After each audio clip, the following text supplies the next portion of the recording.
With his revenge came the end of winter, and the mountain wolf who tried to destroy his life also disappeared. It was none other than Simon DeLorean, who had taken over the winter forest that everyone was desperately eager to get their hands on. Spring will come soon, during which everything blooms, buds bloom, and happiness overwhelms everything around. The girl loved plots tied to revenge, and among genre literature, most of all she liked the story about the master of the winter forest. No matter what anyone says about her, but the heroine was completely delighted with this book. The ending of the story, which leaves a feeling of emptiness inside, was truly perfect. She sat next to little Simon, who was still a little ill, lying quietly in his bed looking at his aunt. The aunt was a little depressed because of her nephew's sudden cold and tried with all her might to support him. The boy wanted her to go to the May festival, but the heroine could not leave him alone. She knew that if she agreed to go there, Simon would surely be upset. This little child, in the future, should become the main character of the very story that the heroine loved so much. She was also a minor character and the boy's aunt, named Yusafita Lance. Simon closed his eyes and his aunt soaked a rag in warm water and put it on his forehead. Then, leaning back in her chair, the lady took a deep breath, remembering the past events. Though she looked like Yusafita now, there was a girl in her heart who had taken possession of this body. About a month ago, she was walking along New York City at night, heavily intoxicated, until she got lost. Crossing the road, a car jumped out from around the bend, rushing at high speed, which hit the main character. Instantly losing consciousness, she magically woke up in Yusafita's body, finding herself in another world. Very quickly, the girl realized that she was in the world of her favorite novel, and she also had the memories of her aunt. Realizing this, she was horrified, because the plot of this story was filled with revenge and there was no place for dreams and hopes. It all began with the fact that an illegitimate child, who did not know his father and lost his mother early, lived with his aunt. One day, his uncle appeared on the doorstep of their house, who told Simon the truth that the child belonged to the Duchy of DeLorean. The boy went with him, hoping to find a home, but met only the stern gaze of his evil relatives. Due to their conspiracies, the helpless Simon lost his uncle and aunt in the direct line of kinship, as well as his honor, status, and title. His life was in jeopardy, and then he hid his true identity, starting to live under a different name. Years later, he returned to the Duchy of DeLorean as a war hero, intent on taking revenge on the wrongdoers of the past. And although the main character fell in love with this story, she did not want to personally participate in such a plot. Yusafita, who was the owner of this body, was the first character to be harmed due to the fact that she began to threaten Simon. In the original story, she bullied the boy every day, taking away his food and forcing him to work. And even in those moments when he was starving to nibble on a stale loaf, which he earned himself, this did not stop his aunt. She sold Simon to his uncle, who came for him, and after receiving the money, she began to hang around the Duke. Her greedy nature was taken advantage of by the boy's relatives, after which the stupid villainess met her death. All this said that if nothing was done, then the probability of death for Yusafita was 100%. Coming into a state of horror, the heroine thought that she was probably paying for the fact that she was so attracted to revenge. Perhaps when a friend advised her to just relax while reading a book, she needed to quietly change her tastes. However, whatever it was, the girl wanted to survive and was not going to dig up her own grave. She remembered that Simon had gone to DeLorean when he was 10 years old. Since the Duchy had recognized his existence, she could not prevent it, and judging by Yusafita's memories, the boy was now 9 years old, which meant that there was still time to prepare. And even though the heroine could not completely change the content of the novel, but at least she decided to change the fate of her aunt. First of all, Yusafita decided to use her main trump card and cook something delicious for her nephew. For the past 9 years, he had been receiving an apple or a pile of bread a day for carrying out various errands for the villagers. This was his only way to get food, which barely kept him alive. Therefore, the heroine decided to stew his meat, and at this time, the front door opened behind her, in which Simon appeared. Then, Yusafita immediately approached him and invited him to the table because the meat was almost ready. The boy looked at his aunt in bewilderment, who had been a real devil before and now suddenly changed dramatically. He was so stunned that he couldn't believe his eyes, his mouth wide open in surprise. When the hero came to his senses, he wondered if his aunt had time to go crazy while he was gone. The heroine was stupefied by such a question from the lips of a 9-year-old boy, but on the other hand, what else could she expect? 5 long years have passed since the death of Marfa, his mother, and it was at her funeral that Yusufita met Simon. At first, the aunt thought that her nephew, whom she had taken under her wing, would annoy her only by his presence. However, everything slept even worse when he was 6 years old, and the boy began to blossom right in front of her eyes. Everyone in Yusufita's family had an outstanding appearance, including her sister Martha. Because of this, the aunt often had complexes because of her appearance, considering her appearance extremely inconspicuous. At the same time, she was beautiful, but did not believe in it, and when she saw Simon's beauty revealed, she became even more angry with him. The enraged girl began to take out all her unreasonable anger on the child, tormenting his innocent nature. Therefore, the main character was determined to fix this and give the boy the life he deserves. Day after day, she ran after him, holding plates of chic dishes in her hands, wanting to feed her frightened nephew. In addition, she tried to go for a walk with him more often, but he constantly avoided his aunt. Every day, it became more and more difficult for her to cope, until one day, he began to run out of the house at all. After a whole month of efforts, there was no result, and now, the main character was sitting next to Simon, who had caught a cold. Due to his illness, his vigilance was weakened, and Yusufita tried her best to take care of him. She did not understand how her aunt could be so callous with this beautiful creature in need of motherly love. Suddenly, Yusufita's thoughts were interrupted by a strong cough from the boy, whose face suddenly darkened. The girl came to the conclusion that he was very bad now, and she decided to immediately go for medicine. She had no money, but her aunt was well versed in medicinal herbs, deciding to sell them to the village healer. Having collected more than she had planned, she also decided to buy sausages to feed the sick man with meat. Now more than ever, he needed delicious food, a cozy nest, and warm memories. Yusufita decided to give all this to Simon, and she wanted to return to the duchy and live modestly, away from prying eyes. Drowning in thoughts of the ideal plan, she did not notice the approaching carriage, which knocked the heroine off her feet, passing by. Falling to the ground, Yusufita's dress got very dirty and torn in some places. Getting up, she dusted herself off and headed to the city as it was, because it would take too much time to change clothes.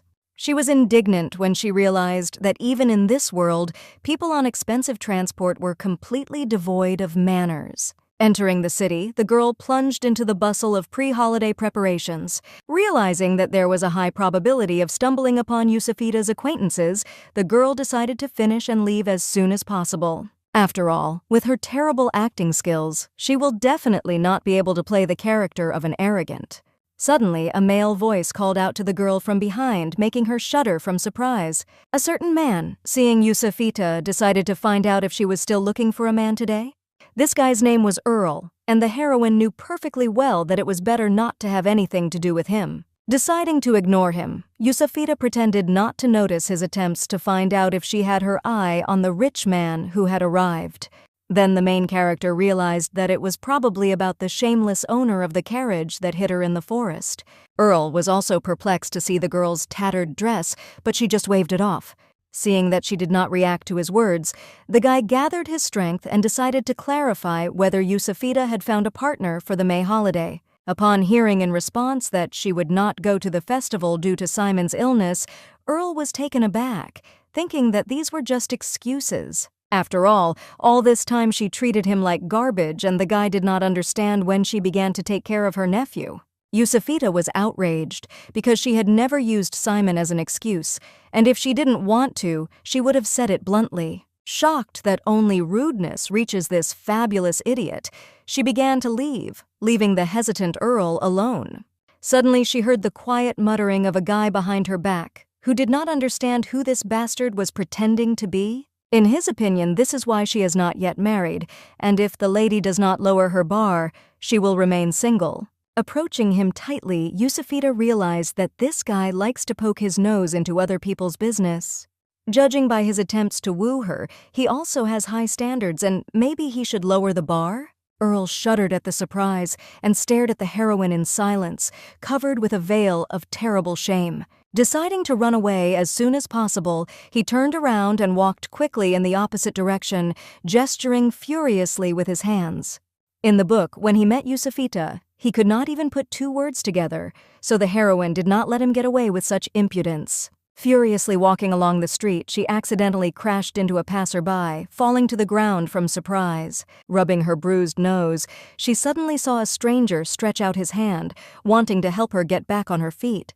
Yusufita's eyes fell on his rich leather shoes, and the velvety tone of speech flowed into the heroine's ears in a gentle stream. Realizing that she knew in front of her, the girl decided not to contact the stranger and run away as soon as possible. The man apologized for his tactlessness, which he dared to show in a great hurry. Deciding not to look him in the eye, Yusufita abruptly stood up and, covering her face, apologized, because she was also in a hurry. She turned around sharply as suddenly the man tried to stop her, but pretending that she had important things to do, the heroine hurried to run away. Hiding in the crowd of people, Yusufita left the stranger bewildered by her sudden disappearance. After selling the herbs to the healer and buying everything she needed at the market, she decided to cook pot-au-feu for lunch today. Suddenly, a girl from the crowd called out to the heroine, turning out to be her old friend named Diana.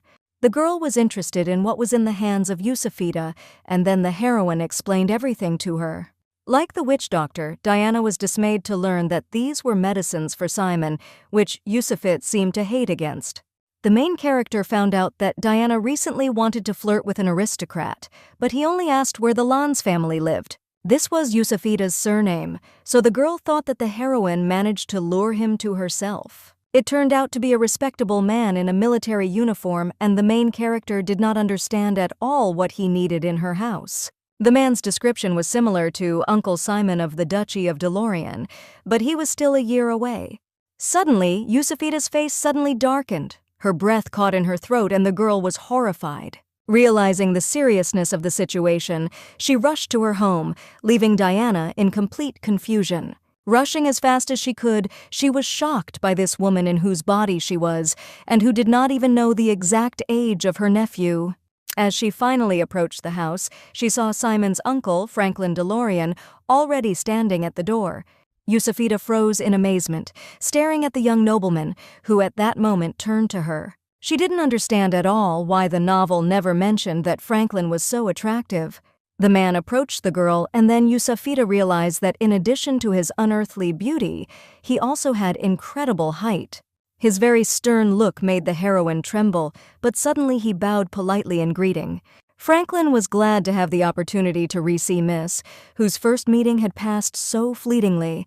Yusufita fell into a stupor, not understanding what he meant, and stared at the guest in bewilderment. To her horror, he turned out to be the same aristocrat she managed to imprint on in the middle of a busy street. Franklin introduced himself, calling himself a colonel in the army, under the central command of the Royal Army. Calling herself the owner of this house, Yusufita also introduced herself and pretended to be interested in the purpose of his unexpected visit.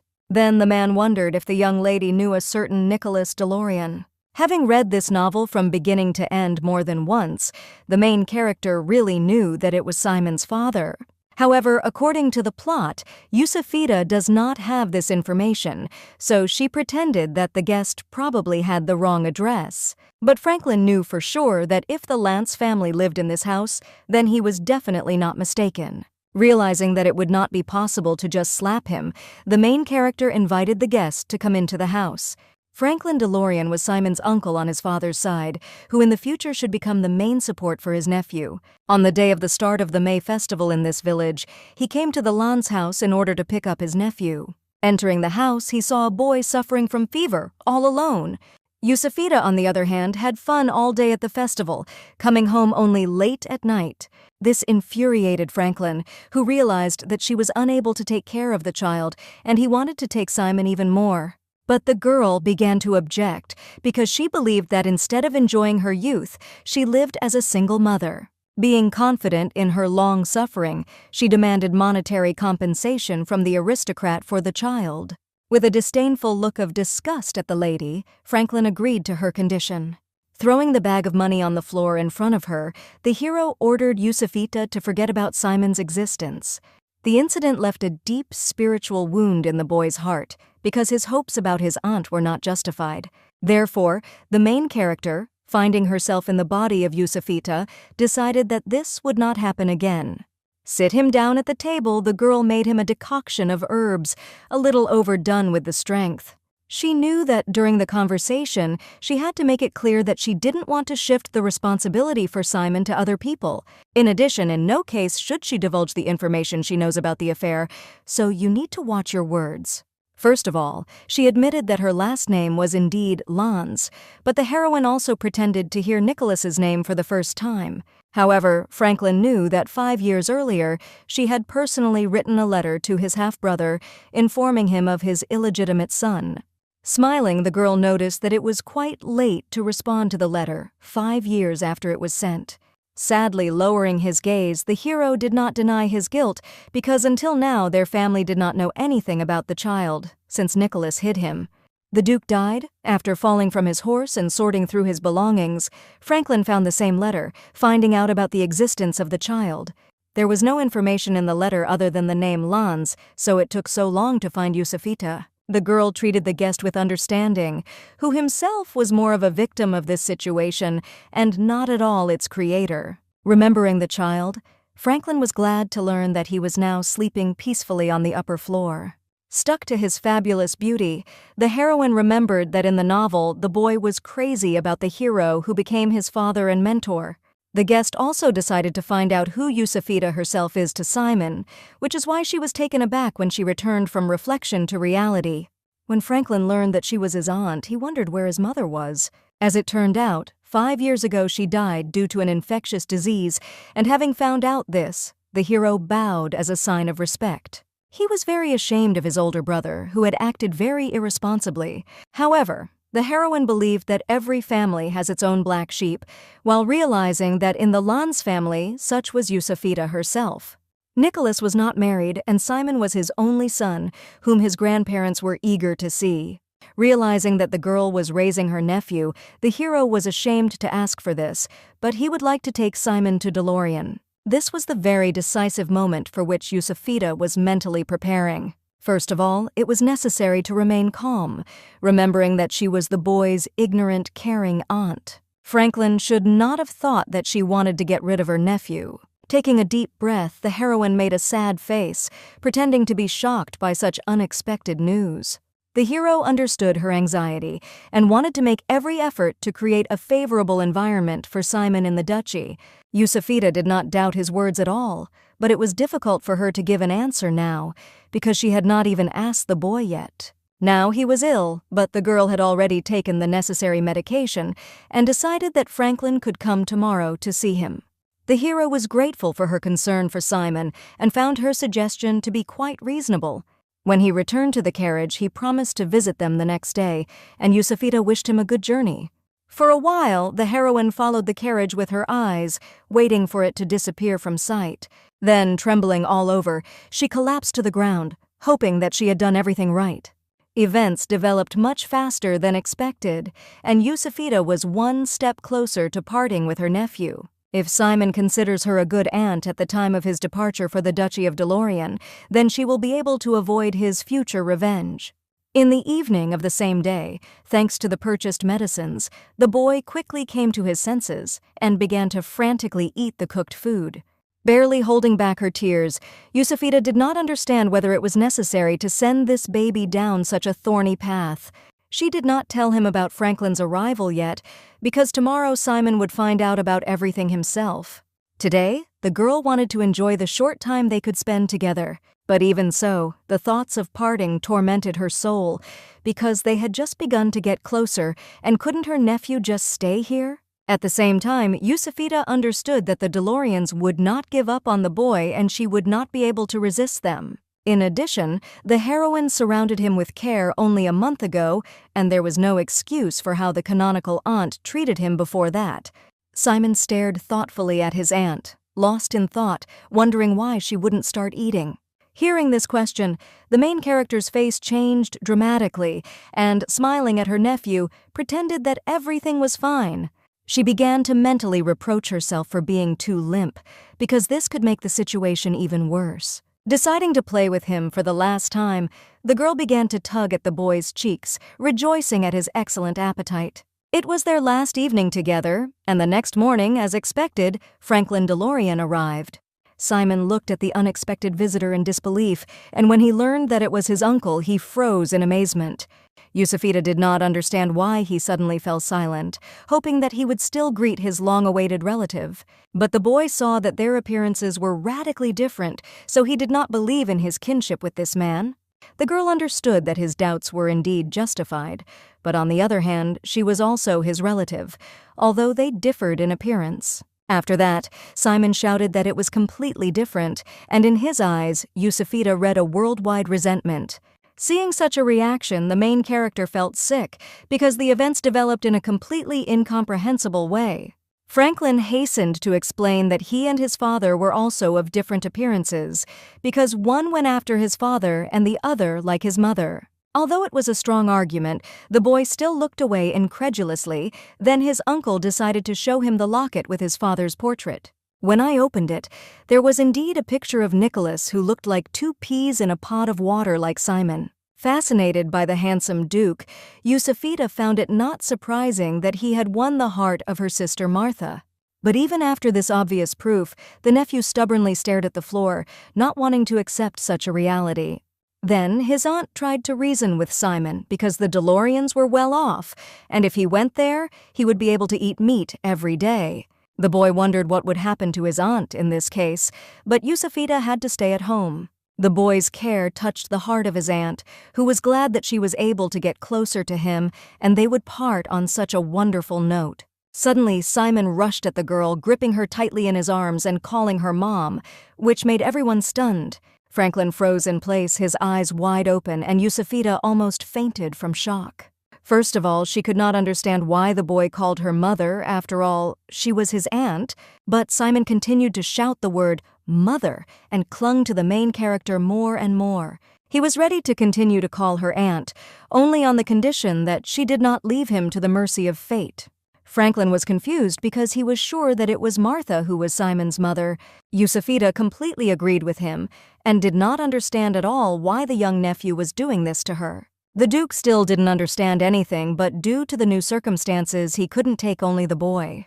Then he invited Yusufita to go with them to the Duchy of DeLorean, which caused the girl to panic. Not wanting to drive herself into a death trap, she tactfully agreed because she liked the local, measured life. Simon decided to intervene, remembering full well how in the past she had constantly said that she dreamed of living in the palace like a princess. The heroine considered herself a supporter of a modest life, but the boy assured that she only wanted to hang herself with jewelry. Yusufita was sure that gourmet food would be a burden to her modest stomach, but the boy remembered her dreams of veal steak. Then his aunt flashed a fierce look at him, but Simon just turned away, sticking out his tongue. She tried to reason with him again, because she had lived in this village all her life, and did not want to leave here, especially since her friends were here. In response, the nephew only reminded that she had no friends, and these words pierced into the heart of the main character. The boy began to sob defiantly, realizing that she just wanted to get rid of him and get married. The words that his aunt was therefore giving him to a suspicious man fell on Franklin like a stone on his head. After recovering a little, the Duke suggested that if she really wanted to find a husband, it would be better to do it in DeLorean. Against Yusufita's wishes, Simon agreed with the Duke, believing that it would be better for both of them. Then, the main character began to appeal to his pity, because having arrived there, she will definitely not be in the right place, and perhaps she will be oppressed. After all, she was just the younger sister of a girl who gave birth to a child from their son who passed away. But suddenly, 10-year-old Simon thought that everything was the other way around, and she was raising the child of their deceased son. It was an overly conscious response for such a young man, from which the numb Yusufita froze in place, exhausted. In addition, Franklin clarified that no matter what kind of life, rich or poor, a girl was looking for, everything was possible in DeLorean. Finally falling into a stupor under the pressure of these two, the main character has exhausted her strength to resist. Seeing her nodding in agreement, holding back her tears, Simon rejoiced at his victory. After a short time, the carriage was already fully packed for the journey, and Yusufita spent her last moments in her small house. The girl's only wish was that it all suddenly turned out to be a dream, and she finally woke up. She had a couple of small bags for things, so she packed up pretty quickly. Mournfully leaving her home, the heroine suddenly heard the heart-rending scream of Diana, who was running towards her with all her might. As it turned out, the rumors spread quickly, and the friend already knew that Yusufita was moving to live with rich aristocrats. Diana began to remember aloud how the main character buzzed in her ears about her desire to marry a rich man. Afraid that Franklin, who was standing nearby, might hear it, the girl tried to calm her friend down. In the meantime, the last preparations for departure were completed, and it was time to set off. Under Diana's dumbfounded gaze, the hero very gallantly gave his hand to Yusufit, politely inviting the lady to proceed to the carriage. All in tears, my friend screamed, firmly determined to find herself an even cooler groom and also join aristocratic society. Lost in guesses about what was happening, Franklin leaned over to the heroine, wanting to know if everything was all right, which only made her blush. Freaking out with embarrassment, Yusufita flew into the carriage like a bullet, wanting to hit the road immediately. Suddenly, the girl realized to her horror that the hero offered to accompany her to the carriage, and she simply ignored it. Feeling incredibly ashamed, she heard the boy ask the uncle to hurry up, with complete disdain in his voice. The heroine was horrified again, this time by the boorish behavior of her nephew, who calmly turned away and stared out the window. In the canon of the novel, he was so desperately thirsty for love that he tried his best to show his best side to the family, causing tenderness. However, if he had just shown his true colors, then it was necessary to seriously engage in his education. Therefore, Yusufita tried to gently and correctly explain to him how to address his uncle, but in response, she received only dry ignorance. Approaching the border of the village, the heroine thought that after so many intertwined fates, she was still parting with this place. Suddenly, she saw Earl in the carriage window, who was looking at the girl with the eyes of a beaten dog. Not understanding why this pretzel hatched on her, Yusufita went deep into her thoughts again. Now, it was necessary to accept what was, and although the future greatly worried the heroine, there was no way back. And at this very moment, she has just begun to fight for survival in this revenge-based plot. Accustomed to the convenience of modern cars, the main character very quickly served time and won all the seats in the shaking carriage. She didn't understand how Franklin, sitting across from her, managed to remain so peaceful in this shaking. Suddenly, the hero leaned over to the lady, deciding to once again clarify just in case she was Simon's mother. Yusufita was shocked because she was 27 years old and, according to this logic, she should have given birth to a boy at 17. In this world, this in itself sounded absurd, but if Franklin didn't believe it, he could go back to the village and ask the midwife. But the hero decided that there was no need for this because he could say with confidence that Mrs. Lance was not lying. Then, Yusufita hastened to justify the words of Simon, who in fact was not a liar at all. But Franklin himself was well aware that this child simply did not want to be separated from his aunt. Looking at her nephew, clinging to her in her sleep, the girl experienced a strong tenderness, not noticing the hero's gaze. Seeing the quivering gaze of the heroine, full of tenderness and love, he understood why Simon did not want to part with her. After all, it was immediately obvious that Yusufita sincerely cares about the boy, as if he really was her own son. Making a nervous smile, the girl thought that she had been taking care of the guy for only a month, and before that, a complete bacchanalia was going on in their lives. Franklin firmly decided to follow the example of the main character and start treating Simon as his own son. He wanted him and Mrs. Lance to become his parents, who would help the boy grow into a decent young man. Then Yusufita decided to tactfully ask him to choose his expressions, because the words of the hero can be misinterpreted. The heroine understood that he was thinking only about the child, but other women could understand his words as an offer to marry her. Not understanding her fears, Franklin thought that he did not need to say such a thing to anyone else because Simon considered Yusufita to be his mother. The main character, hearing these words, realized that he did not understand at all what they were talking about now. In the meantime, the carriage had safely crossed the woods and was approaching the border of the town of Newport. Here they will change to the train, but in the meantime, they could walk through local boutiques. Yusufita remembered that it was in this place that Simon's amazing transformation into the scion of a wealthy family would take place. It was one of the favorite passages of the main character, because such a beautiful child, any clothes were suitable. And even though she was not delighted with the trip itself, the girl had the opportunity to become a participant in a small episode of the novel. However, after a few minutes, she was already shocked by the fact that they were dressing in beautiful outfits, not a nephew at all. Instead, Simon and Franklin sat opposite, approving the various suits and dresses on Yusufit. Behind her, a mountain of boxes with new clothes had already gathered, from which she could definitely choose something to buy. But when she heard that the hero did not intend to choose, but wanted to buy all this multitude of things for her, the girl was dumbfounded with shock. Yusufita tried to argue in disbelief because she needed to buy things for Simon, but no one listened to her. Moreover, Franklin was puzzled, because now they could only buy ready-made dresses, which could not be compared with custom-made ones. The nephew decided that it was also necessary to choose a black dress for his aunt, which would emphasize her elegance, bringing the heroine into a stupor. No sooner had she recovered from the shock of his knowledge of women's dresses than a new mountain of boxes of things stood in front of her. Leaving the store, Yusufita was completely exhausted from endless fittings and moral shock. She was terribly ashamed in front of the colonel, who, instead of dressing Simon, bought her clothes for the rest of her life. The hero felt that addressing him by his title was too formal because they were now family. And now, she could just call him Franklin, which puzzled the heroine even more. Looking at the watch, the hero decided to hurry up, because before leaving he still needed to buy things for the lady and then dress the boy. Having lost the strength to explain anything, the girl began to beg to start shopping for her nephew because her things were already enough. But Franklin only raised his eyebrows in surprise because the lady did not yet have the boots and hats that he thought were necessary. Of course, they had already bought both, but they came with dresses and could not be compared with designer models. Throwing up her hands, Yusufita looked at the hero with dumbfounded eyes, thinking that he must be joking. Dropping his eyes sharply, Franklin decided to ask if it was really so unpleasant for her to receive gifts from him. Sweating instantly and waving her hands convulsively, the girl tried to justify that this was not the case at all. Then, the hero's face changed dramatically, thinking that there were no more problems, but Yusufita had already received too much from him.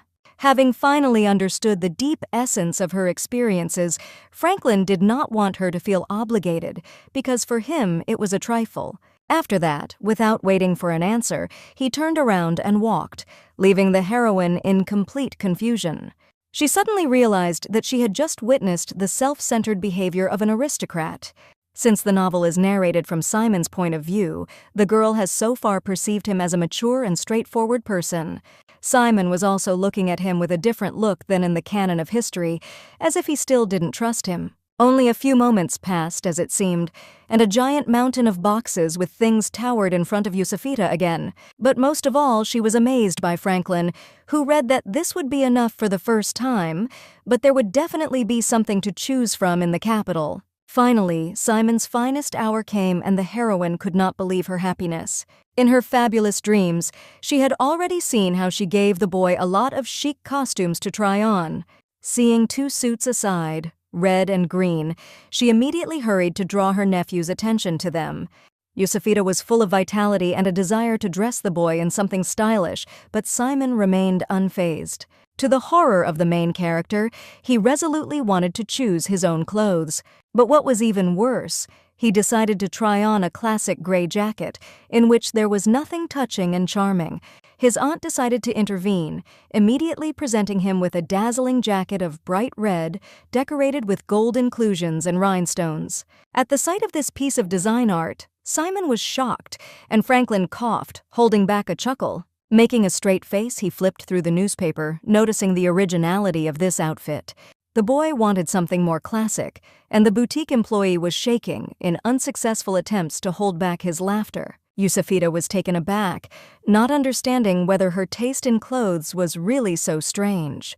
Choosing a prim gray jacket, the heroes went to the hotel, where they were supposed to stay waiting for the morning train. The main character still could not recover from the shock when she saw the young gentleman walking to his room. Her dreams of carefully choosing clothes for him slowly crumbled to pieces, causing the girl to feel lost. But the next morning, Yusufita had already forgotten about everything she had experienced, coming with the heroes to the platform for express trains to Newport. She was extremely surprised that they were even assigned a person who helped them get on the train. However, all questions went away by themselves when it turned out that the entire train belonged to the DeLoreans. Inside the cars there were not ordinary compartments, but a whole courtyard hall with rich decoration and shamelessly expensive furniture. Sitting on one of the sofas, the main character was fascinated by the situation, and Simon only took a deep breath.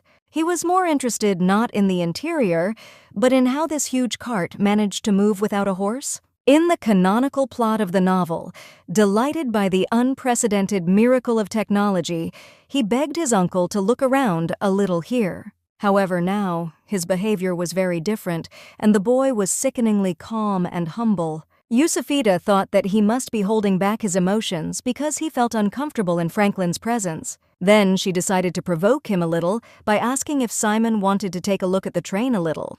Demonstratively thinking, the boy calmly stood up, not showing the slightest enthusiasm.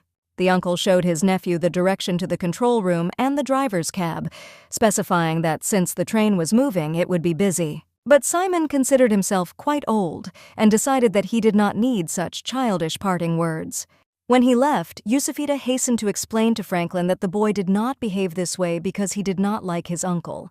However, the hero only grinned, considering the behavior of his nephew quite cute, because Nicholas at his age was much worse. He decided to offer Miss Lance a tour, but the girl was still tired and wanted to sit for a while. Suddenly, she realized that Franklin was still calling her Miss, even though he had told her to call him by his first name. The heroine was embarrassed because of this, and she hoped that the hero would also be able to address her by name.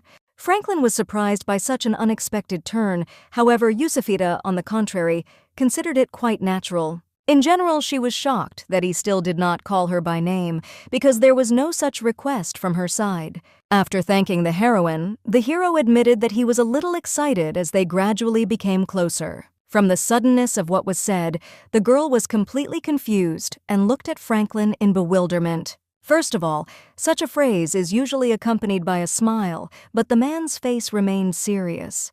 In addition, the heroine knew that she should not go beyond the boundaries of friendly communication with him, because this fruit was forbidden to her. Judging by the plot of the novel, Franklin was an ardent opponent of marriage in all its respects. Throughout history, he did not start a romantic relationship with any lady, and there were no facts of this in his past. His opinion in this regard remained unshakable, even during Nicholas's lifetime, and as a result, the hero was removed from the position of heir to the ducal title. Others were so desperately eager to get this title that they did not hesitate to go over their heads, even stepping over family ties. Remembering his recent words about rapprochement, Yusufita thought that Franklin would definitely not say such a thing in canon. Because of this, strange thoughts began to visit the girl's head, as if the hero needed something from her. At the same time, she understood that it was not in his nature to beat around the bush, and if something like this had happened, he would have said everything for sure. In a moment of her thoughts, she suddenly saw Simon approaching from the depths of the car, with an extremely serious expression on his face. The heroine wondered what made her nephew look so gloomy, but he only waved it off, pretending that everything was fine. But seeing the rejection on his face, Yusufita was horrified, not understanding what could have happened, because they had only grown closer. On the other hand, she understood him, because over the past month, she had managed to experience all the hardships of life here on her own skin. In the absence of a washing machine, vacuum cleaner, gas stove, and other amenities, life seemed like hell. However, in DeLorean, all the grueling work will be done by servants, which will greatly simplify living. If you forget for a second about the high probability of being killed, wasn't this the life of an idle aristocrat? The events of recent days have greatly shaken Yusufita's mental health, so she wanted to look for advantages in everything. In addition, right now, sitting on this train, it was necessary to collect his thoughts more than ever. After all, this trip is the starting point in the plot, and this train will be the first scene with the appearance of a hired killer. The first half of this novel was like a healing balm that gently soothes the reader's soul. Returning to DeLorean, Simon, under the supervision of his uncle and grandfather, takes his first steps towards becoming a young master. At the peak of this boundless happiness, the novel plunges an innocent boy into the abyss of suffering. On the way to school, Simon was subjected to countless attempts on his life. As a result, Franklin, who tried to protect his nephew from all dangers, meets his end in this way. The harbinger of the beginning of impending adversity was the storming of this train, on which they were now traveling. Its initiator was the main villain of the novel, who was Franklin's cousin, named Malcolm. Since the killer died in the process of capture, the identity of the customer could not be established, but what if it turns out to take him alive? At the moment of these thoughts, the main character suddenly saw how, like his uncle, the boy began to calmly read the newspaper. At this moment, the two of them were like two peas in a pod, despite the difference in appearance. The aunt decided to ask if her nephew was interested, but he only pulled the newspaper, wanting Yusufita not to interrupt his reading.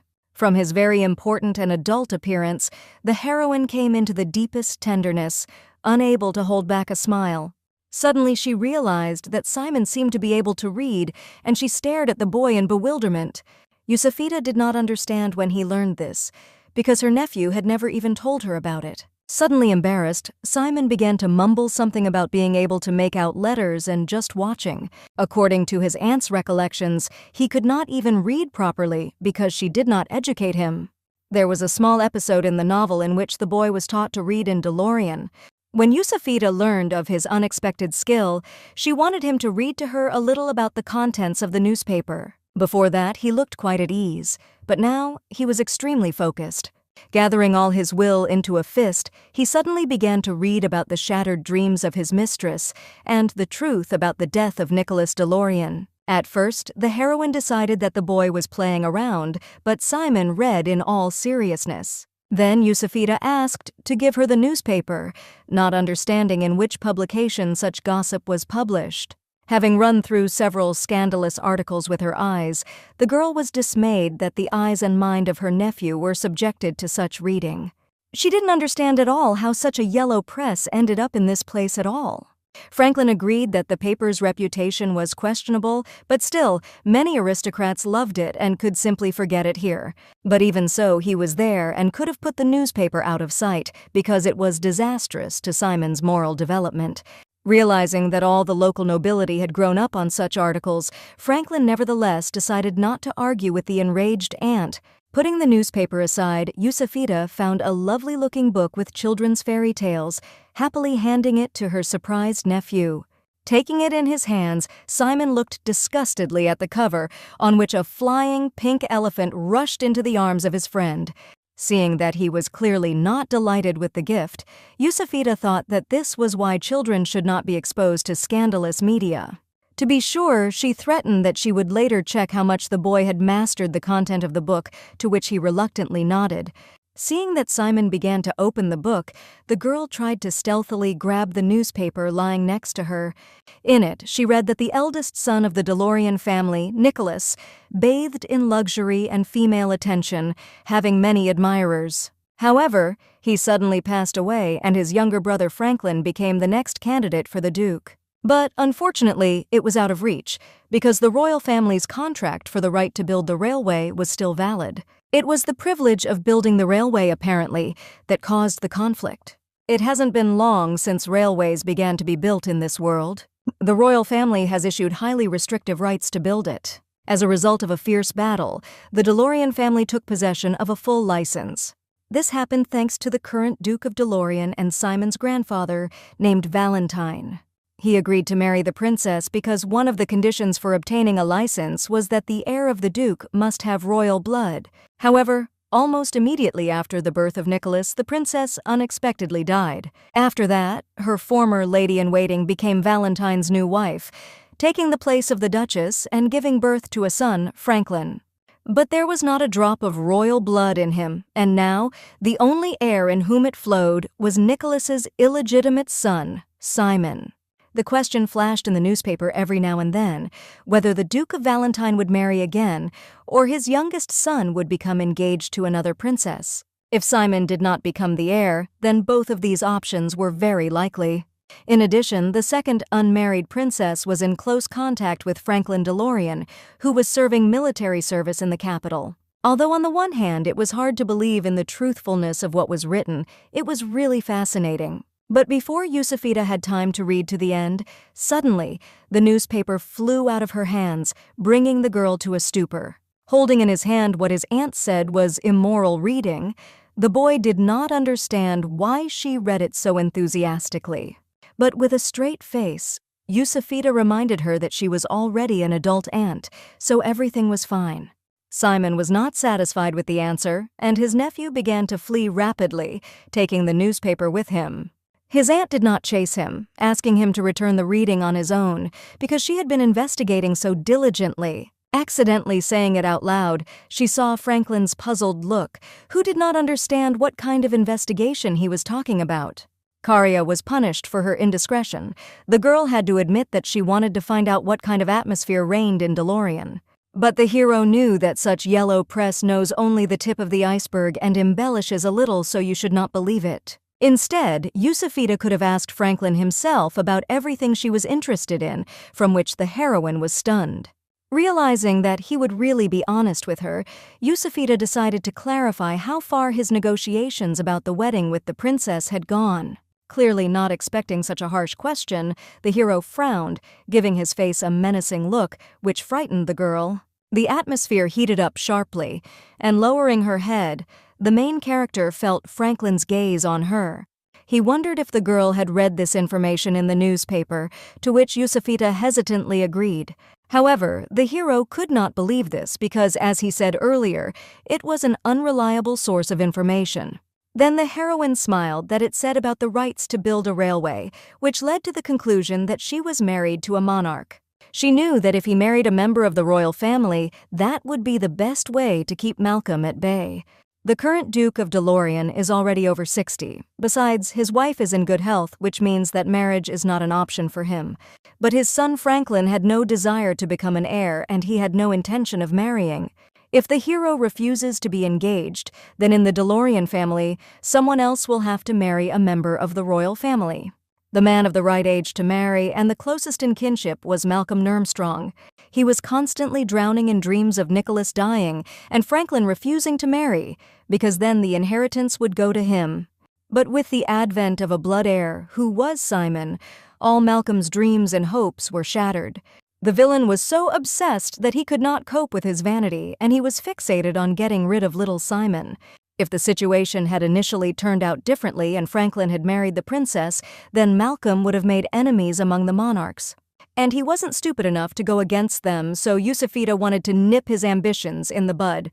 Franklin was surprised by the girl's sincere desire for him to marry a member of the royal family. After all, this can lead to the fact that it will be extremely difficult for Simon to become an heir. Remembering the events of the original plot, the main character understood that becoming an heir was not a guarantee of happiness. In addition, they go to DeLorean not to make the boy a duke, but because his grandparents are there. After all, Franklin himself spoke about it at the beginning, after which the hero felt uncomfortable. He was utterly bewildered at the way Yusufita had taken him at his word, not knowing what to say. For the girl, it didn't matter whether Simon would become the heir or not, she just wanted him to grow up well. Franklin was shocked by the heroine, feeling deep respect for her, not sure that he could also take care of anyone. Yusufita was even amused, because judging by the canonical story, she still had to learn from him loyalty and care for others. Looking at him carefully, she decided that he would be just a wonderful uncle for Simon. Franklin was very moved by this, and a little embarrassed, he looked down at the floor. At this time, his nephew was standing around the corner, staring at his relatives in bewilderment. Unable to restrain himself, he shouted sharply, wishing that they would immediately stop this farce. After all, only he himself could decide whether he would become an heir or not, so the boy was shocked by their cooing about his problems. The aunt hastened to clarify that they did not coo at all, but showed good manners in communicating with each other. But Simon got even angrier, trying to find out from Mr. Colonel why he was molesting his aunt. Then Yusufita again intervened in his destructive monologue, clarifying that Simon was again exaggerating the state of affairs. But after turning up his nose and pointedly scratching the back of his head, the nephew decided that it was better for his aunt not to interfere in their conversation. After all, she wasn't sensitive at all, so she couldn't have a relationship with anyone, let alone get married. For a 10-year-old kid, his impudence went beyond all boundaries, so as an educational measure, Yusufita charged him in the forehead. In fact, the nephew should have been grateful that his uncle and aunt got along well, because things could have been different. Deciding to show him the other side, the girl told Franklin in a commanding tone that she would now raise the boy herself. Moreover, this man had absolutely no right to consider himself his uncle. To the applause of the hero, she decided to ask Simon if he liked such a daily squabble. Completely confused, the boy made an uncertain attempt to object, but was immediately stopped by Yusufita. The girl reminded him of the book, that she was going to test how well Simon had mastered it. The boy nodded doomedly, and then his aunt invited him to sit next to her on the sofa. To her surprise, her nephew began to read quite actively, striking the heroine with his pronunciation of letters and diction. After listening to his reading for a while, the aunt immediately offered the boy another book, more advanced. But he easily mastered this book, starting to read the content easily and naturally, bringing Yusufita to complete delight. Looking at them with a smile, Franklin exhaled calmly and continued reading his newspaper. Having decided to offer Simon another book, the heroine suddenly realized that she was doing the wrong thing, because she needed to find out the truth about marriage. However, when she saw the hero enthusiastically reading the newspaper, she realized to her regret that the atmosphere was no longer conducive to such a thing. After a while, after another meal, Yusufita twisted on the sofa, holding her stomach. Simon wondered how a man who had eaten only a piece of stale bread could have an upset stomach. Watching his aunt suffering, he came to the conclusion that the gourmet food was clearly not worth it. In fact, the reason lay in the fact that every meal constantly caused anxiety in Yusufita. The fact is that the novel did not indicate the exact time of the appearance of the killer. There was only a clarification that it happened during a meal. Therefore, every time they ate, the girl was nervous, which made the food not digestible, and the pills stopped helping. Simon decided to call a doctor, but his aunt showed him a palm massage that helped her. At this moment, Franklin suddenly appeared, who carefully took the hand of the main character. Deciding to help, he squeezed hard, as if with a vice, the soft place between the girl's fingers, causing her incredible pain. Unable to withstand this torture, Yusufita screamed and with a sharp movement, snatched her palm from the hands of the frightened hero. Franklin was horrified when he realized that he had apparently mixed up the point of pressure, wanting only to help the heroine. Slightly recovering from the pain shock, the girl pretended that the pain was caused by an upset stomach. The hero was delighted with such deep knowledge of Yusufita, and the girl, meanwhile, stopped feeling her hand. However, his touch itself was quite pleasant. Besides, he himself offered to help. The heroine did not want to force him, but still understood that with his help, the massage would be more effective. Therefore, since Franklin took the initiative, the girl wanted to ask him for a favor. Before she could finish, Simon jumped out in front of Yusufita, who decided to help his aunt himself and began to drive his uncle away. On the one hand, the main character was touched by his sincere concern for his aunt, but on the other hand, his arms were too weak to bring any relief. The boy tried to object, not considering himself weak, but his aunt nodded her head. Realizing that there was no other way out, Yusufita looked dying and sighing languidly plopped down on the sofa. Sitting down next to her, Franklin realized that now her health is much more important than her nephew's feelings. Apologizing to the boy, he pulled off his gloves, gently taking the lady's hand in his hand. The girl was embarrassed by the romantic atmosphere that had been created, but the hero asked not to worry. Simon stepped aside, looking doomedly at his family, and the hero understood that the absence of a doctor was his personal oversight. At the same moment, there was a knock on the door, and Franklin invited an unexpected guest to enter. It turned out to be a servant who wanted to clarify what time the colonel planned to have dinner. Surprised at the fleeting time that had flown by, he knew that it would be unwise for Yusufita to dine now. However, to his relief, the main character would be happy to taste some hot soup. Franklin then gave the order to set the table immediately, serving the young lady only a bowl of soup. Upon receiving the task, the servant instantly left, slamming the door behind him, and at that moment, Yusufita looked at the hero. His gaze was detached, directed somewhere into the unknown, which was not surprising, because Franklin was an aristocrat. Because of this, it sometimes seemed to the main character that he was like a different person, and so she wondered, was he so used to commanding people or was he just indifferent to them? The girl wasn't sure if he was actually the person who was holding her hand right now. But she knew for sure that Franklin cared about her because of Simon, because the heroine was his aunt. Even if her lineage didn't matter, she only entered high society because of its kindness. It was impossible to get too used to it, and it was necessary to strictly observe the boundaries so as not to stumble. But even so, Yusufita could not help but enjoy his touches, which made even her soul feel better. Meanwhile, dinner was ready, and the table was bursting with culinary delights, among which a bowl of soup proudly towered. As the servant finished setting the table, Franklin politely pushed back the lady's chair, inviting her to sit down at the table. With the last of her strength, coping with abdominal pain, the heroine could barely find the strength to get up from the couch.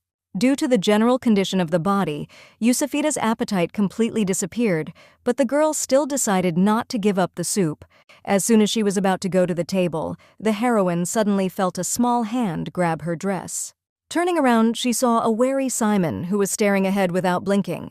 Looking in that direction, Yusufita saw a servant hurriedly taking something out of the serving table. Suddenly, with an innocent smile on his face, he picked up a rifle, calmly aiming it at the heroes. Even though Yusufita knew about this moment in advance, she was still shocked by the abrupt change of scenery, frozen in horror. But, at the same second, pulling herself together, she grabbed her nephew and managed to hide a moment before the start of the shootout. Franklin snatched his magnum and began to confront the killer, arranging a real duel.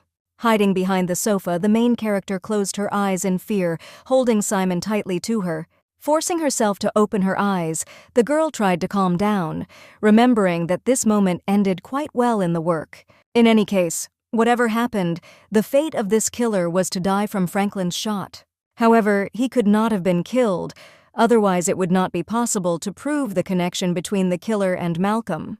Thinking that she could shoot him in the leg, Yusufita suddenly noticed her nephew's strange look on her. Breaking away from his aunt's embrace, the boy wanted to rush at the enemy, but the girl managed to grab him by the shirt. The main character was shocked by his actions because it was dangerous, but that's why Simon wanted his aunt to stay here, deciding to help.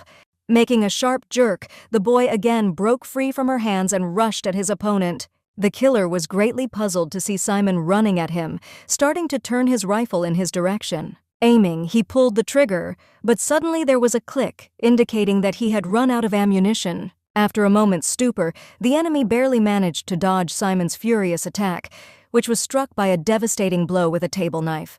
Throwing away his rifle and sharply drawing his sword, the assassin immediately counterattacked the boy with a furious lunge.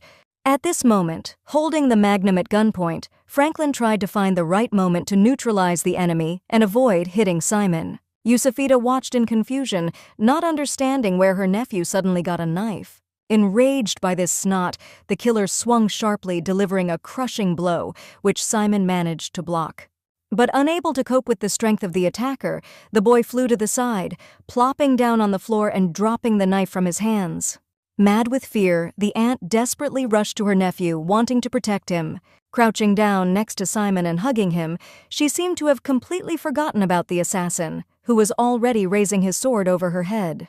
But at the same moment, a shot rang out and the enemy threw the blade aside, grabbing his bleeding hand and screaming in pain. Glad that the hero did not kill him, Yusufita suddenly noticed a severe cut on her hand, realizing that the enemy's sword had finally caught up with her. Opening his eyes, Simon was horrified as he looked at the throbbing wound on his aunt's arm. Smiling, she hoped that now the boy understood how dangerous it was. But instead, the nephew could not understand why she did this in the first place, because before the aunt was completely different. Unable to find anything to answer, Yusufita only smiled, realizing that her aunt really would not have sacrificed herself for him before. She began to stroke his head, and at the same time, Franklin looked at them with a very serious look. At the same moment, the killer jumped up and ran quickly to the door connecting the cars. The hero immediately chased after him, confusing everyone else on the train.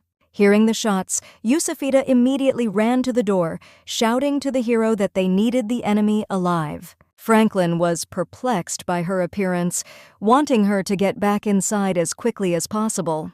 Suddenly, the girl saw how the killer began to run away rapidly, shouting about it to the hero. Continuing to look at Yusafita, Franklin put out his hand without looking and fired, piercing the enemy's leg with a bullet.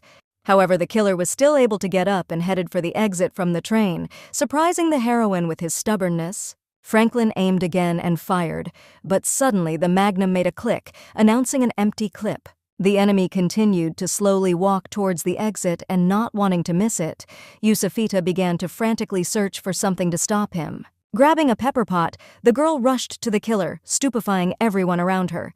Swinging, she threw a pepper pot, which flew right into the back of the opponent's head at great speed. The main character was incredibly happy that the skills from her past life in playing softball were useful to her even in this world. Instantly losing consciousness, the killer began to fall out the door, and Yusafita, to her horror, saw that there was an exit from the train. Once outside, the enemy's body turned over a small fence and fell right under the wheels of the train. The girl ran after him, hoping that she would be able to help, but it was too late, and the body of the enemy disappeared from sight. Coming out after her, Franklin found the heroine in a stupor from the realization of what had happened. Smiling nervously, she almost lost her mind, realizing that it seemed that the enemy was dead. For some time after that, the girl could not come from herself, tormented by thoughts that she was the cause of his death. Yusafita tried to reassure herself that he had to die anyway, but that didn't make it any easier. Simon looked at her torment for a long time, after which he decided that it would be better if his aunt returned home. These words pierced the girl's head, instantly displacing all other thoughts from her head. The boy understood that perhaps Yusafita would only be happy because that time she did not want to leave for DeLorean so much. Franklin was also confused, looking at his nephew with dumbfounded eyes. The heroine decided to clarify what happened to Simon himself, but the boy was determined to see his grandparents. And although he made a scene before leaving, calling his aunt his mother, the nephew understood that he had nothing to do with the Dukes.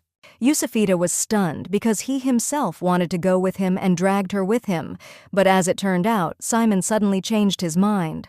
Then the aunt put a sly smile on her face, saying that she had also changed her mind and intended to go with him. From such a turn, the boy was immediately confused, staring at his aunt with surprised eyes. Making an important appearance, Yusafita thought that now she wanted to go to DeLorean, because where else could she live in such luxury and abundance? Simon is horrified because she was recently cut with a sword, but instead of her health, she thinks about material goods. However, the aunt also did not understand why her 10-year-old nephew flew headlong at an armed adult. After listening to their conversation, Franklin thought that this time everything was fine, but in fact both his aunt and the boy were in danger. Therefore, in this situation, he supported Yusafita, considering the actions of his nephew extremely unreasonable. Unable to stand it, the girl began to furiously shout at the young man, who did not think at all about the possible consequences of his actions. Simon closed his ears and listened to her hysterical screams for an hour, which made him start to shake.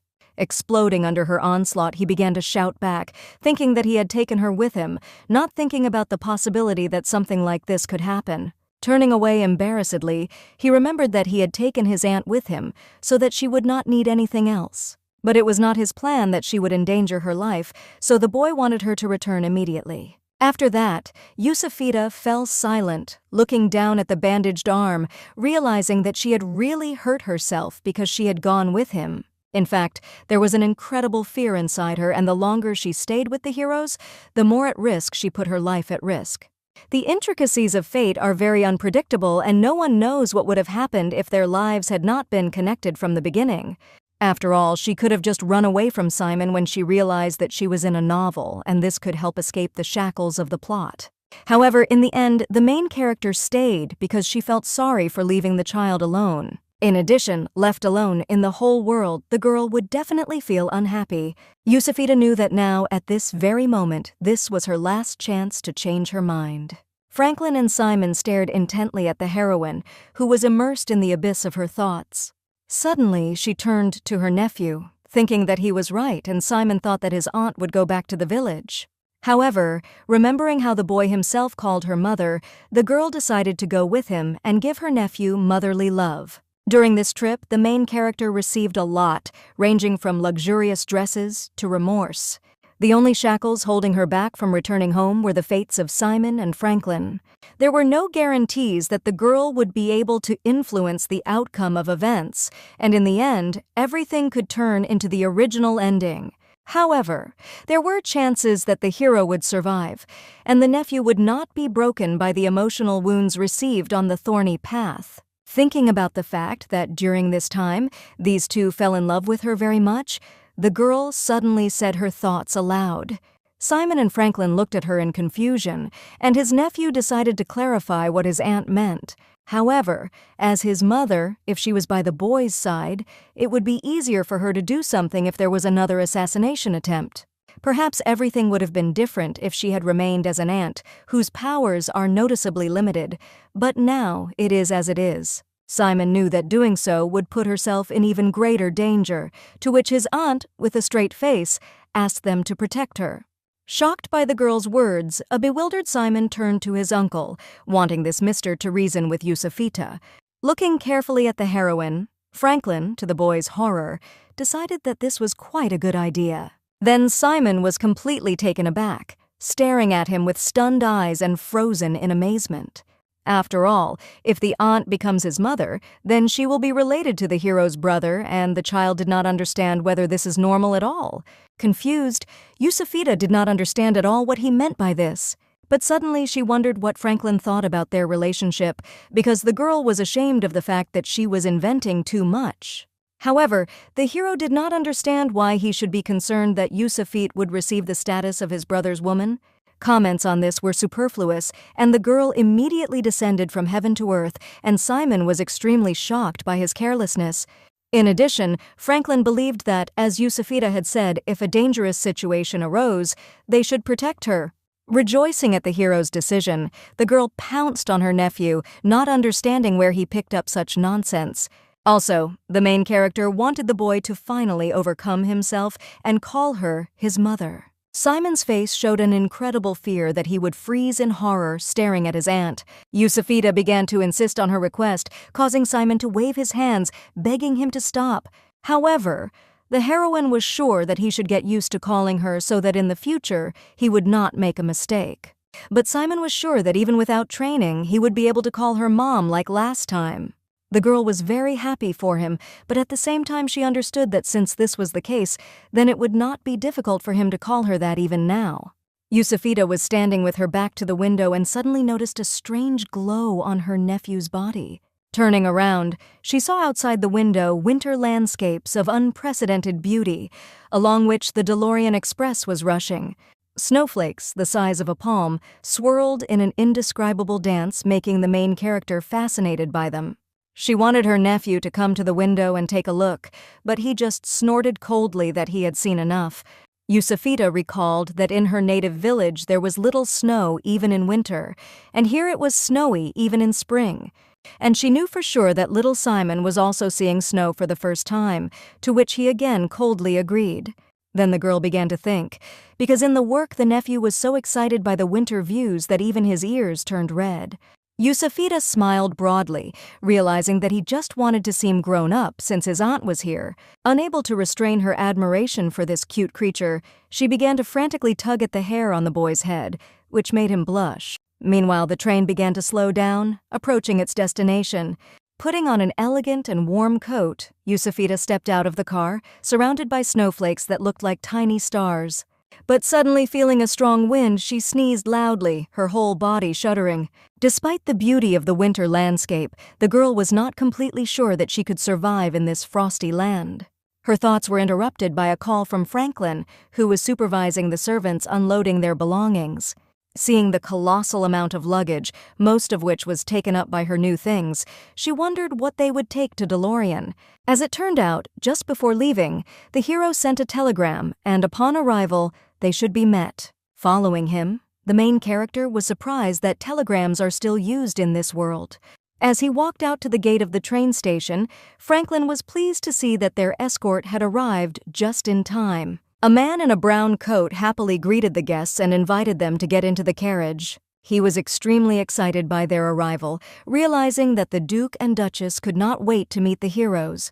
Suddenly, the coachman's gaze fell on little Simon, who followed his aunt and uncle with a straight face. He was especially happy to welcome the long-awaited heir to the ducal title, which until recently had not even been suspected. Taking a closer look at him, the coachman came to the conclusion that the boy could not but be recognized, because he was a copy of Nicholas in his youth. Therefore, the man decided to introduce himself, calling himself Thomas, because he will be in charge of the horses that Simon will saddle in the future. Hearing his casual manner of communication, Yusufita came to the conclusion that the man must have lived in the mansion for a long time. However, she forgot if he was in the novel, and Thomas's name was quite common. Suddenly, the coachman turned to the main character, wanting to know the name of the guest. Coughing a little, the girl realized that the first impression was the most important.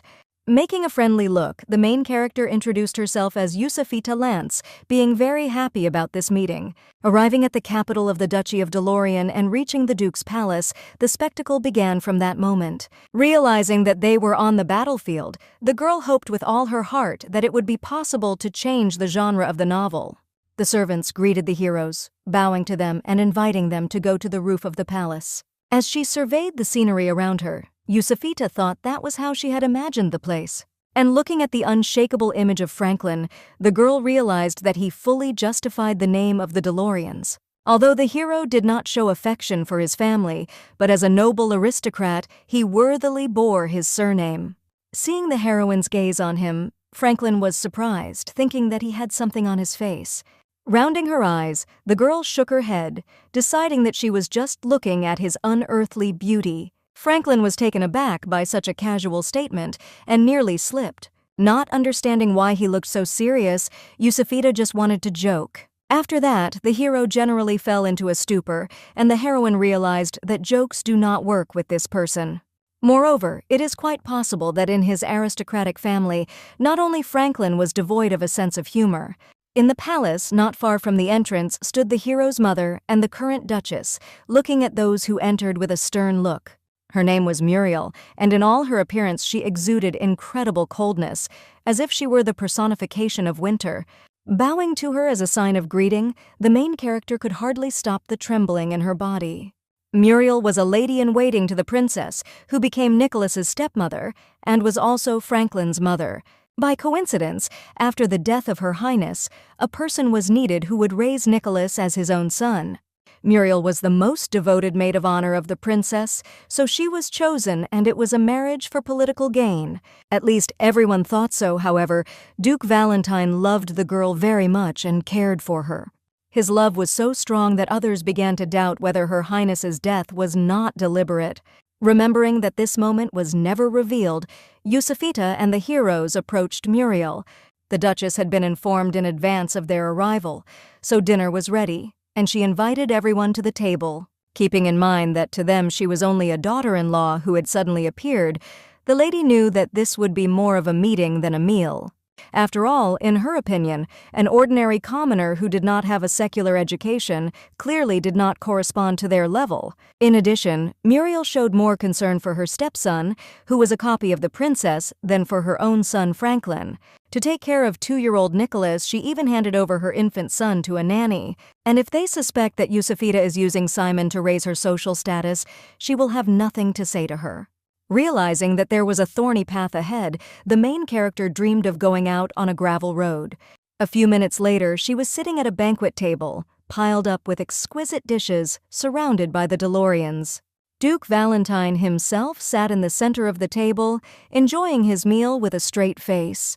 However, Yusufita, on the contrary, was disheveled and did not understand at all what was going on here. Contrary to her expectations, the Duchess was extremely friendly, sincerely sympathizing with the hard life of a single mother. Still, Muriel thought that the girl had done a great job, which made the lady choke when she remembered Simon's life before that month. Deciding to check with Yusufita about her relatives, the Duchess was saddened that all her other relatives had left this world. Now they are left alone with their son, being the only close people to each other. Hearing that they were all alone, Muriel was horrified, not understanding how the girl managed to recover from childbirth. But Yusufita thought there was nothing to worry about, feeling the pangs of her own conscience in her heart. The girl was completely confused, not understanding why the Duchess was treating her so affectionately. Looking at Franklin with a questioning look, the hero suddenly became confused. Muriel was glad that thanks to Lady Lance, the blood of the princess was preserved in the family. In addition, she decided to find out if Yusufita was of their aristocratic lineage. The heroine remembered the nobility only up to her father's generation, and then the Duchess wondered in whom she inherited such beautiful eyes. Shocked by the question, and not understanding why she needed it at all, Yusufita thought that it must have come from her grandmother. Then Muriel wanted to know to which family the heroine's grandmother belonged. Not knowing such information, the girl also decided to ask, was this really important to the mistress? The Duchess laughed, because that was not the case at all. It was just that Yusufita had incredibly beautiful lilac eyes. It was a very unusual color, and Muriel thought it would be great if the child had the same color. From the unexpectedness of what was said, the main character almost spat out a piece of steak back, and Franklin looked at his mother in surprise. Simon was an incredibly accurate copy of Nicholas, and according to the heroine, the Duchess should have been happy about this like no one else. But now, with her hand on her throat, Yusufita didn't understand how she could want otherwise. At this moment, the girl's gaze fell on the Duke of Valentine, who still hadn't said a word. Throughout the work, this character did not appear anywhere. And now, it seemed, he was not at all interested in his grandson, whom he saw for the first time. He was originally described as a cold-blooded man whose feelings were exclusively for Muriel. Before they left, Franklin had said that his grandfather was eager to see Simon, but now it turned out that he had deceived them? Yusufita also understood that the boy had been lustfully waiting for this meeting, but now he was probably disappointed. Suddenly, the Duchess turned to her grandson, wanting to know if Simon liked the food on the table. The main character looked at him with horror, hoping that the guy would not lose his temper. To her relief, Simon thought that it was the first time he had eaten something so delicious, while looking at Muriel with an innocent look. Grandma was extremely happy to hear this, but she was also wondering if he had any favorite treats. Without hesitation, the boy decided that it was a chocolate cake with apricot jam, which stunned Yusufita in the first place. Muriel perked up when she realized that he was talking about a famous dessert that she would definitely ask the chef to make. The main character knew for sure that this cake was a delicacy that they had never tasted in the village. The only option was that she and Franklin, secretly from the girl, had eaten this dessert on the way here. Thinking that this was a real scam on their part, Yusufita suddenly turned her gaze to the Duchess. Muriel stared at the girl without blinking, with a frightening, serious expression on her face. The girl became very embarrassed and decided to clarify, maybe the mistress wants to tell her something. But after this question, the Duchess shuddered sharply, as if she had woken up from a trance and covered her mouth with her hand. Instantly switching the subject, she decided to ask Franklin when he was going to return to the service. Despite Muriel's calm expression, her shaking hands betrayed her extreme concern. This fact left Yusufita completely confused, and the girl stared at her mistress in bewilderment. With plenty of pent-up time off, Franklin decided to stay here for the time being. The Duchess was glad of this because in this case he could continue to accompany and guard Yusufita and Simon. She also thought that the boy had royal blood in him, and even though he was not a direct descendant, the king still had to be notified. The girl remembered that in the original, these words had only been said when Simon had become accustomed to the duchy, but now it was different. Muriel looked at Yusufita, suddenly deciding to buy new clothes suitable for the occasion. At this moment, the main character experienced despair, replaying in her head their last trip to boutiques, which exhausted her to nothing. She tried to object to another shopping, because the honorable gentleman had already bought her a lot of outfits. The Duchess was extremely surprised that Yusufita called Franklin master, thinking that her son himself ordered her to call him so. When she learned that the heroine usually addressed him less formally, Muriel hoped that it would be so in the future, because they were now a family. However, she was shocked that having bought clothes for the heroine, Franklin forgot about such an important part as jewelry. Feeling a surge of panic, Yusufita almost whispered to refuse. But the Duchess was already determined to prepare her clothes and provide jewelry so that everything would correspond to the name of the DeLoreans. Faced with a fait accompli and having no right to choose, the girl was doomed to accept her fate. After the meal, Yusafita, Franklin, and Simon walked along the palace corridor, richly furnished with works of art. Completely exhausted, the main character felt as if she had been run over by a roller. Looking at the hero, she had always wondered who this gentleman looked like, but now it was no longer a mystery. The apple did not fall far from the apple tree, and, like Muriel, Franklin was completely impenetrable and also did not listen to anyone. Suddenly, Yusafita saw a giant portrait of a beautiful girl on the wall, placed in a golden frame. The heroine wondered who was depicted on this canvas, which so majestically decorated the wall. As it turned out, it was Nicholas's own mother, Her Highness Princess Evelyn. Fascinated by the canvas, Yusafita noticed that Simon looked a lot like his own grandmother. However, after carefully examining the features of the princess's face, as well as her lilac eye color, the girl came to a rather sad conclusion. After all, her eye color was the same, and Yusafita remembered how Muriel wanted children to have such eyes. This meant that, in fact, the Duchess did not love Nicholas or Franklin at all, but the echoes of Princess Evelyn in their appearance. Continuing to follow the corridor, the girl felt an incredible bitterness appear in her soul. Reaching the main character's room, they were met by one of the servants, who invited Simon to continue following him. By opening the door of the room and introducing it to Yusafit, Franklin hoped that she would have a good time here. With a sigh of relief, the girl was glad that she would finally be able to have a good rest after everything she had been through. But her hopes for rest burst at the seams when the hero sat down on the sofa in her bedchamber with a straight face. Without turning his head, he raised his hand up and snapped his fingers, signaling to the maids. One of them immediately reacted and ran to the table in front of the sofa, holding a tray with a kettle and cups in her hands. Starting to convulsively put everything on the table, the girl was shaking all over with an expression of wild panic on her face. The main character was very puzzled by her appearance, not understanding what frightened the maid so much. Because of all this, Yusafita had a very bad feeling inside, and at that moment, Franklin invited her to sit down. The hero wanted to talk to her about the jewelry that his mother mentioned during the meal. Taking the cup in her hands, the girl almost dropped it after his words, thinking that she should have refused after all. But the matter was different, and Franklin believed that the Duchess was right, and he really did not care about it. He remembered that Milady herself wanted to wear rings on all her fingers, after which Yusafita immediately tried to object. The hero knew that his mother would prepare compensation instead of a dowry, and he wanted to provide jewelry for everyday life himself. However, the girl was sure that jewelry from the Duchess would be enough, because DeLorean is known for its mines. But Franklin found it absurd and ridiculous that a member of his family would have only one set of jewelry. The heroine again tried to object because even one set will be more than enough. To her horror, the hero thought that even having two sets would be unacceptable for the DeLoreans. Yusafita decided to find out how much jewelry he thought a member of the Duke's family should have.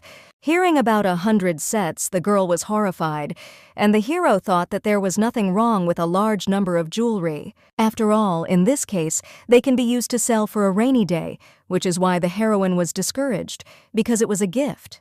The girl flatly refused to accept it, deciding that then it would be better for Franklin to give it to someone else. However, the hero was only too happy to hear that Yusafita wanted to keep his gift. After all, when it came to giving anything, he always took it for granted. In the army, Franklin did not understand comrades who agonized over the choice of a gift for their beloved. However, hearing Lady Lance's words, he was very happy, and now finally understood the feelings of his colleagues when they gave gifts. Yusafita was horrified by his words because they were heard by the maids, who immediately began to whisper. They were shocked that the main character was not enough Nicholas. Now she also grabbed Mr. Franklin. Bewildered by the gossip that was emerging before her eyes, Yusafita thought that Muriel's gift was convincingly enough for her.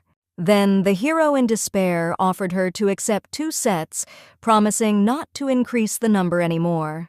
The main character sighed heavily, realizing that he would not back down, and if he did not agree now, it would only get worse later. As soon as she said her consent, Franklin immediately appeared in the doorway, wanting to immediately prepare everything properly. As soon as he left the room, closing the door behind him, Yusufita immediately plopped down on the bed, tired of talking about jewelry. The next morning, Winston, the butler, greeted the lady happily, wanting to immediately begin to fulfill her requests. He also brought with him several maids from the surrounding areas, one of whom Yusufita could choose for herself. The heroine looked at the bowing girls and, not knowing the criteria for evaluation, decided to choose the most good-natured-looking one. It was a young girl, not tall and with shining, enthusiastic eyes, who introduced herself as Vivienne. Left alone with her, Yusufita sat down on the sofa and stared at the new servant who was just standing in front of her for a few minutes. Deciding to break this awkward silence, the heroine turned to the girl with a request, which immediately perked her up. Vivienne thought that the mistress wanted tea, but to her surprise, Yusufita invited her to sit across from her. After waiting for her to sit comfortably, the main character wondered if the maids were afraid of Franklin. After all, yesterday she saw anxiety on the face of the girl who brought them tea, but at the same time, this was definitely not in the novel. Seeing Vivienne's confusion, the mistress allowed her not to answer, however. The girl simply did not know how to say it better. Personally, she just tried not to cross paths with the master once again, because most of the dismissed maids were expelled by him. Like Mr. Nicholas, Franklin was also very handsome, but unlike his brother, he was very cold. Many maids, wishing to increase their status in DeLorean, periodically pestered the hero, wanting to get closer. However, Mr. Franklin could not tolerate such behavior and expelled all the maids who tried to do this. In addition, his brother Nicholas was a completely different person in his time, flirting with almost all the maids. Over the years, the situation has become somewhat distorted, and now everyone thinks that they will be kicked out if they somehow contact Franklin. Yusufita was surprised by Vivienne's awareness of recent years because she looked very young. As it turned out, her mother runs the kitchen of DeLorean, and the girl grew up here since childhood, so she has heard a lot. In addition, age was one of the criteria for selecting maids for the mistress, so she passed, which seemed very cute to the heroine. Looking at this sunny girl, Yusufita did not doubt the correctness of her choice. Among other things, Simon's training as the heir to the title began from that very day. The physics teacher was shocked that this child understood the principle of Pauli so well. The history teacher was stunned by the boy's insight and the breadth of his outlook. Other teachers were also amazed at the extraordinary mental abilities of Simon, who was a real genius for his age. However, this is exactly what alarmed the main character, who knew for sure that in the original, everything was quite the opposite. In the work, the nephew from the very beginning did not keep up with the pace of study, no matter how much effort he made. Franklin and the entire DeLorean family could not understand that he had been a commoner all his life without any education. The bastard Malcolm was only glad of this at every opportunity, putting the young heir in an uncomfortable position. However, the current Simon was very different from his original from the book. If you think about it, there have already been a lot of discrepancies with the original plot. The only thing that corresponded to the canon was his move from the village to the Duchy of DeLorean. But his image was completely different, and suddenly Yusufita remembered that she was the person who had unwittingly taken over his aunt's body. Could it be that Simon, who is now focused on his homework, was also someone else? But even if so, and if he knows the content of the novel, why did he decide to get closer to Yusufita and distance himself from Franklin? It was a bad idea to ask the boy directly, because if this theory turns out to be wrong, then you can't take the words back. In addition, if you think about it, Muriel and Franklin were also different from their prototypes from the book. Of course, it was all strange, but perhaps it was only due to a change in the aunt's character. However, the main plotline remained unchanged, so there was no point in thinking about minor episodes. First of all, it was necessary to focus on the main events and possible actions of Malcolm. At the moment of these thoughts, Yusufita decided to practice knitting, which was immediately noticed by Simon when he broke away from his studies. The thing was that while he was studying, the girl had nothing to do at all, and she was exhausted from boredom. The nephew studied, Franklin disappeared somewhere from the day of arrival, and the heroine had no friends as such here. Therefore, she found another hobby, and for the first time since elementary school, she took up knitting. However, due to her inexperience, the girl turned out to be quite sloppy, which the boy drew attention to. Yusafita tried to justify herself because she knitted for the first time in her life and was not so crooked. But seeing his gaze, she understood that her aunt's authority was slowly rolling into the abyss, and she needed to come up with something. Fortunately, Vivian turned out to be a master in knitting and gladly agreed to train the heroine. Very soon, to the surprise of the maids, she knitted a stunningly beautiful scarf, achieving mastery in just one day. The first thought was to give this scarf to Simon so that his nephew would not underestimate his aunt. Of course, the nephew will most likely not like it, but the aunt just needs to insist because he is soft at heart. Suddenly, a maid entered Lady Lance's room, and Yusafita heard that Duchess Muriel was waiting for her. A few minutes later, the girl stood in a stupor, holding a small case in her hands and bulging her eyes at its contents. According to Winston, the diamonds mined from them are very famous, and when they are more than 5 carats, they are called ice tears. It was they who were inlaid in a necklace which, to her horror, the main character received as a gift from the Duchess. At the same moment, Muriel snapped her fingers, and one of the maids hurried to help the mistress try on the necklace. The Duchess was impressed by the jewelry, but thought that the clothes on the girl were as if she was going to die. Meanwhile, shuddering from the weight around her neck, Yusafita also thought about how the number of unknown variables in the plot was only growing. However, she had already realized that Muriel and Franklin would not listen to her and would simply buy her what they saw fit. Therefore, you just need to put up with it, and deciding first of all to prevent theft, the girl hid the gift under her dress. Continuing her knitting, she thought that she must not be so worried because such behavior is inherent in a commoner. In the evening of the same day, Franklin finally returned to the DeLorean domain, flying into the palace with a breathless look. Yusafita was shocked by his sudden appearance, realizing that during this time she had managed to miss the hero very much. Vivian immediately ran to him with a tray in her hands, on which stood a glass of water. Having quenched his thirst, Franklin suddenly saw a small case standing next to the place where the main character was sitting. Having learned from Yusafita that this was a gift from the Duchess, the hero's face suddenly took on a sad look, realizing that he had been preceded. Seeing him handing her another case, the girl realized that all this time he was absent to find a jewel for a gift. Yusafita was all flushed with embarrassment, being very grateful to Franklin for his concern. The only thing that confused the hero was that the first set is always more significant, but the heroine did not think so. Rejoicing at this news, he was glad to finally give the girl his gift, albeit with a slight delay. Yusafita was infinitely touched by his desire to give it to the first one so much that he even came running so out of breath. Suddenly, several servants ran after the hero, surrounding the stunned heroine and handing her other jewelry cases. Shocked by this, the girl looked at Franklin in bewilderment, who promised to limit himself to 2 sets. But realizing that he did not know Yusafita's preferences, the hero decided to prepare everything by category and give her the opportunity to choose. As for the jewelry that he brought personally, it was a special product, especially for the main character. It turned out to be a lavender diamond encrusted in a necklace, which perfectly matched the girl's lilac eyes.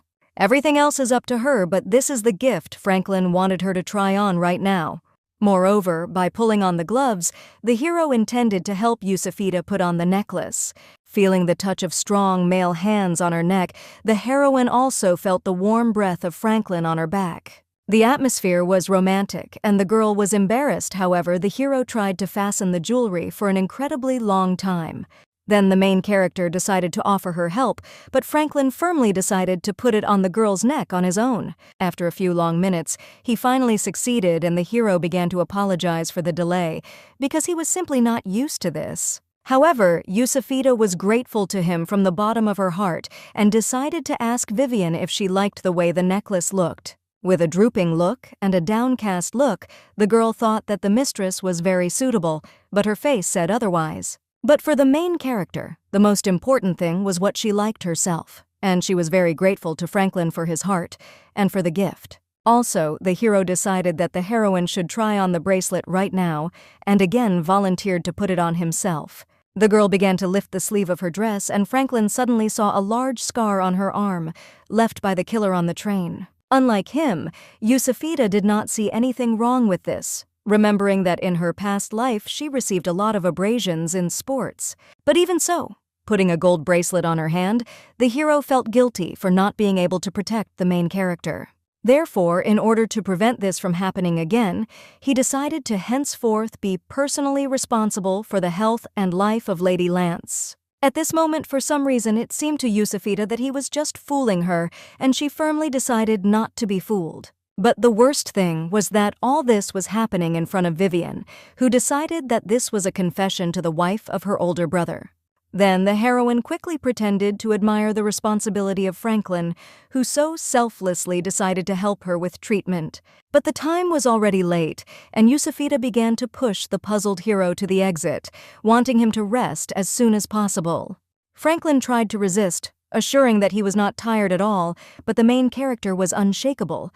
Pretending that she also needed to rest, after experiencing the shock of seeing jewelry, she finally persuaded the hero to leave. However, she thought that it would be dry of her to let him go empty-handed like this after such a gift. After looking around a little, the heroine saw a scarf that she had knitted herself and decided to give it to Franklin. Of course, the girl planned to dispose of it differently, but in the end, she could always knit another one. But to her surprise, Franklin's face showed no emotion, petrified in motionless amazement. Running his hand over the scarf, the hero unexpectedly expressed sincere joy to receive such a thing. He was not completely sure that he could really take this gift, but after receiving permission, he pressed the scarf to his chest. After that, wishing the main character pleasant dreams, he slowly left the room.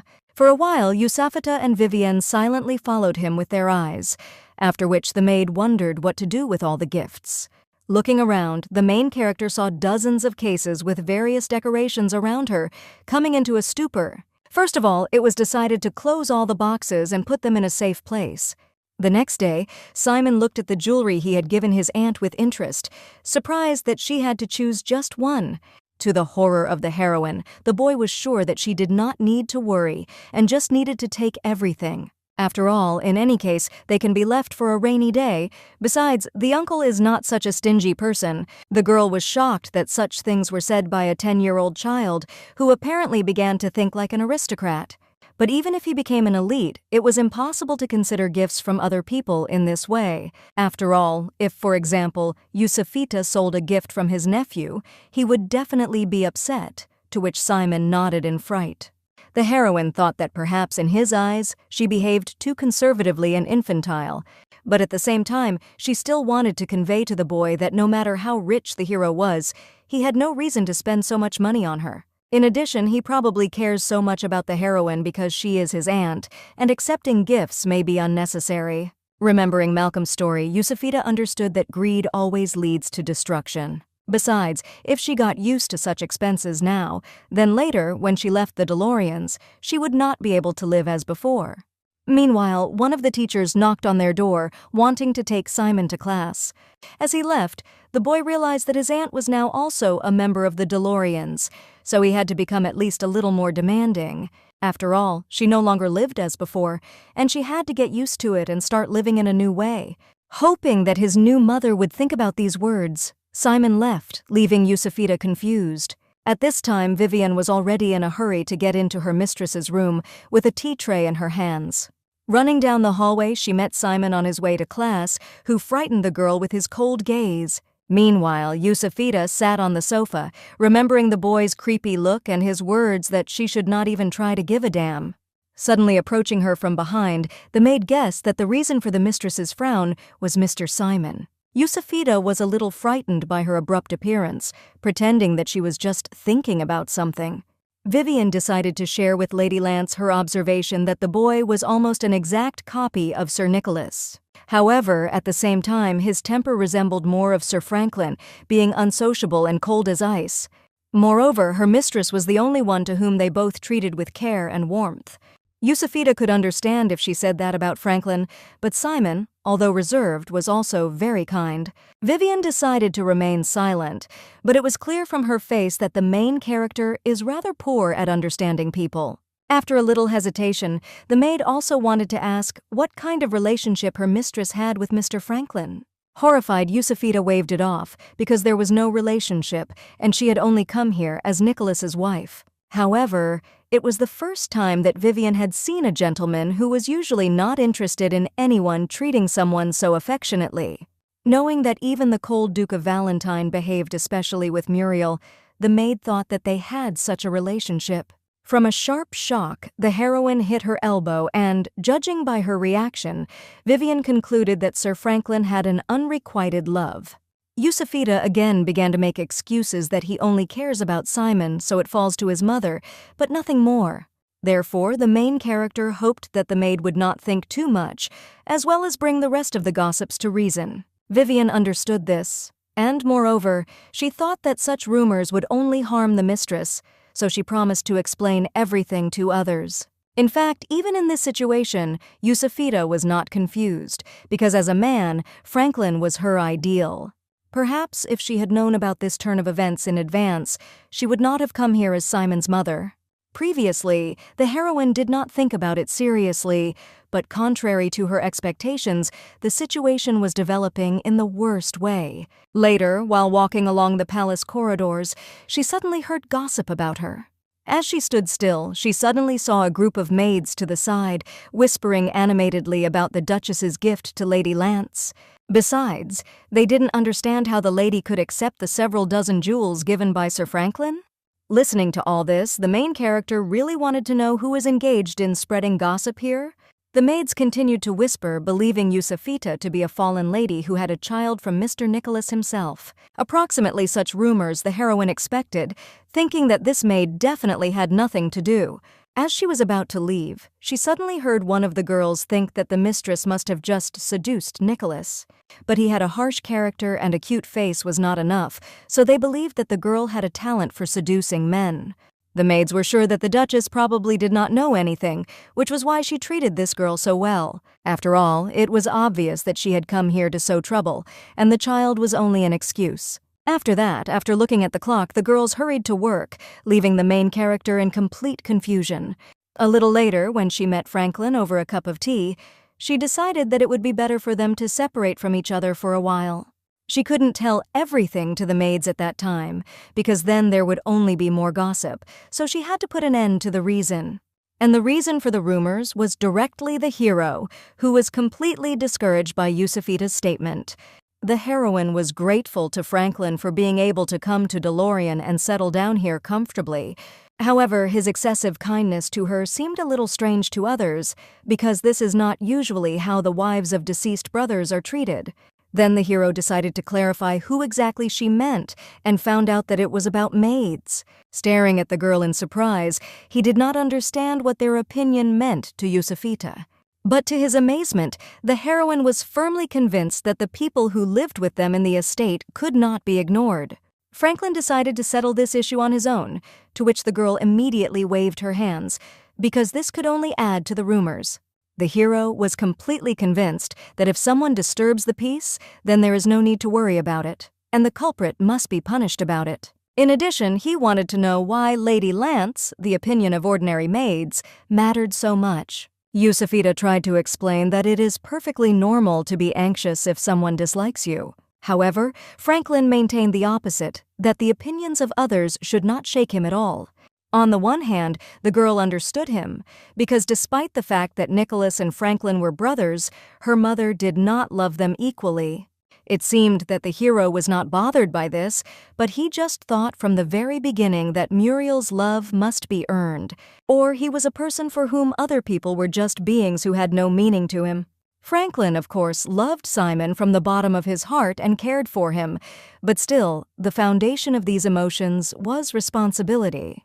Therefore, not knowing what to say, Yusufita assumed that she would be very worried if Franklin hated her. Suddenly, the hero's face changed, realizing that he would also worry if the heroine disliked him. This made the girl very happy and made her think that he was not at all such a sociopath as described in the novel. It is possible that Franklin shunned other people because he did not want to face their disapproval. This caused the main character a feeling of sincere pity for the hero, who had to go through a lot. At this moment, Franklin nodded unexpectedly, agreeing with Miss Lance that this matter had to be resolved.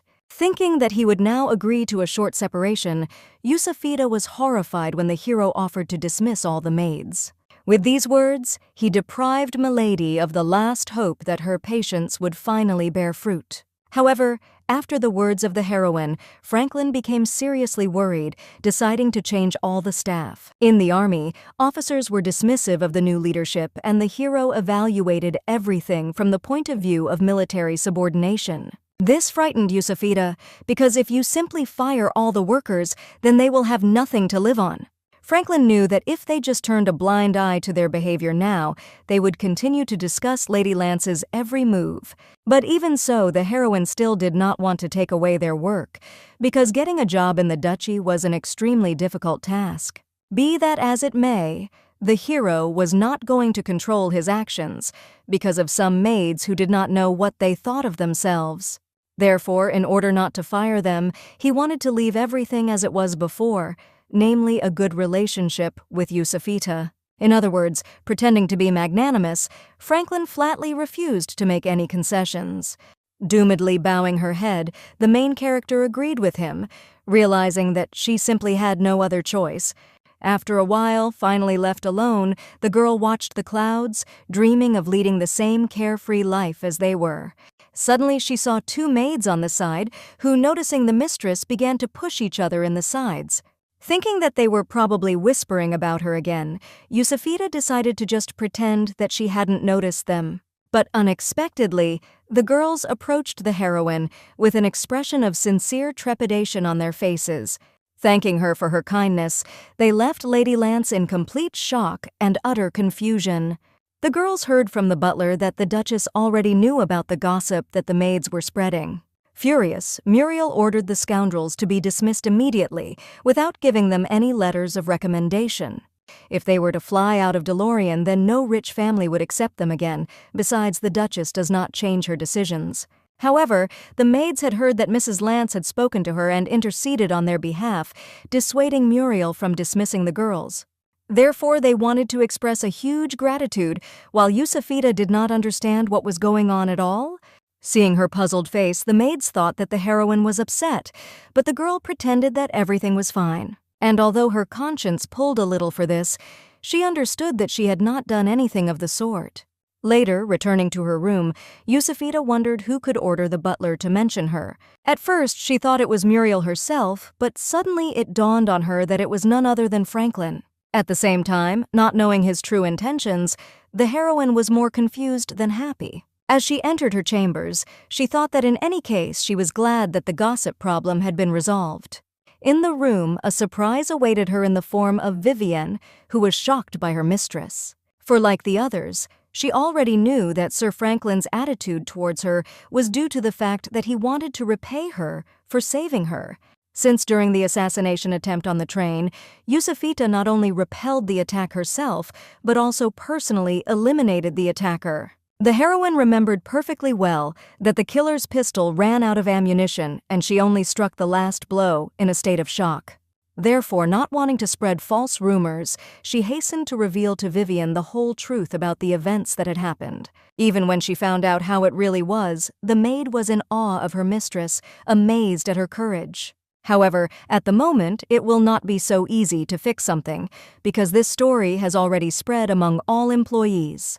And indeed, wherever Yusufita went now, she heard rave reviews from everywhere. Franklin was also delighted that no one would dare to speak disparagingly. However, the main character wondered if it was really necessary to say that she saved him on the battlefield. After thinking about it, Franklin came to the conclusion that this is how false rumors are spread.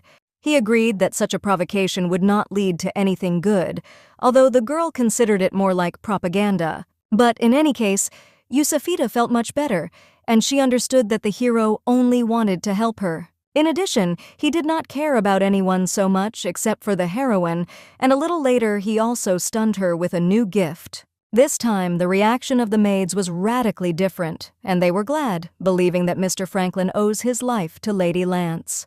Later, he stopped by again just to check on the girl and make sure that everything was fine. After a short time, he came back in, wanting to invite the lady for a walk, which already began to annoy Simon.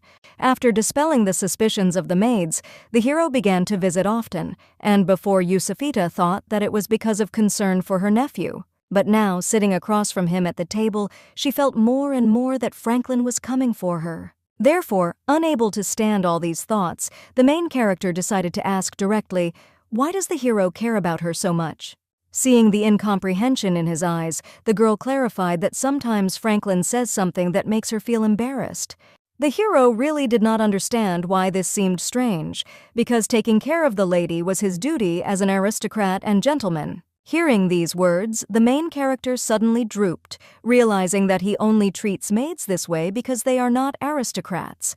Since Yusufita knew little about high society, she must have overreacted to everything.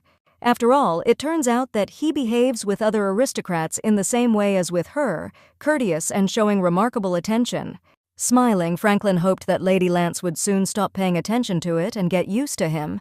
Up until that moment, everything she perceived as signs of attention on his part turned out to be just gestures of etiquette. The only joy was that at least now Yusufita knew about it in the future, she did not want to be deceived anymore. But be that as it may, when the heroine on his radiant face, she seemed to burst from within, a seething feeling of passionate euphoria. And a little later, sitting in her bed, she could not remember the events of the previous evening at all. Although it seemed absurd to her, tears rolled down from the girl's eyes like a river, washing her once shining but now faded face. After all, enveloping herself in excuses about casual sympathy, the heroine herself did not have time to notice how she fell head over heels in love with Franklin. With the onset of morning, it became a little easier, even despite the sleepless night.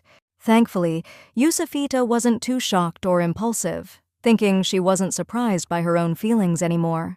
In addition, while still at school, the main character already had the experience of unrequited love.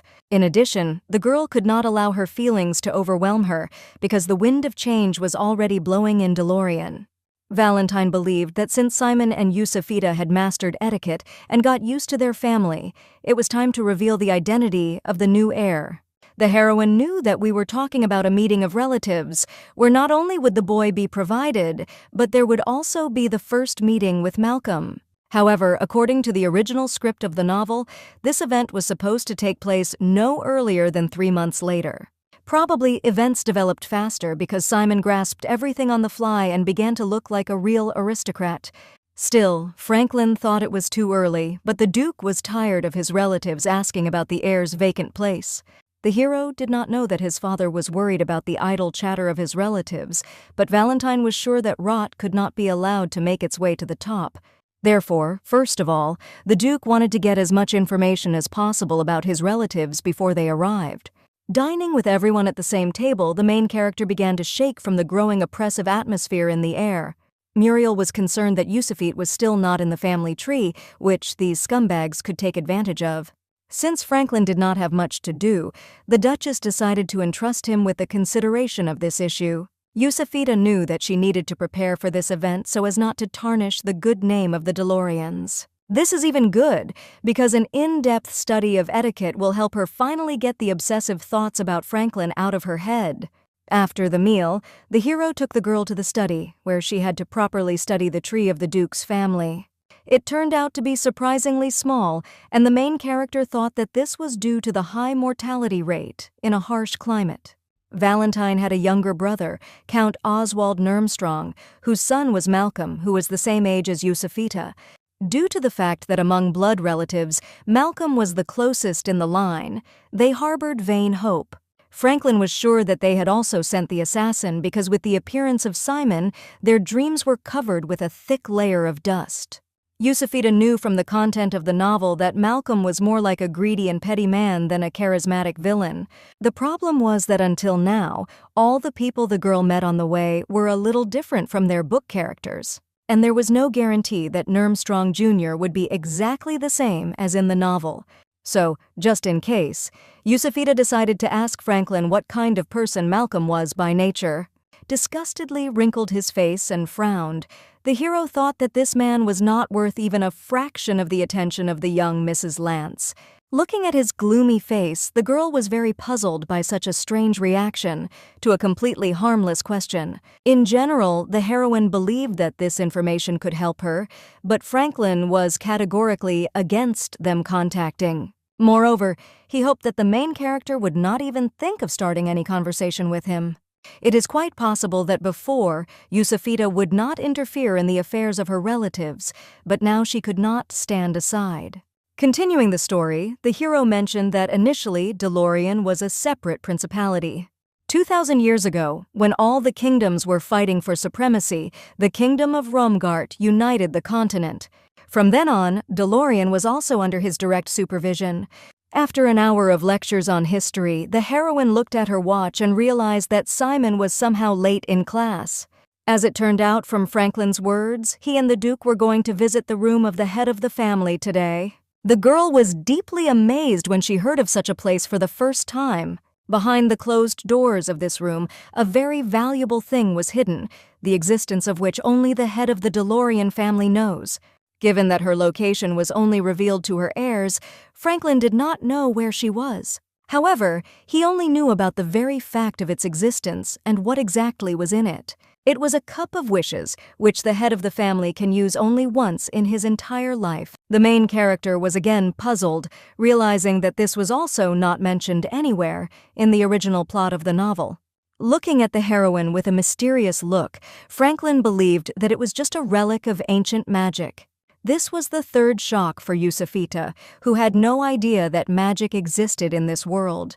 Her first thought was that the Nurmstrongs wanted to become the head of the family just for the sake of this cup, but the hero was sure that his relatives did not believe in the reality of this artifact, the legend of which had been passed down in their family for 2,000 years. Then the heroine wondered if she could know about it, since even close relatives did not know. Although the heir's aunt is not usually recognized as a direct relative, according to Franklin, she was already part of their family. Deciding that if she was allowed to know, she could safely ask questions, she wondered if the Duke had also made a wish. But Franklin did not have such information because it was not in Valentine's nature to share such things. In addition, only the head of the family knows whether his wish has been fulfilled or not. As for Franklin's own guesses, in his opinion, his father's only desire was to obtain the right to build a road. Perhaps the father will not tell about the wish for the rest of his life, but Simon will find out the whole truth, because there is a list of wishes in that room. Of course, he was still young, but he was already acting like an adult, and he also recognized the fact that he was the heir of the Delorians. Yusufita thought that it would be wrong to ask her nephew about the Duke's wishes. After all, she was only his aunt. Also, she wondered if Simon knew from the original plot about the existence of this goblet. And also, the heroine thought that surely Franklin also wanted to make some wish, if he had such an opportunity. Not that she was very surprised to hear that the hero had no desire, and in general, he did not believe in such a thing. Laughing, the heroine realized that this was obvious, because Franklin was one of those who, even without any magic, would achieve what he wanted. But the hero meant that all his wishes had already come true, and to be more precise, he simply did not need to make them. Franklin didn't add anything else, and at this moment it was as if a barrier had appeared between them that Yusufita couldn't cross. Returning to her room and looking at her watch, she was seriously worried that her nephew had been gone for so long. But suddenly the door opened and Simon walked in, his eyes completely devoid of life. The boy sat down next to him, and the aunt decided to admit that she knew where he had been all this time. However, she immediately regretted it when she saw the horror that gripped her nephew's entire body. Mentally realizing that apparently Franklin should not have told her this after all, the heroine hardly did not show it. First of all, she wanted to know what was bothering Simon so much, hoping that the boy wouldn't think she was watching him, but his face only became darker after that, because no matter how you look at it, only the heirs should know about it. Deciding to change the subject, she pretended to ask such a question, because he didn't look well, maybe Simon was sick. He decided that everything was fine. He just needed to think about something, but his aunt insisted that at his age, it would be more useful to share it with someone. But seeing his silent ignorance, the main character began to convulsively think about what she should do now. After some thought, she decided to clarify that most of the worries are not really worth it. If there is already a solution, then even if you don't like it, is it really possible to constantly worry about it? In this case, the boy wondered what to do if the problem turned out to be unsolvable. At that moment, Yusufita remembered that if you can't stop worrying, then you just need to be distracted by something else. After all, maybe it's better to think about what wish Simon would like to make when he becomes the head of the family. After these words, the child perked up, wondering if his aunt really believed in this. But suddenly she accidentally blurted out that she had already asked Franklin, and as it turned out, his wishes came true. At the same moment, the nephew's face darkened again, causing the heroine to be confused. Suddenly, Simon wondered if his aunt had the opportunity to make a wish herself. At that moment, thoughts began to flash through the girl's head about returning to her body and having an affair with Franklin, but it was all wrong.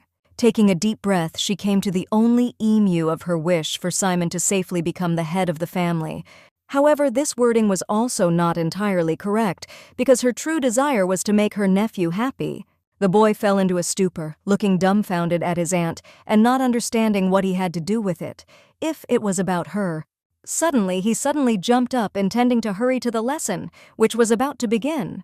Seeing his rapid departure, the heroine remembered that she never found out about Simon's desire, but more importantly, he cheered up. Time flew by almost imperceptibly, and it would seem that only a moment had passed, as the day of the solemn meeting of the family had already come. The main character immediately took her breath away from excitement at the very thought of today. Meanwhile, while Vivian was finishing her mistress's makeup, Simon entered her room, dressed in a solid suit with gilding. Yusufita was fascinated by his aristocratic appearance, thinking that now he really looked like a young master. The boy was also delighted with her outfit, realizing that his mother probably did not choose it herself. The main character was shocked by such a statement, knowing for sure that at least she chose the jewelry on her own. However, it was a necklace given to him by Franklin, who must have chosen a dress specifically for him. The girl was horrified because even in the store it seemed strange to her that the hero was so actively involved in choosing an outfit. But in any case, Simon was completely delighted with her dress. At that moment, Franklin came to them in a military uniform, which was covered with shining orders. The main character was shocked by his radiance, thinking that against the background of him, she may not look very good. Surprised by such words, the hero by no means considered the girl very charming.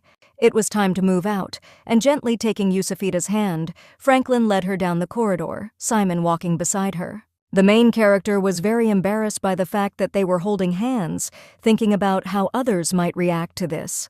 Walking beside him, Yusufita felt the pleasant aroma of winter freshness emanating from his cold nature. The hero was pleasantly surprised that the girl wore exactly the necklace that he gave her. Of course, she liked it very much, but the heroine was a little confused, not knowing how Muriel would react to this. But Franklin was calm, because his mother never worries about such trifles. And yet she was the first to make a gift. Besides, today was the first general reception, so the heroine was worried. In this case, Franklin wondered why the girl wore his gift today. The reason turned out to be that, as Yusufita assumed, he was most suitable for today's outfit. The hero agreed that the dress and necklace harmonized very well together, and Simon listened silently to their conversation. Feeling the heroine's cold hands, Franklin thought that she was cold, but it turned out that it was from excitement. After all the guests had come only to look at him and Simon and cling to the slightest miss. And now the elegant dress and expensive jewelry were just a protection for her on this battlefield. Finally entering the banquet hall, the main character felt the appraising gaze of many relatives on her. Taking a deep breath and pulling herself together, the girl introduced herself as Yusufita Lance, Simon's mother. At the same second, the guests began to actively whisper among themselves, perplexed by the newly made mother. Franklin's great-aunt, having heard the unknown surname Lance, decided to find out where the girl came from. The heroine, without hesitation, honestly admitted that she was from the village, which made all the guests taken aback and began to whisper even more. The only thing that reassured Yusufita in this situation was that none of them denied Simon's legitimacy. Moreover, all those who slandered her were exits from low-status families. Using them, relatives of the higher class created an oppressive atmosphere in order to observe the situation from the shadows. These people did not care at all about the child's experiences. They did nothing but talk about their own things. Tightly gripping Simon's hand, the main character wanted to plug his ears with something more than ever. The hero suddenly appeared and remembered that the son of a great-aunt had recently married a commoner. They say they don't have possessions, but they have money from trade, which means that my great-uncle wasn't doing very well. The woman was horrified, and Franklin also remembered that her daughter-in-law had a huge amount of loans. The guests stood up for the woman, which made the hero perplexed, because did he make a mistake? The main character decided that now it would be best for her not to interfere, and most of all, she wanted to become invisible. One of the guests was shocked because usually Franklin is not so talkative, but this time he speaks so impudently about his great-aunt. However, precisely because they were relatives, the hero had to talk to them. In another situation, he would not react to such nonsense and respond to these empty words. Yusufita was amazed at how quickly all the guests tucked their tails at the words of the hero.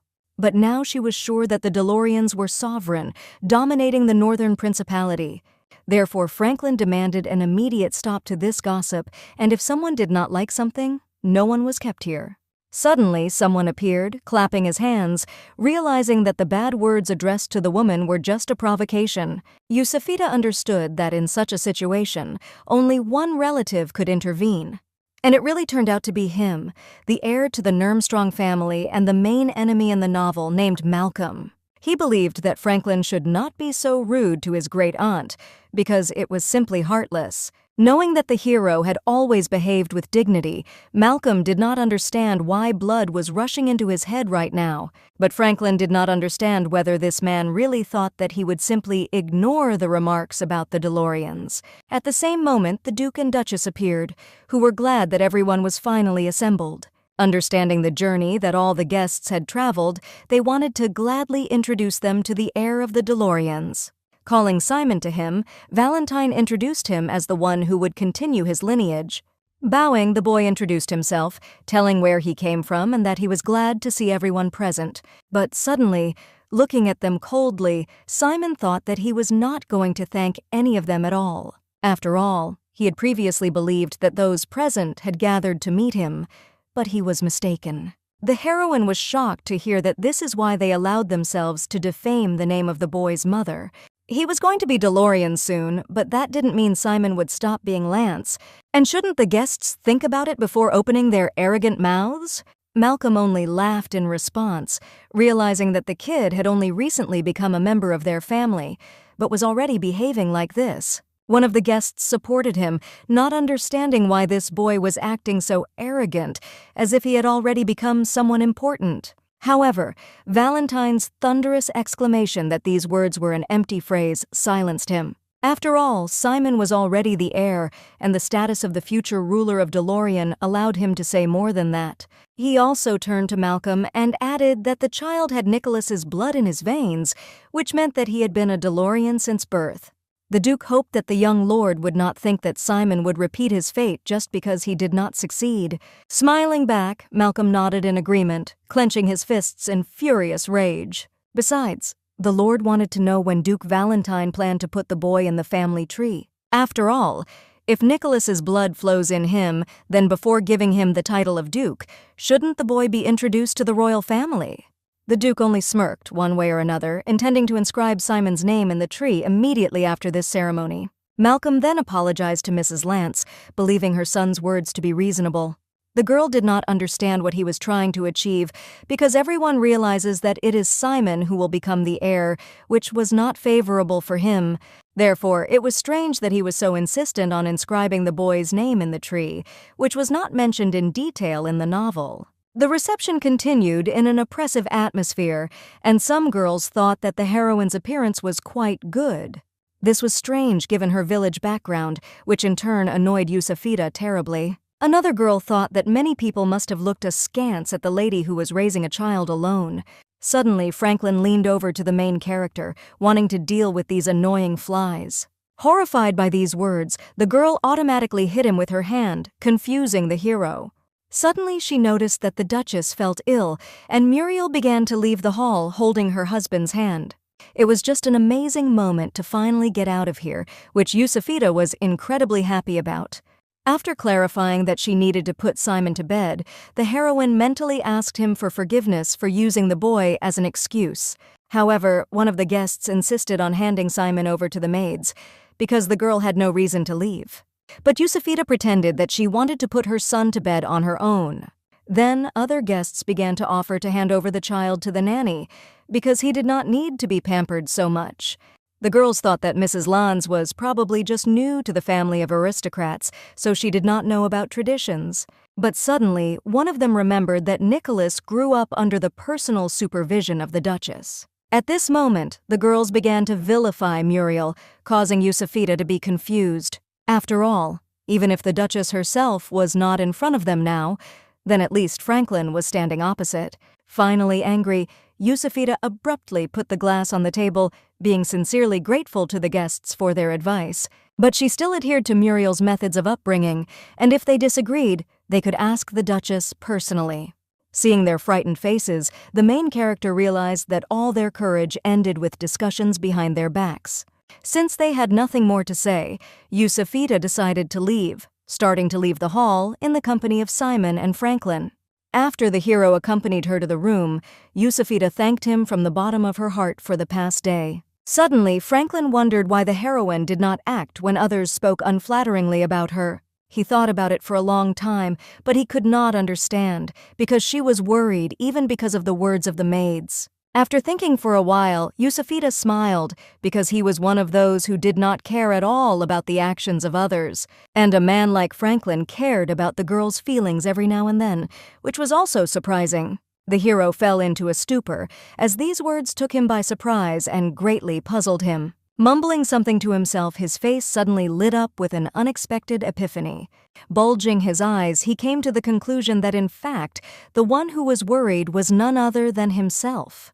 Up until that point, he didn't care about people's opinions, but everything completely changed when it came to the main character. He was so worried about her that he just couldn't help but interfere. Having received an answer to his question, he decided to leave the mistress, leaving the girl at a loss from what he heard. While he was slowly leaving, the main character continued to look at his back for some time, being in a shock trance. Later, when she was in bed, Yusufita didn't understand why he was so worried about her. A shocking thought crept into his head every now and then, that perhaps he still liked her. But immediately calming down, she considered it all ordinary nonsense, referring to the fact that she had not yet recovered from the previous shock. But her peace turned to anger when she realized that he could have explained everything himself, at least partially.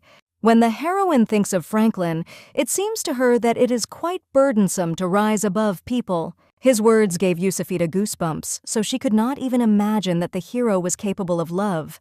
In addition, in the original plot, Franklin was initially against marriage, which means he cannot have a lover.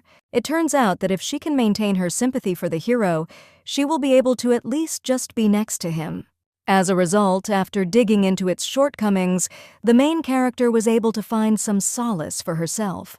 The next evening, Simon sat across from Yusufita and demanded that she not dare to meet Malcolm. He considered his aunt to be quite naive, which could get her into trouble, so he wanted to protect her in advance. Listening to his demands, the main character realized that even in addition to Franklin, she already had a lot of worries. The banquet was over, but the relatives were still in the manor, which made Yusufita incredibly stuffy. She even thought about meeting Malcolm, wanting to find out what exactly he was up to.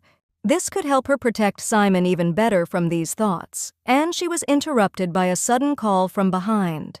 It turned out to be Vivian, who brought the news that the Duchess wanted to dine in the company of her mistress. Yusufita felt uneasy at the thought that other relatives might be present at the dinner. But when she found out that the dinner would be one-on-one with Muriel, the main character suddenly perked up and gladly accepted the invitation. Walking down the corridor, the mere thought of yesterday's event made the girl shiver. In an instant, Malcolm himself suddenly appeared in front of her, greeting Lady Lance happily. Alert with her whole body, Yusufita coldly greeted the lord in return. He was surprised by the girl's good memory, but she simply could not forget the Duke's nephew. Admiring this unexpected meeting, the young lord wanted to invite the girl for a cup of tea. Smiling back, the heroine understood that this bastard decided that she could be made into a puppet that could be easily manipulated. Pretending to be genuinely sorry, Yusufita was in a hurry to see the Duchess.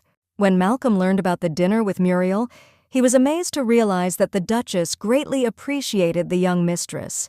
But the girl was sure that she was worried about her only out of pity, because Yusufita had not made any acquaintances in Delorian. For the Lord, this was proof that the Duchess cherished her, because she would not share a meal with just anyone. The main character was struck by how sarcastically he talks about Muriel's sociability. Still, he hoped that the lady would have a moment for him to talk about something. Smiling, the girl gladly accepted his offer, which delighted the young lord. Continuing on her way to the Duchess, Yusufita decided that she would not allow this wolf in sheep's clothing to eat her. After a while, the forces opposite the bound heroine, Malcolm wondered why she did all this. He thought that it would be possible to use it, but now his plans had completely failed. Yusufita just laughed nervously, because did this bastard really think that everything in the world was going according to his plan? Deciding that she had had enough of talking, the young lord ordered his man to deal with the brat immediately. At the same moment, Yusufita abruptly woke up in a cold sweat, jumping up on the bed. Breathing heavily, she tried her best to put her breathing and her thoughts in order. She began to be tormented by nightmares because it was Malcolm who caused Yusufita's death, taking advantage of her and then killing her. While she was sitting, coping with a bad premonition, the heroine heard the maids calling to her from the corridor. A little later, she finally met the young lord, who politely gave the lady a bouquet.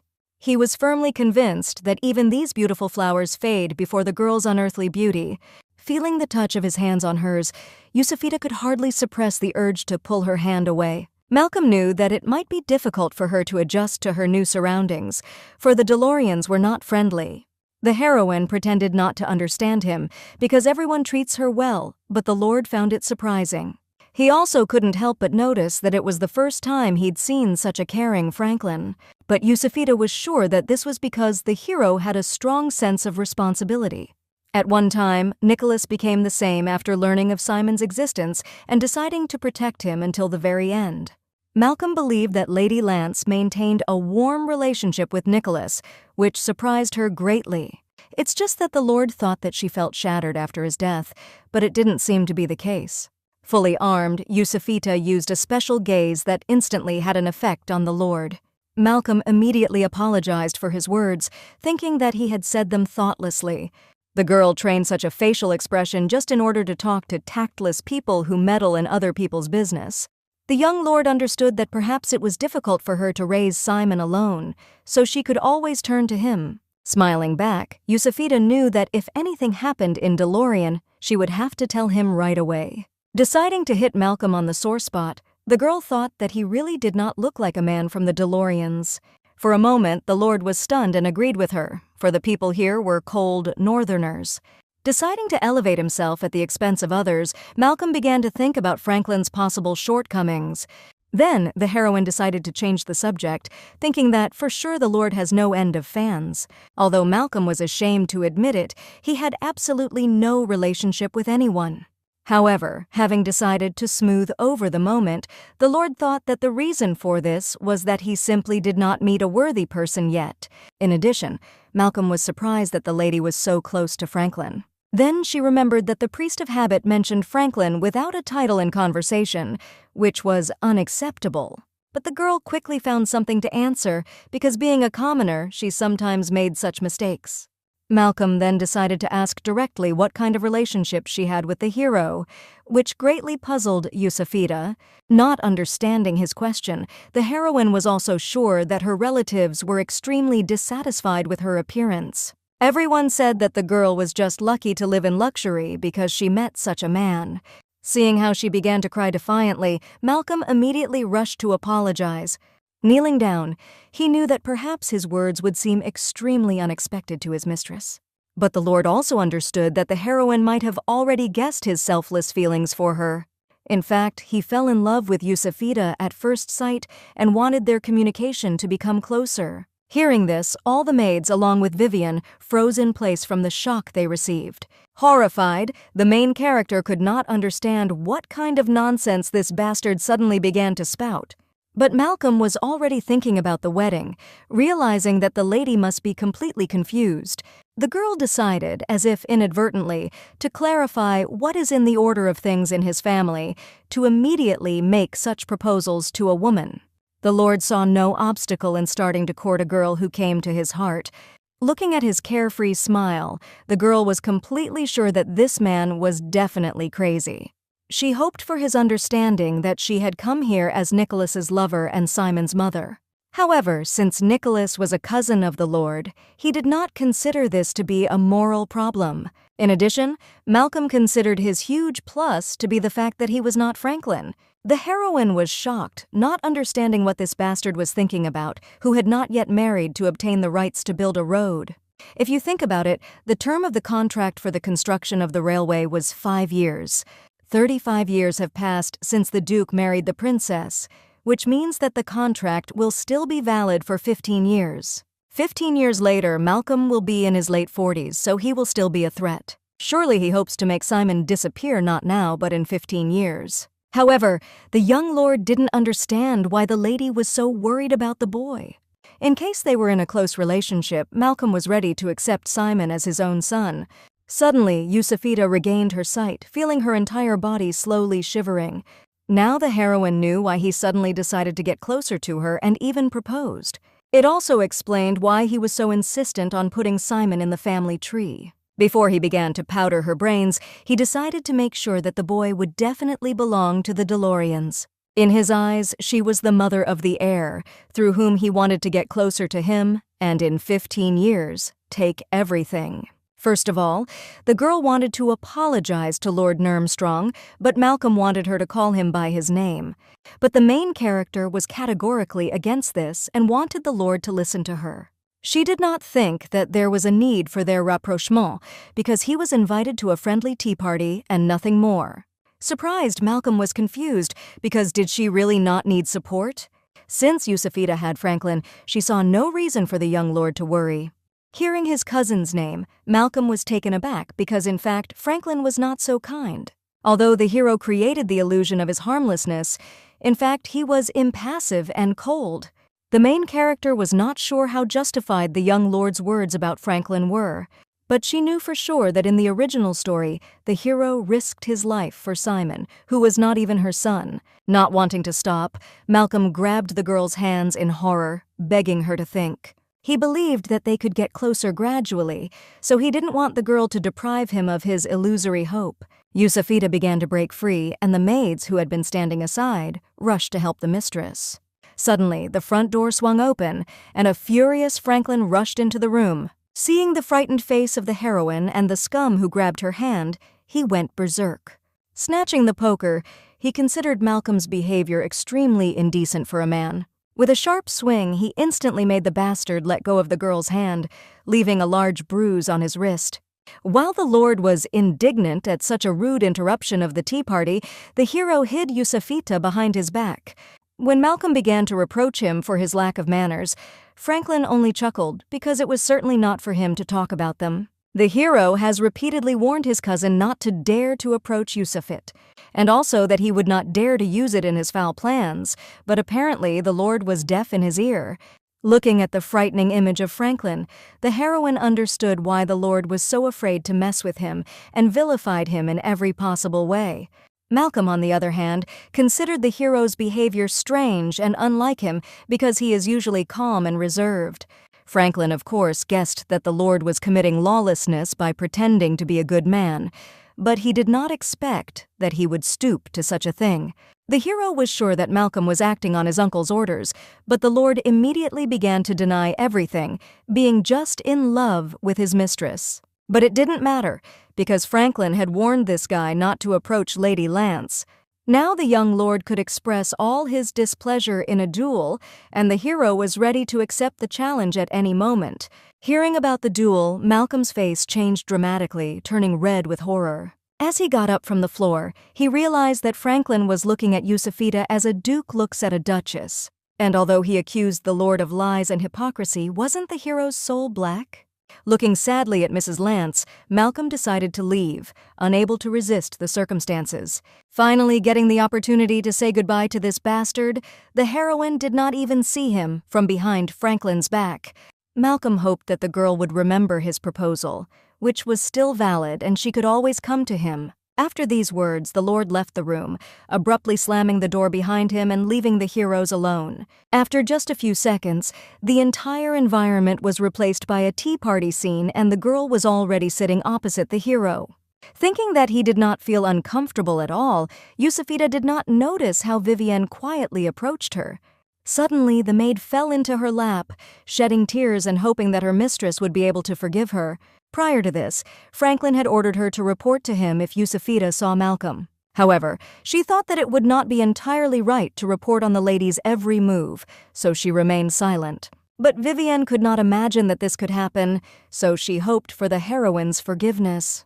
Looking at her mental anguish, Yusufita understood that this was not a reason for tears at all. But suddenly it dawned on her that the girl behaved this way because she was afraid of Franklin. Then, the heroine turned to the hero, hoping that he would not kick Vivienne out of disobedience. However, Franklin did not plan to kick her maid out at all, being perplexed by the girl's words. The main character was confused, remembering how not so long ago he himself wanted to fire all the staff. But now she was just glad to hear from him, calming Vivienne, who was still crying. Much more important for the hero was what kind of proposal the young lord made to his mistress. Not knowing how best to say it, the heroine thought that there was nothing special about it. Frowning, Franklin realized that if this were the case, then Yusufita would immediately give everything away. Feeling as if she was under interrogation, the heroine was still able to squeeze out the words about the engagement proposal. Seeing how the hero's face changed, the girl thought that he must have been disappointed in her. After all, he didn't want her to date Malcolm, and Yusufita had invited him to a tea party. But Franklin did not understand how this could cause disappointment in the main character. The girl thought mournfully that he probably did not expect anything from her to be disappointed. Not understanding the reasons for her unrest, the hero considered only one lord to blame, who came to see his mistress. And first of all, the hero wanted to know what exactly the heroine thinks about his proposal. Yusufita immediately waved her hands because she refused the scoundrel even before Franklin appeared. Sighing with a smile, the hero considered it a wonderful decision, which pleased the girl. But her joyful relief was destined to be shattered by Franklin's new question. The hero wondered, did she refuse because the proposal came from the lord or just does not want to get married? The question left Yusufita in a stupor, because as Franklin knew, she was only here as Simon's mother. But according to the hero, this did not prevent the girl from thinking about the wedding, if, of course, she wanted it. Then Yusufita jokingly thought that Franklin wanted to marry her, but the cold aristocrat took her words seriously. Sighing, the lady clarified that he had spoken about it himself when he first came to her village. But when she came to her senses, she decided that there could be no question of any wedding yet. To her surprise, the hero's eyes dimmed and he sadly stared at the floor, not saying a word. Whatever the case, his appearance was a lifesaver, and Franklin and Simon had warned Yusufita not to mess with the lord. The hero does not seem to be angry with the heroine, but the boy, when he learned about her meeting with Malcolm, thought that his aunt considered him an empty space. Making a clever appearance, the girl tried to get away that the adults could not avoid the meeting, saying that they did not want it simple. Simon was furious at these words because did she really consider him a child, hoping that such an excuse would work? The aunt was naive, so he asked her to be careful and not to start a conversation with that guy at all. Yusufita tried to object because Malcolm was his uncle, but despite this, the boy thought he was just a cheeky scumbag. The girl was confused, not understanding where the little boy came from. Picked up such words? But it didn't matter to Simon, and he was furious that this ferret-like scoundrel would dare to propose to his aunt. Therefore, in an orderly tone, he once and for all forbade Yusufita to see the lord. Deciding that now, first of all, she needed to take care of the baby's peace of mind, the girl offered him a cake. After the storm subsided, Malcolm soon left DeLorean. The rest of the relatives would also have to leave soon, and then the duchy would finally be calm again. One day, Vivienne brought Simon's mentor to the mistress, who really wanted to talk to Yusufita. As it turned out, even in individual lessons, the boy often has his head in the clouds, and for the last time, he misses lessons at all. Shocked by what she heard, the main character promised to talk to Simon by all means. A little later, meeting him and looking at his nephew's imperturbable face, Yusufita wanted to know what had happened to him. For some time, the boy wanted to study on his own, not wanting to waste time on classes because his head was already full of problems. The heroine was shocked, but even if she agreed, she needed to know what to say to the teachers so that they would make concessions. However, Simon understood that the family had hired them anyway, which meant that there would be no problems with this. Being amazed by such an answer, Yusufita still wanted to know what problems were filled with the child's head. But the boy immediately fell silent, looking away, which made the heroine think that he had begun an early adolescence. In that case, there was only one way out, and the girl invited Simon to go out into the courtyard. When she arrived, she handed him a baseball glove and a ball, which the boy stared at in bewilderment. Looking at him, the heroine remembered that dust had been accumulating in Simon's toy box for a long time. As for baseball, it was the first time my nephew had ever heard of such a game. Therefore, first of all, Yusufita told him the safety rules as well as the general essence of the game, deciding to start only with throwing the ball for the time being. When the game began, Simon was surprised at how good his aunt was at throwing and catching balls. However, Yusufita was a professional player in a past life, and in addition, this game helped to clear the head. Therefore, the heroine decided to knock the problematic thoughts out of Simon's head in this way. The girl was impressed by how quickly the boy got used to the game. Deciding to try to add a baseball bat to the game a little later, she did not notice how Franklin approached from behind. After watching their game, the hero also expressed a desire to try, wanting to pair up with Yusufita. But the girl decided that it would be better for the men to compete with each other and invited him to play with Simon. However, feeling very tired, the nephew gave the glove and the ball to Franklin, after which he went to a tree standing nearby. Seeing how exhausted he sat down, leaning on him, the main character realized that Simon clearly lacks physical activity. At that moment, the hero began to put on a glove and, realizing that there was nothing else left, Yusufita prepared to throw the ball. As it turned out, Franklin also played this game for the first time, but after a few minutes he began to shoot and catch like a professional. Yusufita wondered what the hero played with his older brother when they were children. But when she heard that there was nothing, she was horrified, because the age difference between Franklin and Nicholas was only 2 years. The girl suddenly realized that the hero did not frolic as a child, like other guys, but only studied in this huge castle. And looking at her nephew, she came to the conclusion that if she did not engage in his physical activity now, he would become a second Franklin. Noticing that Yusufita was very good at throwing the ball, the hero realized that last time was not a coincidence either. He was referring to when the heroine threw a pepper pot at the killer, which horrified her because it could not be mentioned in Simon's presence. Suddenly, hearing the voice of her nephew, who became interested in Franklin's words, the girl decided that it was time to end the game and disperse. That evening, Yusufita came to see Muriel, who was bedridden due to feeling unwell. The Duchess did not want to distract the lady from important matters, but she needed to talk to her urgently about upcoming events. After all, it was time to prepare for moving to the capital, which the main character herself was already looking forward to. Simon has royal blood, so he must declare his existence when he arrives at the palace. Since Lady Lance will also visit the capital for the first time, Franklin will also go with her and the boy. In addition, there should be a companion who will look after the girl who has gone out for the first time. Muriel herself wanted to go as her, but due to the sudden deterioration of her health, this became impossible. But a companion was needed, because this was Yusufita's first appearance in the world, and only by observing all the decency you can avoid rumors. Therefore, the Duchess asked the younger sister of the late Princess Evelyn, Isabella, to take on this responsibility. Hearing the name of the king's sister, the main character was stunned, staring at Muriel in bewilderment. The girl was not even Nicholas's official wife, and even an ordinary commoner. And assigning a princess as a companion was a little too much, because their statuses did not correspond at all. However, Muriel did not consider her to be an ordinary commoner, but rather the mother of DeLorean's heir. In addition, she had already told Isabella about everything, so Yusufita could only put up with it and start preparing for departure. The next day, sitting in her room, the heroine thought about what she initially understood that she would have to go to the capital. And there she will meet one of the main villains of the novel, Jeanette, who was Malcolm's secret mistress. In the novel, she suddenly appeared at a social event and began claiming that Nicholas had left another illegitimate child. As evidence, Jeanette provided the hero's pocket watch, which once belonged to the late Princess Evelyn. Muriel, who has a great affection for Evelyn, could not accept them. In fact, the girl's son had nothing to do with the prince, but was only her child from Malcolm. As a result, he could not take Simon's place, whose royal origin was obvious even in appearance.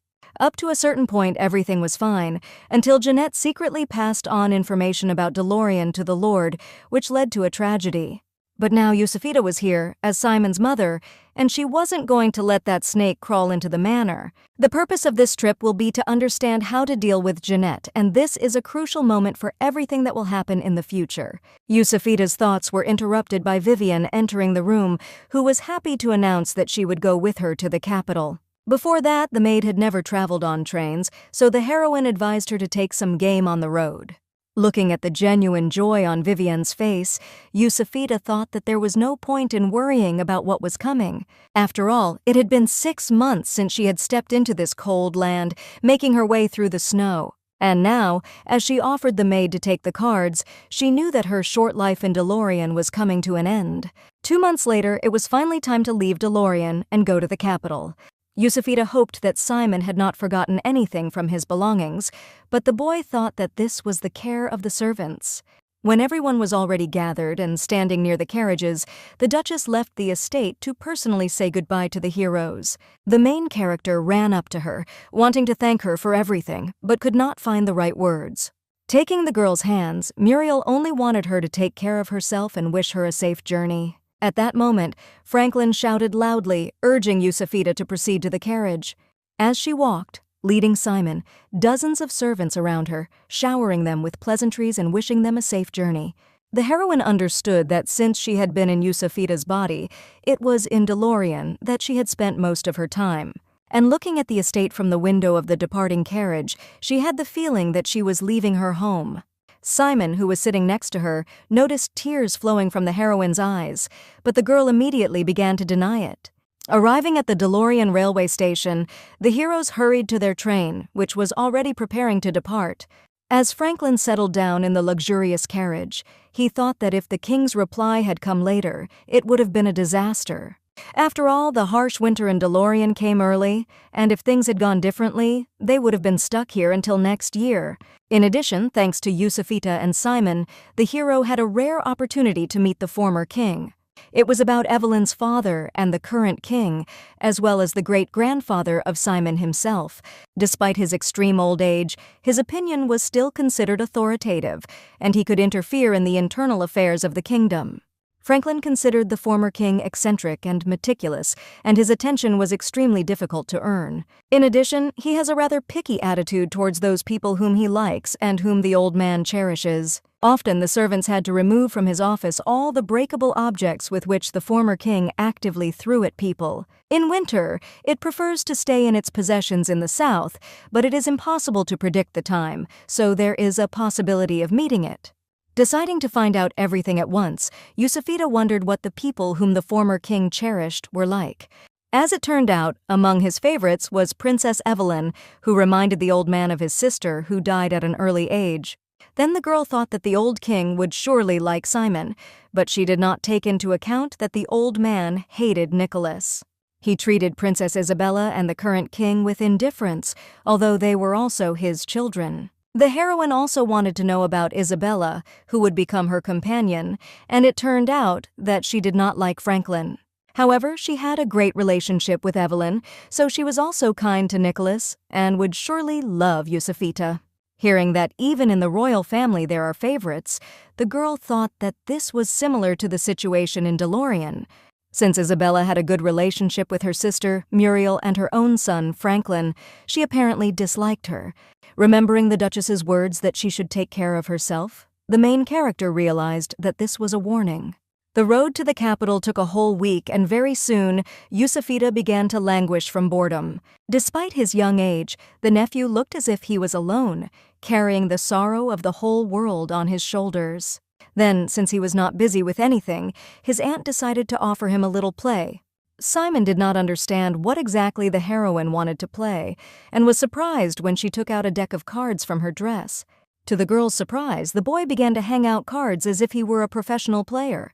Suddenly snatching a lady of hearts, whose name was Yusufita, Simon smiled mysteriously at his aunt. The girl was very puzzled that this card had the same name as her. But the main character was more surprised that the boy was so good at cards. However, he made an innocent look, shrugging his shoulders.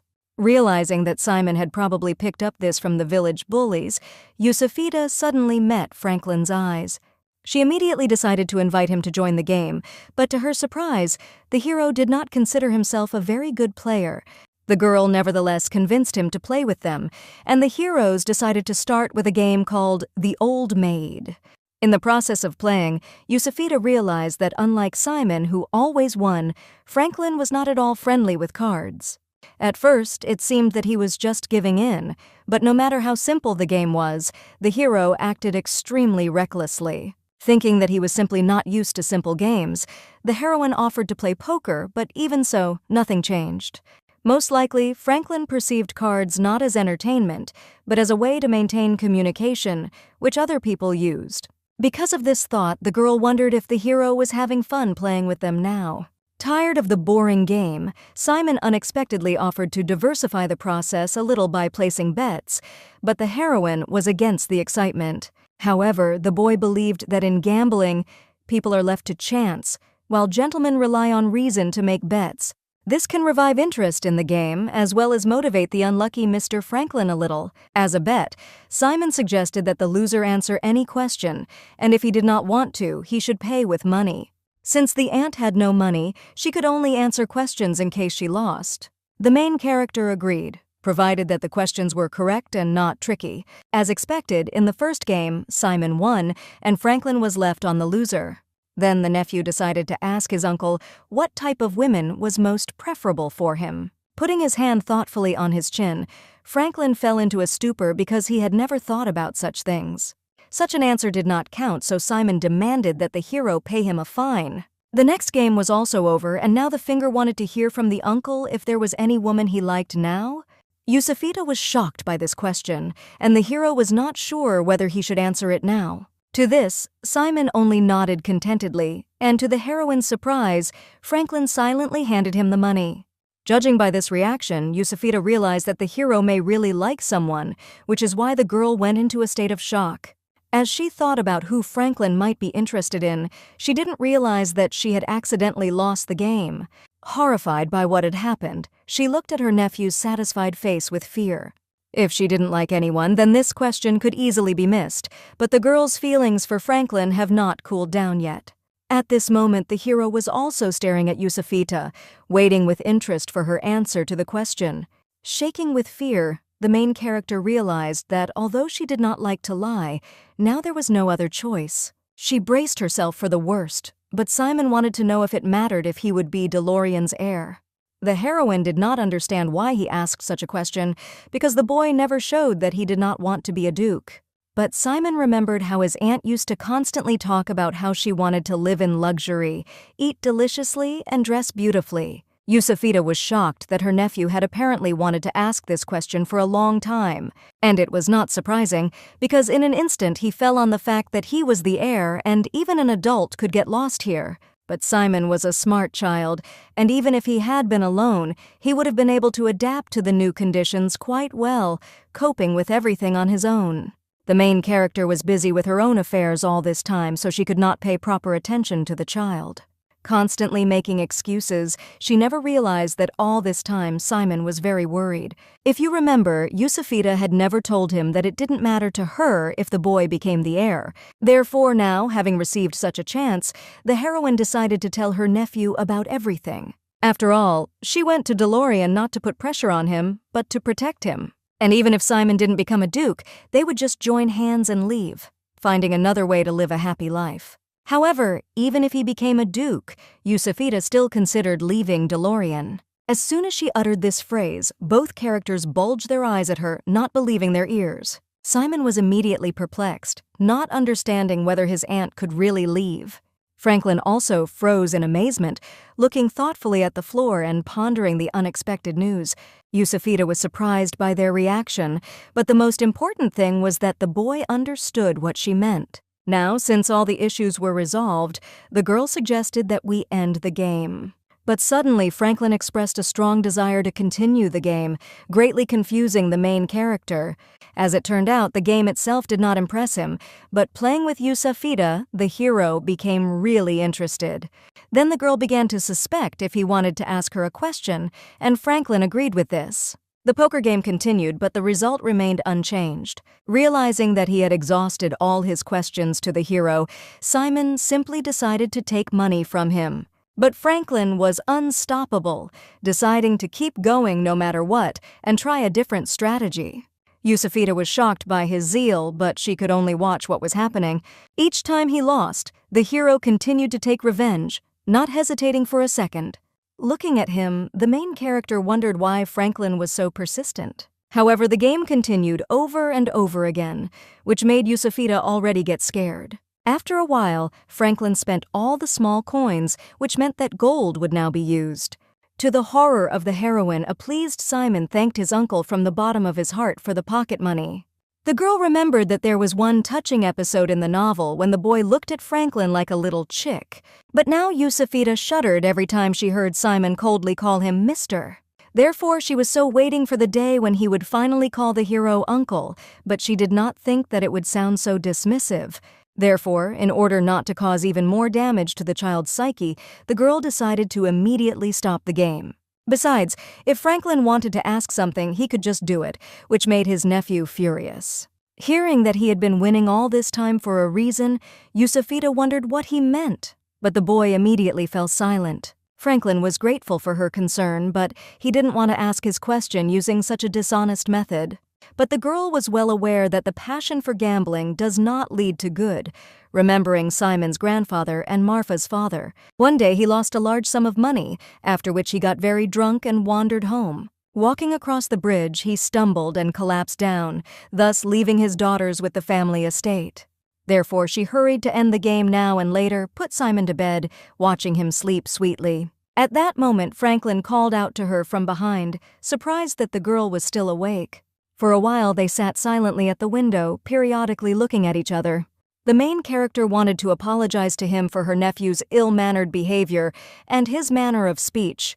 But Franklin was not at all worried about this, because the boy communicated with his aunt on a first-name basis. In addition, he was interested in how Yusafita felt, because the path to the capital was long and difficult. However, the girl herself did not see anything difficult in it, because she just had to sit and drive. In addition, for the heroine, there was nothing more fun than traveling together. The hero only smiled languidly from these words, looking thoughtfully at the night views from the train window. 3 days later, the long journey came to an end, and the heroes finally found themselves in the very center of the kingdom. Getting off the train, the heroes got into a carriage framed by gold and headed along the streets of the capital, to the local estate of the DeLoreans. Simon and Franklin sat in the same posture and with the same expression on their faces, which seemed very cute to the girl. After a long time, they finally arrived at the estate, which was located on the outskirts of the city, away from the bustle of the capital. The manager of the estate, Vincent, who turned out to be Winston's twin brother, joyfully greeted the guests. The main character was glad to meet her, but she was very worried, because Franklin held her hand all the time, like a husband. In addition, the hero squeezed his palm with such force that the girl's hand was about to burst. She didn't understand. Was it necessary to break her arm while accompanying a lady? Simon added to the worries, who, seeing them, thought that his uncle was flirting with his mother. All the servants stood with petrified faces, looking at the young master with apprehension. Yusafita thought that they were afraid that Simon would behave as cheekily as his father had done in his time. Meanwhile, after talking to the butler, Franklin found out that Lady Lance was located in the iris chambers of the estate. The girl was interested in what they looked like, but the hero only smiled mysteriously, deciding that it was better for her to see it herself. Entering the luxurious apartments, Yusafita was surprised to think that they would be more suitable for members of the royal family. As it turned out, everything was so, because these rooms were equipped specifically for the first wife of the Duke of Valentine, Princess Evelyn. She died immediately after Nicholas's birth, having only been here a few times, but Muriel took care of the place. To the surprise of the main character, even Nicholas was forbidden to enter here, although he often asked to spend the night in these chambers. Yusufita did not understand why she had been settled here then, because she could have stayed anywhere. But as it turned out, Franklin's mother gave her personal permission, without which Vincent would not even let them into this apartment. After that, the girl was completely taken aback, not understanding why the Duchess was so generous to her. After a while, Yusufita came to the conclusion that living here was not much different from life at the DeLorean estate in the north. As Simon was a very gentle and courteous child, the initially worried servants quickly changed their minds about him. Because of what happened on the train, the heroine tried to constantly take care of the boy until Simon directly asked her to stop. Of course, it is difficult when the child keeps his distance, but anyway, so far everything has been resolved more or less well. Later, while drinking tea with Vivian, Yusufita found out that many people were talking about her moving into the iris chambers.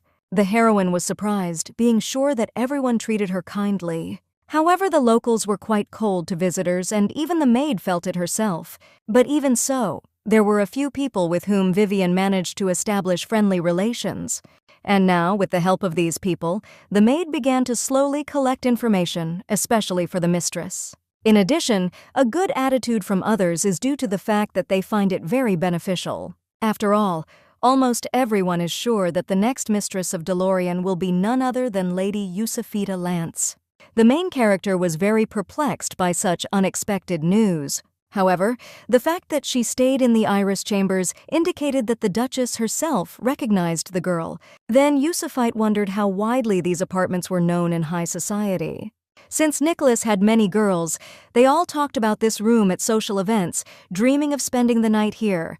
From this, Yusufita understood that the decision to give her these chambers carried a hidden political subtext. In this case, it was only a matter of time before rumors appeared, so it was necessary to hurry.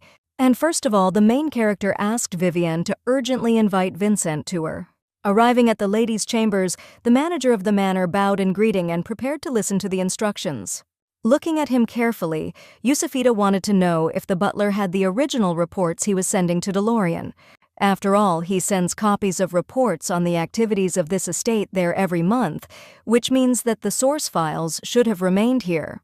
The girl needed to check something, and for this, she needed reports from 10 and 11 years ago. In general, the heroine learned about their existence by accident when she was looking for a manual on etiquette in the DeLorean library. She accidentally discovered documents that contained information about people staying at the estate. Nicholas, as an adult, spent most of his time in the capital, so many of the events of his life are described in these reports. The illegitimate son Jeanette brought was clearly the same age as Simon now.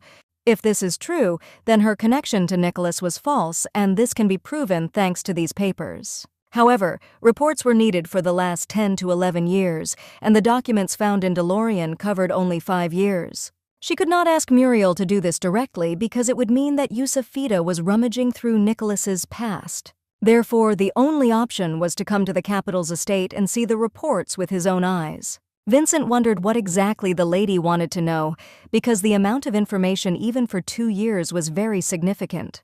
At the same time, he clarified that the part that concerns Mr. Nicholas is especially large. Shocked by his insight, the main character would like the butler to show her these papers. Vincent gave the go-ahead because in addition to the fact that Yusufita was part of their family, he also received an order from the Duchess to help her in everything. However, the amount of information was really large, and if the girl had clarified what exactly she needed, it would have been much easier. In addition to Nicholas, the main character also wanted to ask to find one girl and find out everything about her, up to what she is doing now. It was about a commoner named Jeanette, who lived in the capital and was the same age as Yusufita. Now this girl was supposed to be kicked out of her home because of the sudden appearance of an illegitimate child. Vincent would be happy to help, but in such cases it is common for the girls to get into the red light districts and change their names.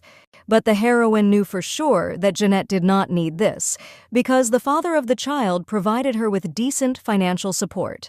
This completely changed the situation, and the butler was ready to find information about her by the next day. Yusufita was sincerely grateful to Vincent for his help, but the hero considered it only the fulfillment of his work. The girl's last request was to keep this conversation a secret from Franklin, at least for a while. Vincent was willing not to report to the hero about the mistress's request, but if Franklin asked himself, the butler would not be able to tell him. However, this was more than enough. Yusufita was grateful to him from the bottom of her heart for this as well. After that, Vincent bowed out, leaving the heroine to think that Jeanette would be the culprit of her defeat. Very soon, the ball was supposed to take place, so the next day the maids prepared the heroine to meet Isabella. Franklin volunteered to accompany Yusufita to the royal palace, where the meeting would take place. The girl was embarrassed that he would go so far for her, but the hero still needed to see His Highness. In addition, it was her first visit to the palace, and if Franklin could, he would escort the main character directly to the princess. However, Isabella decided that the meeting should be held strictly one-on-one, without strangers. But now, following the hero, Yusufita suddenly realized how much she had become accustomed to his help. Suddenly, before leaving, the girl was met by Simon, who wanted her to behave decently and not create problems. The girl was shocked by such words, believing that it was just the boy who should create problems as well as pass the arithmetic test. But Simon continued to insist that his aunt should not go anywhere with strangers and in front of the princess, not throw anything away. Suddenly, Vivian interrupted their conversation, who was sure that the young master had nothing to worry about because she would also go. Simon then breathed a sigh of relief, knowing that everything would be fine now, which made Yusufita confused.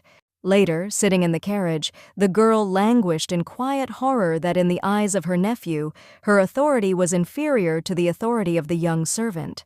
Thinking about how to regain Simon's trust, the heroine did not even notice how she had already arrived at the royal palace. Walking along the luxurious corridors, an incredible excitement swept over her before the upcoming audience. The hero could only accompany Yusufita only to the meeting room, but she had to enter there alone. The main character recalled that she was about as worried when she first came to the Duchy of Delorean. But in the end, everything ended well, so now she gathered her courage and smiled at Franklin and opened the door. Entering inside, she saw a tall, blonde lady in a luxurious dress and with a haughty, cold look. It was Princess Isabella, the younger sister of the king who had not yet married, and the man who had real power in the family.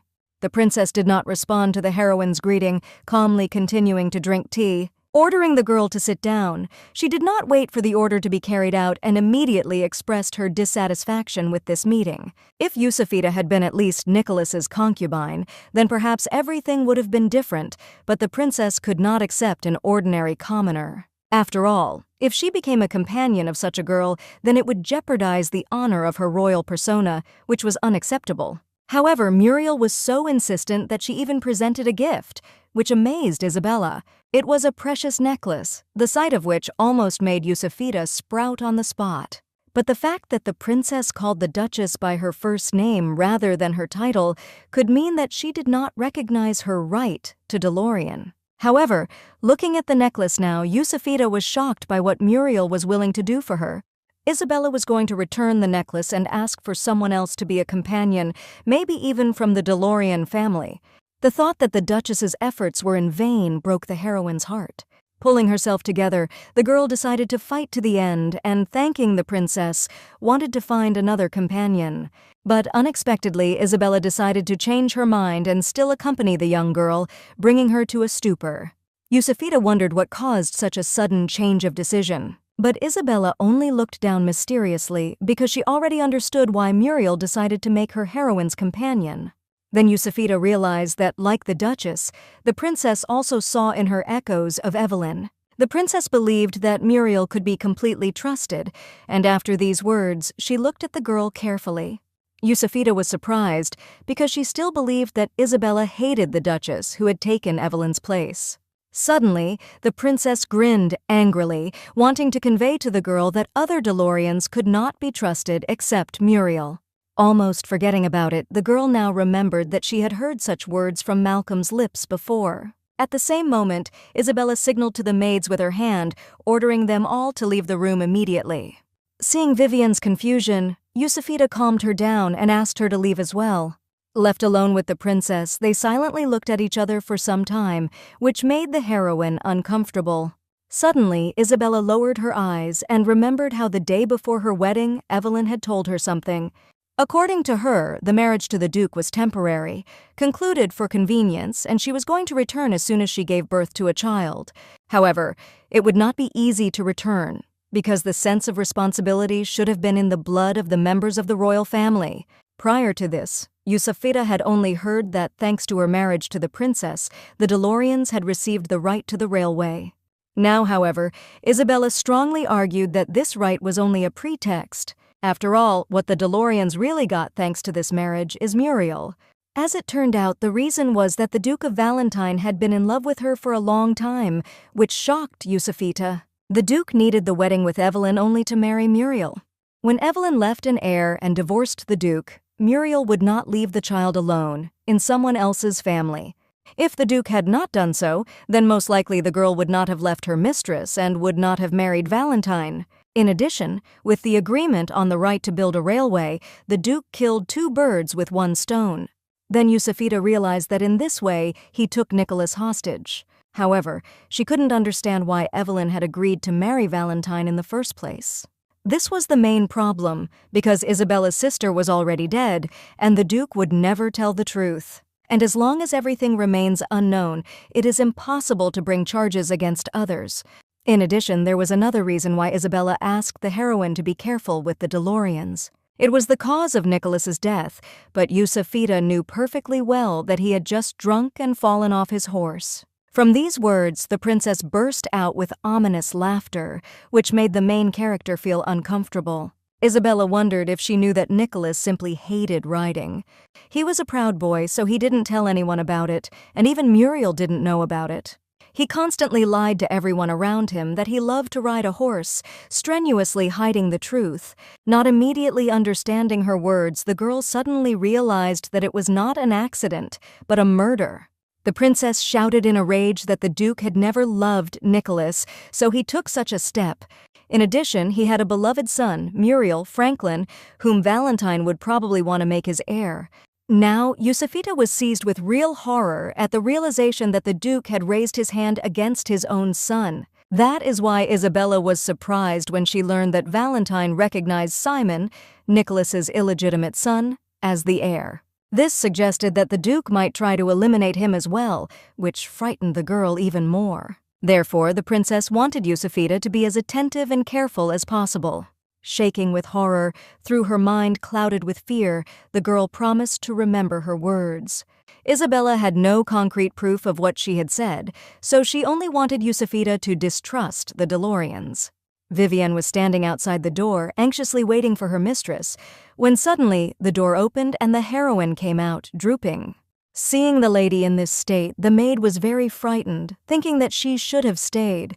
Yusafita wondered what Vivienne would say to the princess then, and after putting on an important face, the maid wanted to stand up for her mistress. And now, she offered to go and take a walk a little in the palace garden to cheer up. The main character agreed, and soon the girls found themselves in a beautiful place filled with fragrant flowers. Vivienne looked at the flowers so fascinated that Yusafita had the opinion that it was the maid now, that her mood was lifting. But immediately, the heroine remembered that it is not so easy to find flowers in northern Deloriana, so she has such a reaction. Then the girl decided to give Vivienne the opportunity to walk a little in the garden, while the heroine herself wanders here alone for a while. The maid gladly agreed, and Yusafita stared after her, and as soon as the girl disappeared, she took a deep breath. After that, she immediately screamed in horror, falling to the ground and completely unsure of what to do now. According to Isabella, it turns out to be a rather scary picture, but there were too many blank spots in her version. The heroine knew for sure that the Duke was not interested in anyone except Muriel, and he did not care about Franklin at all. Therefore, such a person will definitely not do such an act to make the hero an heir. In any case, now it was necessary to focus not on guesses, but on pressing matters and deal with Jeanette.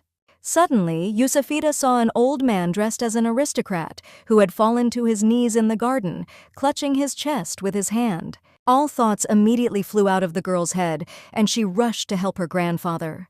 Sitting down next to him, the heroine tried to bring him to his senses, but the old man could only cough in response. Suddenly he opened his eyes and stared madly at the girl, looking intently into her eyes. She helped him get up and led him by the hand to the bench, after which she safely sat the grandfather on it. Yusufita decided to call for help immediately, but the old man asked her to sit down next to him. According to him, as soon as he sits down and exchanges a few words with someone, he immediately feels better. The grandfather was grateful to the stranger for her kind heart, but the heroine considered it simple luck. She wondered if his condition was caused by some chronic disease, but the old man referred to his age. Then, the heroine suggested that he walk accompanied by servants, because it would be safer. But suddenly, Grandpa went berserk, not wanting to go around with those who constantly bother him and treat him like a sick old man. When he learned that the heroine was in the palace for the first time, he wondered to what family she belonged.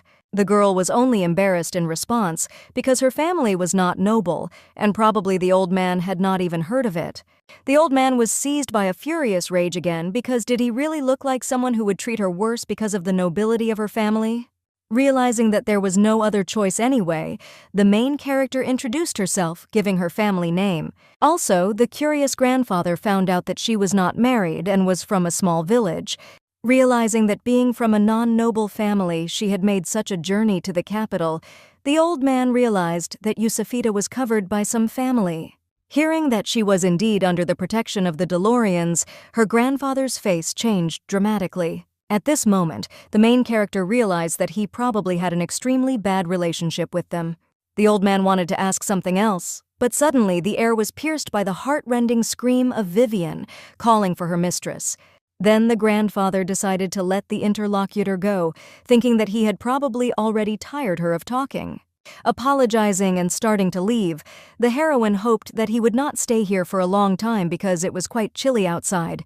Running to the servant, she once again turned to the old man, who seemed to her extremely unusual. Vivian was almost on the verge of hysterics, not understanding why her mistress did not answer her call.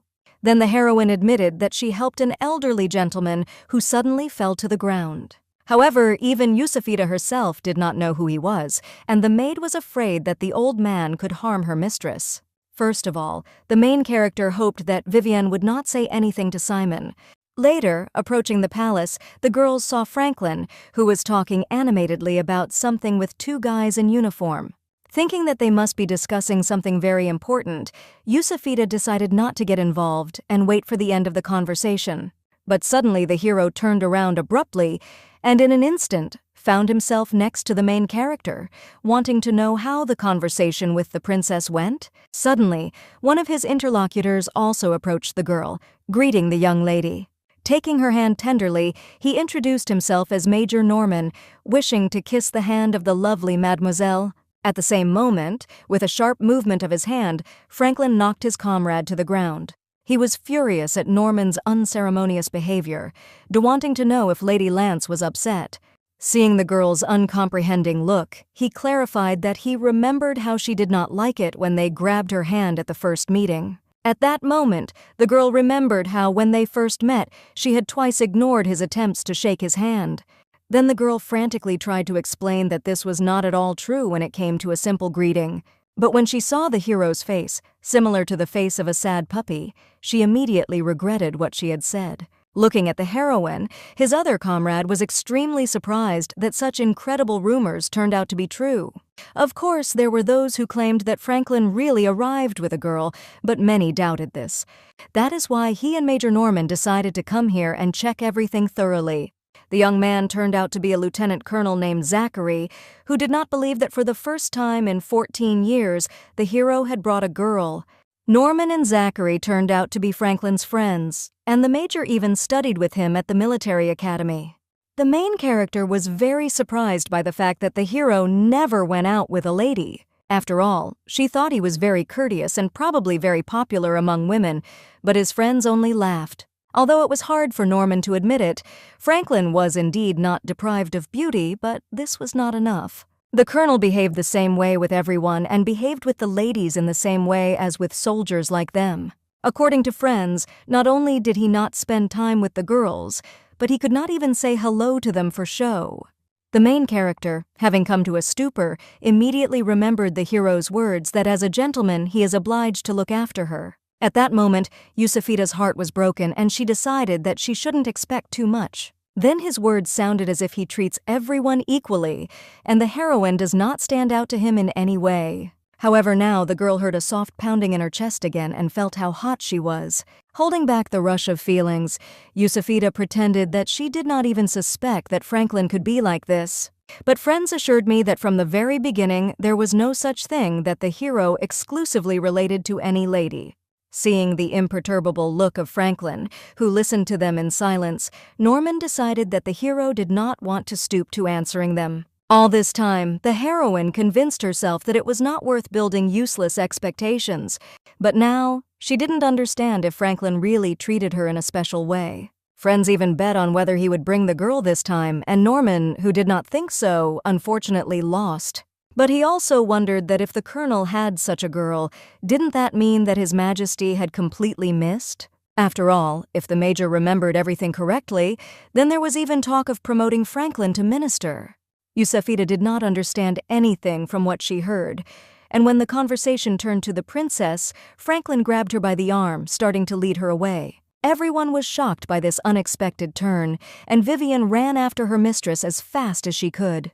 Seeing that they stopped in a small alley, the maid decided to wait for the heroes near the carriage. The main character began to apologize for the fact that because of her arrival, Franklin's conversation with friends became so short. But at the same time, it seemed to her that the hero himself did not want this conversation, which turned out to be true. However, Franklin considered it necessary, which greatly puzzled Yusafita. The hero hoped that by denouncing him, his friends would be able to explain perfectly that he treated Lady Lance in a special way. In general, Franklin thought that he himself expressed it perfectly, but it did not seem to be transmitted to Yusafita at all. The girl's eyes became moist, and chaos reigned in her thoughts, and she only wanted to know why she could not understand the words of the hero. After all, he himself said that for him, as for a gentleman, it is natural, like breathing, to take care of a lady. Therefore, the main character thought that he was the same in relation to others as he was to her. Understanding her misconceptions, Franklin clarified that it was natural for a gentleman to care about the special lady he had chosen. And for the hero, this lady was Yusafita, which made the girl freeze in amazement. Unable to hold back her tears, she did not understand if Franklin was really in love with her. Gathering his thoughts, the hero languidly looked into her eyes and confessed his feelings. Flushing, the girl tried to understand if he was really saying this in the same sense. However, Franklin understood this meaning with his whole body and spoke in all seriousness. Then Yusafita wanted to know if he was in love with her as a girl or loved her as a person. The hero fell into a stupor, greatly puzzled by how it is possible to fall in love just as a human being. Finding herself in the flow of thoughts on this matter, the heroine pulled herself together, because now was not the time for bickering. She found out that it all began from the very moment they first met in the village. Scenes flashed before Yusafita's eyes of him offering to become Simon's parents and giving her precious stones.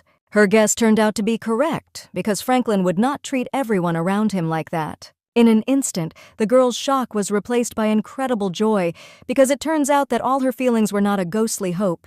And now it is really possible to become the ideal family, together with Simon, that she dreamed of deep down.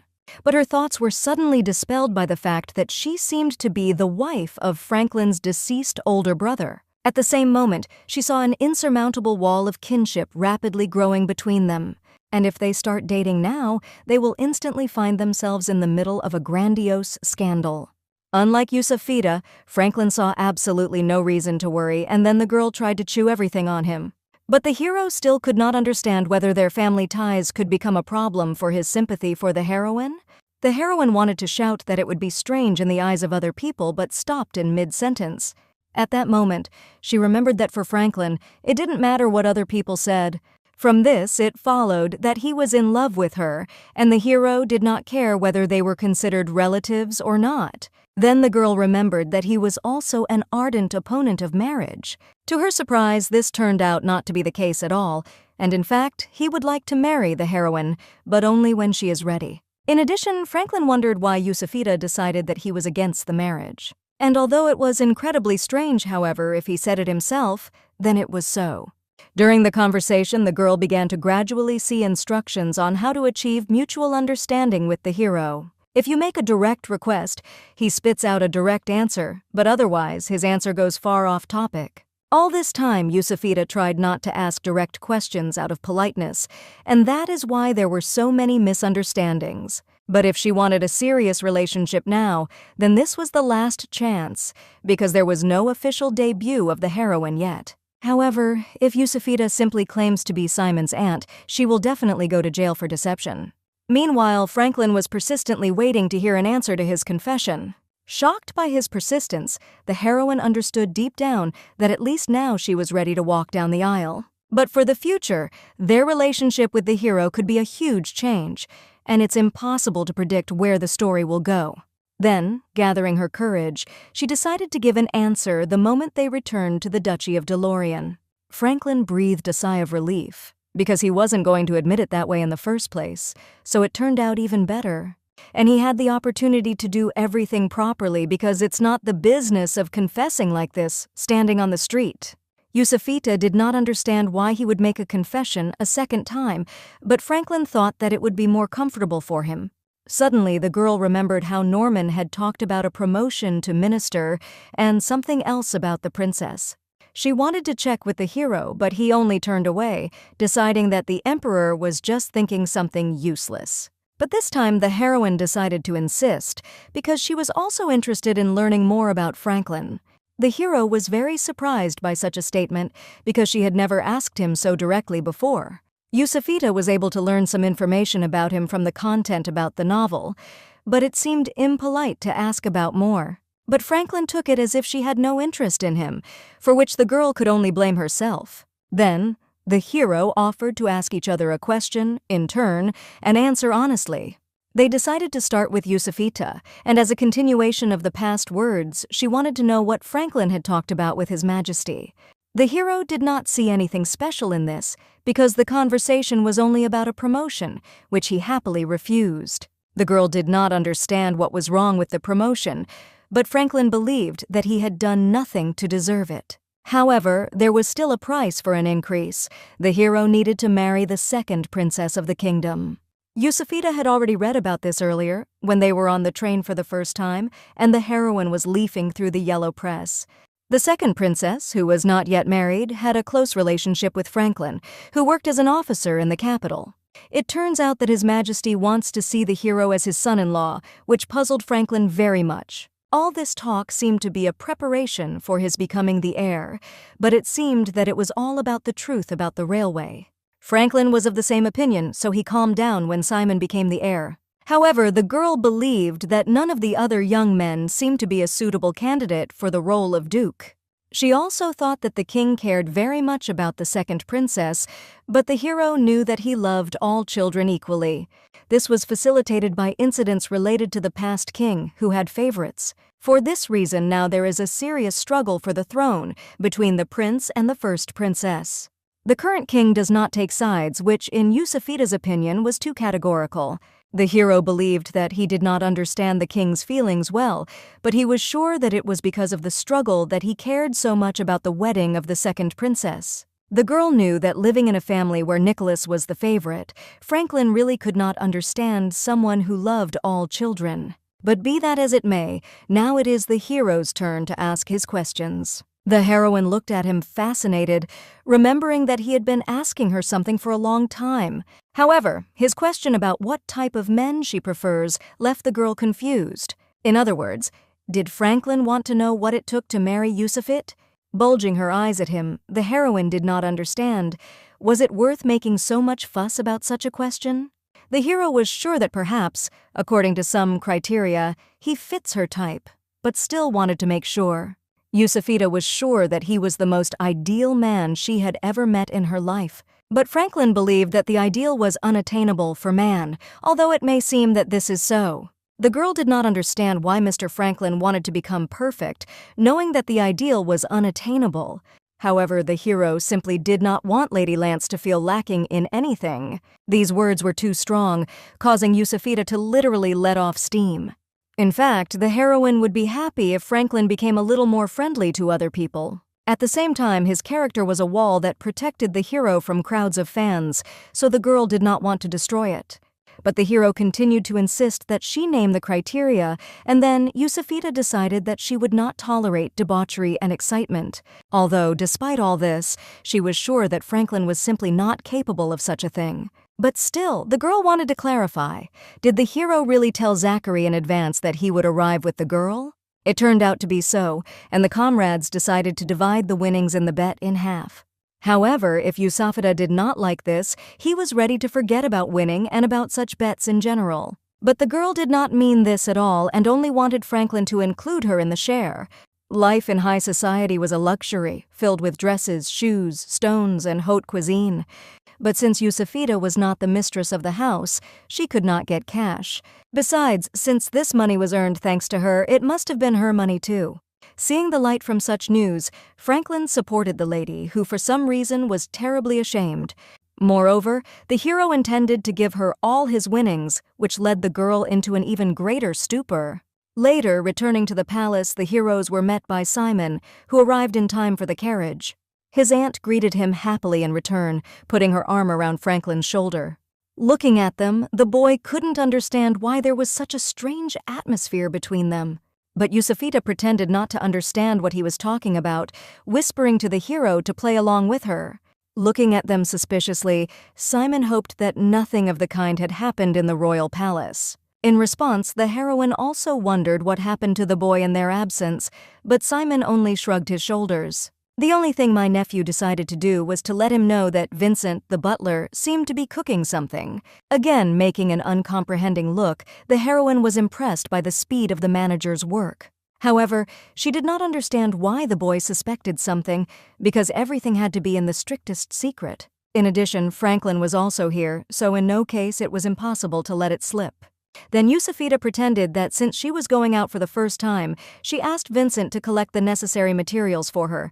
Judging by the stony faces of the hero and the boy, the girl concluded that she had convinced them. A little later, Vincent himself was also surprised by the fact that Simon somehow figured him out. No one in the house knew that he was preparing a report for the mistress. Besides, the boy had spent the whole day in the room today. Then the heroine jokingly suggested that Simon made his way to the butler using a secret passage. However, the joke turned out to be close to the truth, because during the construction, secret passages were indeed built. Now the heroine was seriously worried, thinking that the boy could read the butler's report. But Vincent was calm about this, since the report was with him all the time. But even so, Yusufita was terrified that a 12-year-old boy used such a skillful trick. In any case, she was very grateful to Vincent for his help, wanting to start studying the material immediately. These papers contained all the information about Nicholas, as well as Jeanette. We ran a little through the first pages. The heroine was surprised at how detailed Nicholas's life is written there. In addition, it even described the time at which he met Martha. She was Simon's biological mother and Yusufita's sister, but the heroine herself never met her. But suddenly the girl realized that tears appeared in her eyes, and there was an inexplicable feeling of bitterness inside. Patting her cheeks, she tried to concentrate on the reports and the results of her long research. Reading further, it even became funny from how much Jeanette and Nicholas had nothing in common. It was like an insurmountable distance between heaven and earth. It would have been nice to find information about Malcolm in these documents, but there was nothing of the sort. In any case, it was necessary to learn everything and put it on the shelves in your head before the start of the appointment. In order for Simon to have no reason to live for revenge, it was necessary to prevent Franklin's death. In order to prevent such a tragedy from happening in this world, now is the time to change the genre. Time flew by, and now the long-awaited day of the reception in the royal palace has already come. Today is the day when Simon will be in high society for the first time, and his hereditary name will be announced throughout the kingdom. In other words, today for the Duchy of Delorean was nothing more than the day of coronation. Preparing for this moment had taken a long time, but now Yusufita in a dazzling dress was ready.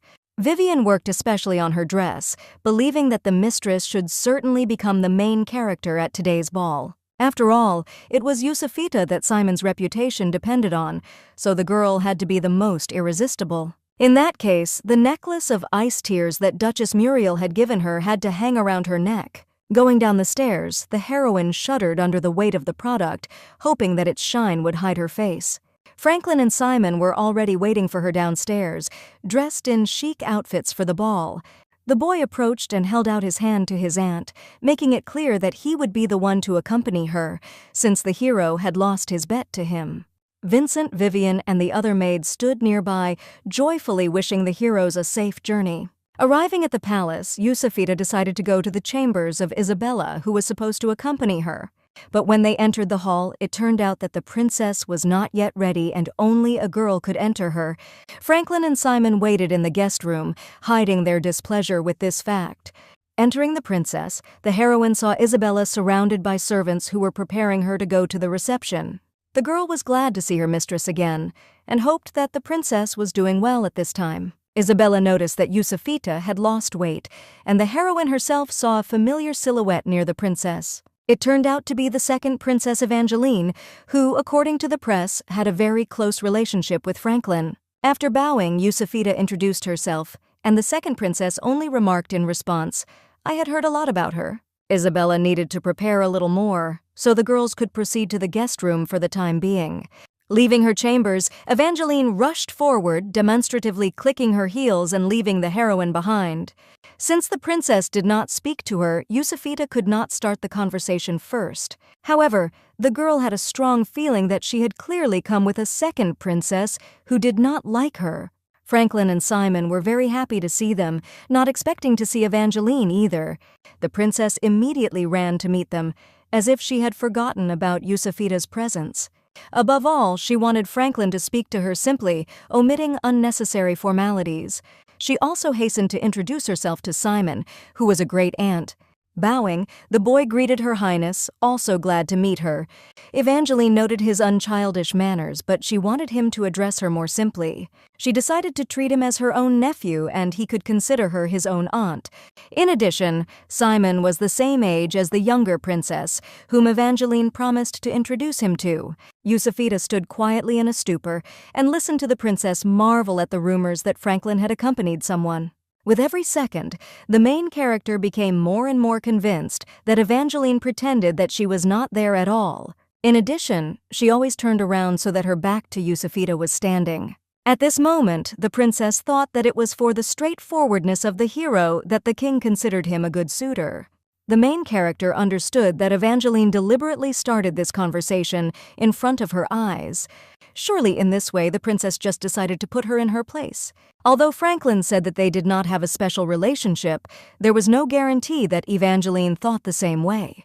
The princess believed that now, most of all, the hero should beware of her sister, the first princess of the kingdom. This completely confused the heroine, who did not understand what her sister had to do with it. However, according to Evangeline, the first princess already saw Franklin as a worthy suitor. The hero already knew that her sister was very serious about choosing a spouse, choosing the one who would really be useful to her. Franklin belonged to the DeLoreans and could pull the duchy to her side. However, the hero remembered that even during Nicholas's lifetime, the first princess did not show any interest in him.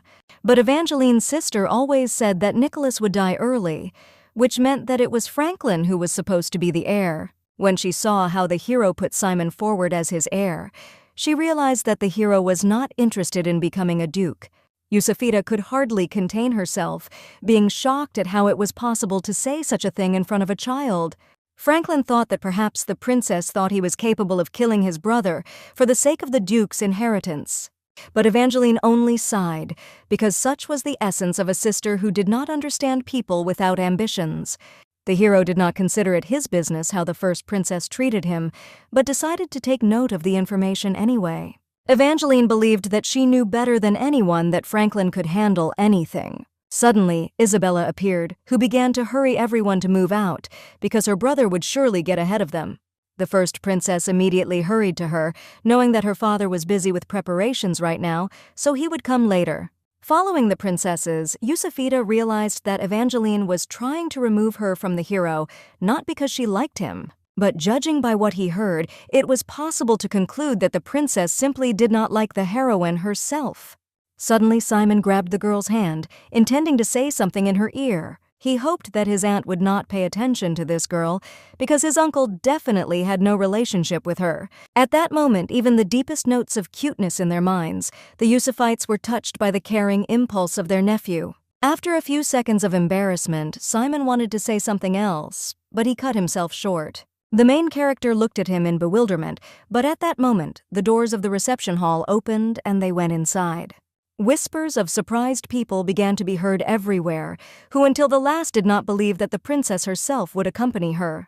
Then, many guests decided to get to know the girl better in order to get closer to the DeLoreans and the royal family. As she stepped into the hall, Isabella suddenly decided to go and cool her throat a little. Evangeline immediately rushed to her, wanting to accompany her aunt. Turning around, Yusufita suddenly discovered that Franklin had already struck up a conversation with someone. But suddenly Norman and Zachary came out of the crowd, who were glad to meet their mistress. As it turned out, they also could not miss the debut of the future Duke of DeLorean. In addition, the guys heard that Franklin was accompanying Lady Nicholas today, unaware that it was Yusufita herself. Seeing that the heroine was standing alone, they volunteered to accompany her. But suddenly Simon appeared, taking the girl by the hand and recognizing the hero's classmates. The guys were surprised by his appearance, not expecting to see a child at such an event. But they were even more surprised that Yusufita said he was her son. Looking closely at Simon's face, Norman thought it seemed quite familiar. Suddenly, the boys' faces darkened and they looked at Yusufita in shock, not understanding if she was the wife of the late Nicholas. The major wanted to scream in terror, but the lieutenant colonel covered his mouth, asking Milady for forgiveness. Breaking free from his arm, Norman was shocked by Franklin's rash actions. Zachary decided to clarify whether Yusufita had a relationship with the colonel, and the girl agreed. Suddenly, Franklin walked up to them, who didn't realize what his friends had forgotten here. Norman wanted to go away with him for a few words, but the hero decided, as it should be, to be present next to the heroine.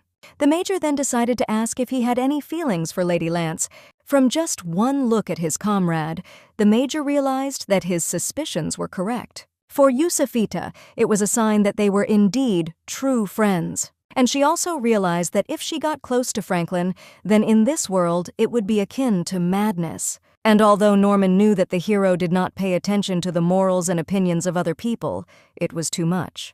Zachary stopped his monologue with a gesture because it was impossible to talk about it in front of so many people. They also wanted to inform the colonel that they had met his cousin Malcolm there. Hearing about this, the main character realized that it seemed that something would definitely happen today. At the same moment, a loud voice sounded throughout the hall, announcing the arrival of His Highness at the celebration.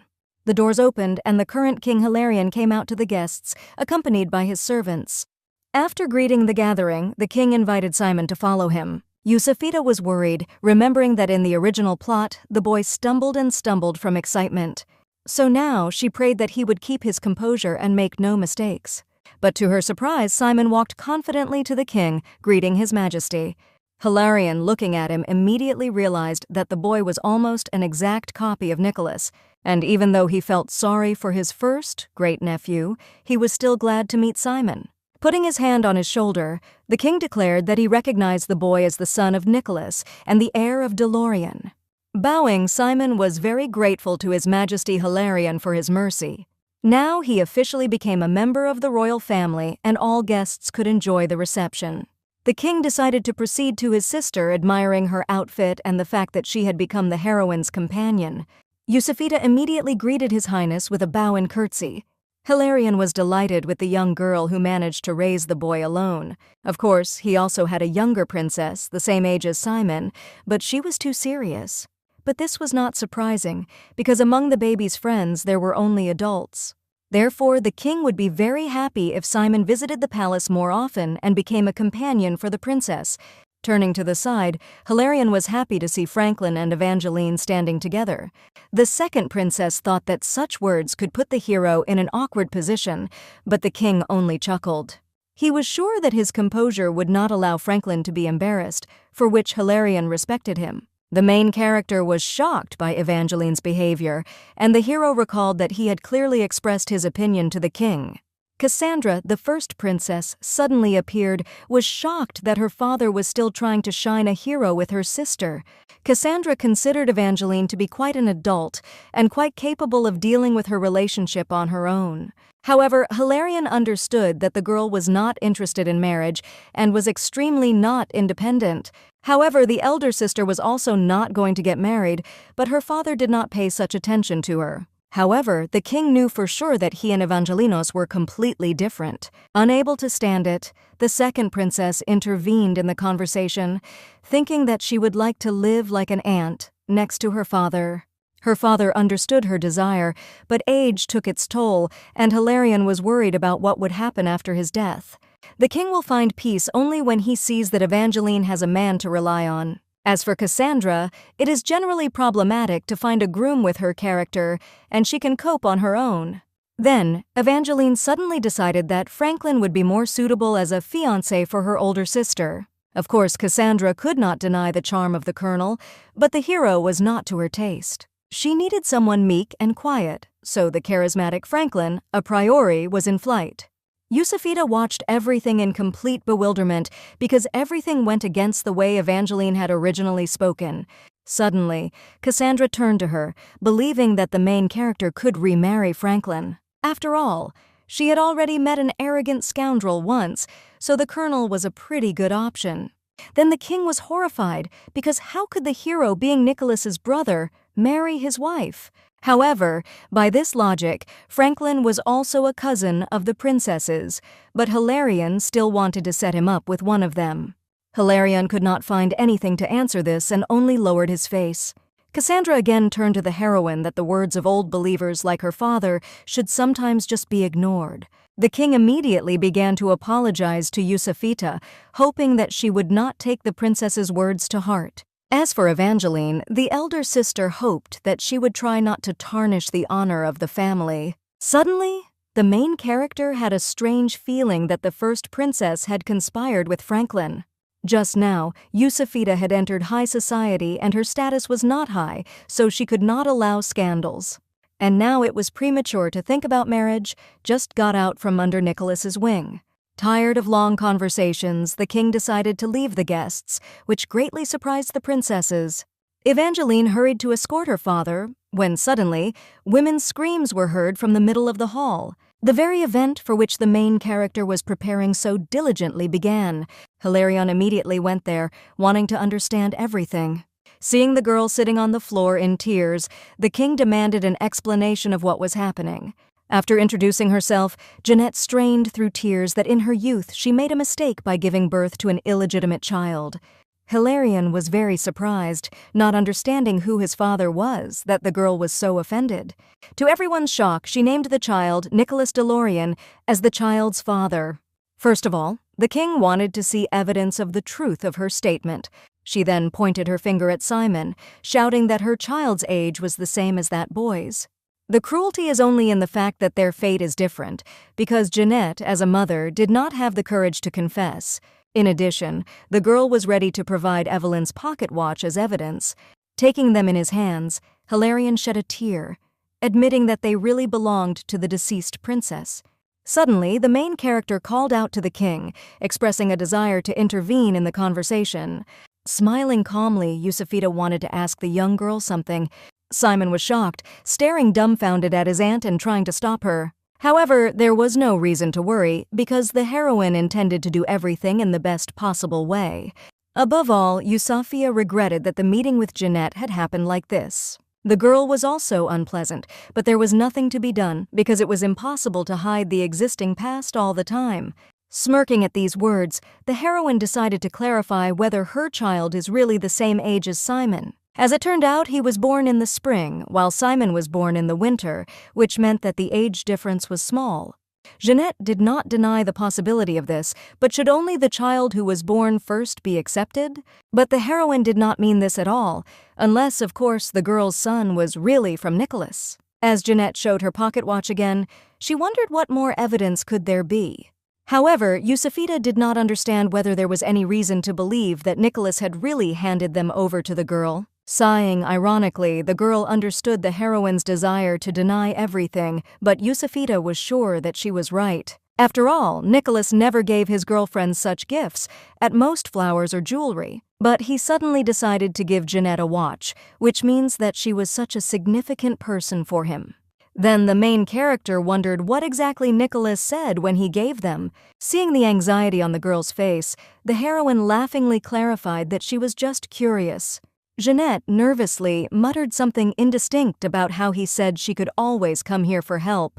But then the strange thing was that she did not immediately come to Nicholas when she found out about the child, because it was a great opportunity. Completely lost, the girl pretended to come to DeLorean, but she was chased away by the gatekeeper at the gate, not recognizing the watch.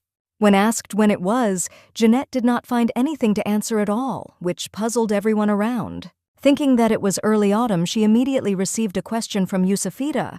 Was she sure of her words? Of course, the heroine was ashamed to talk about it, but she recently read the documents stored in the DeLorean estate. And it said that no one visited Nicholas in the fall, and if there was, it was only his gentleman friends. Of course, there were also records of itinerant traders, but nowhere was there any mention of a woman who was in a relationship with him. Horrified and confused, Jeanette demanded that this nonsense be stopped. But if she doubted the veracity of what she had said, then Yusufita was ready to send people to the manor right now to check. Suddenly, Franklin jumped into the conversation, who was outraged that this miss had spoken inappropriately about the gatekeeper. This pocket watch had a royal pattern on it, which was unrecognizable unless the doorkeeper was a boob. Therefore, the hero considered Jeanette's words extremely offensive to the entire DeLorean family. Yusufita knew that the doorkeeper who greeted guests at the gate of the estate was a symbol of the dignity of the whole family. In other words, the girl had just berated at the DeLoreans, who in her opinion could not hire a competent employee. The atmosphere in the hall changed abruptly, and cold eyes were fixed on the confused girl. Then she admitted that she lied and did not actually go to the estate, but met Nicholas in person. And the girl was ashamed to admit that he rejected her, so she decided to lie. Yusufita decided to clarify whether this meant that Jeanette had confessed to Nicholas that the child existed. The heroine understood that having made a fuss at such a reception, it was impossible to escape without answering all the questions. Jeanette pretended that since she was in a bad position, he ordered her to sell her watch and get rid of the child. But she could never do this, so she decided not to sell the watch and also to raise a child.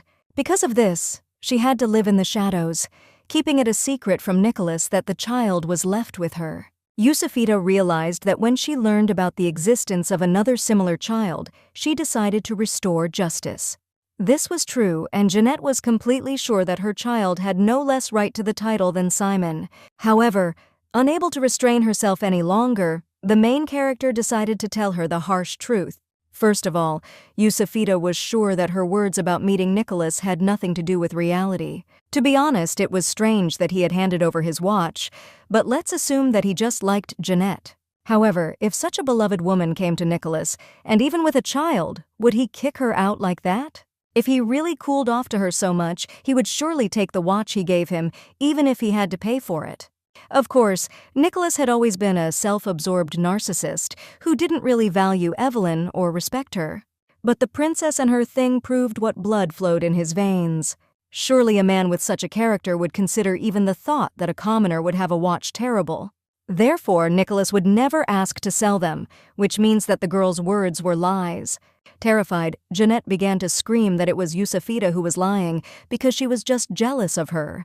Then Simon decided to intervene, having already heard about this clock from his grandmother. According to Muriel, someone stole them from his father, and the thief could never be found. The girl was even more dismayed, thinking that they had conspired against her. But the boy was ready to confirm his words, because he could just ask his grandmother about it. This watch was supposed to be inherited by her, but the break was over. She could not find it. Suddenly, the voice of an enraged Isabella was heard, for whom the Duchess's words alone were enough.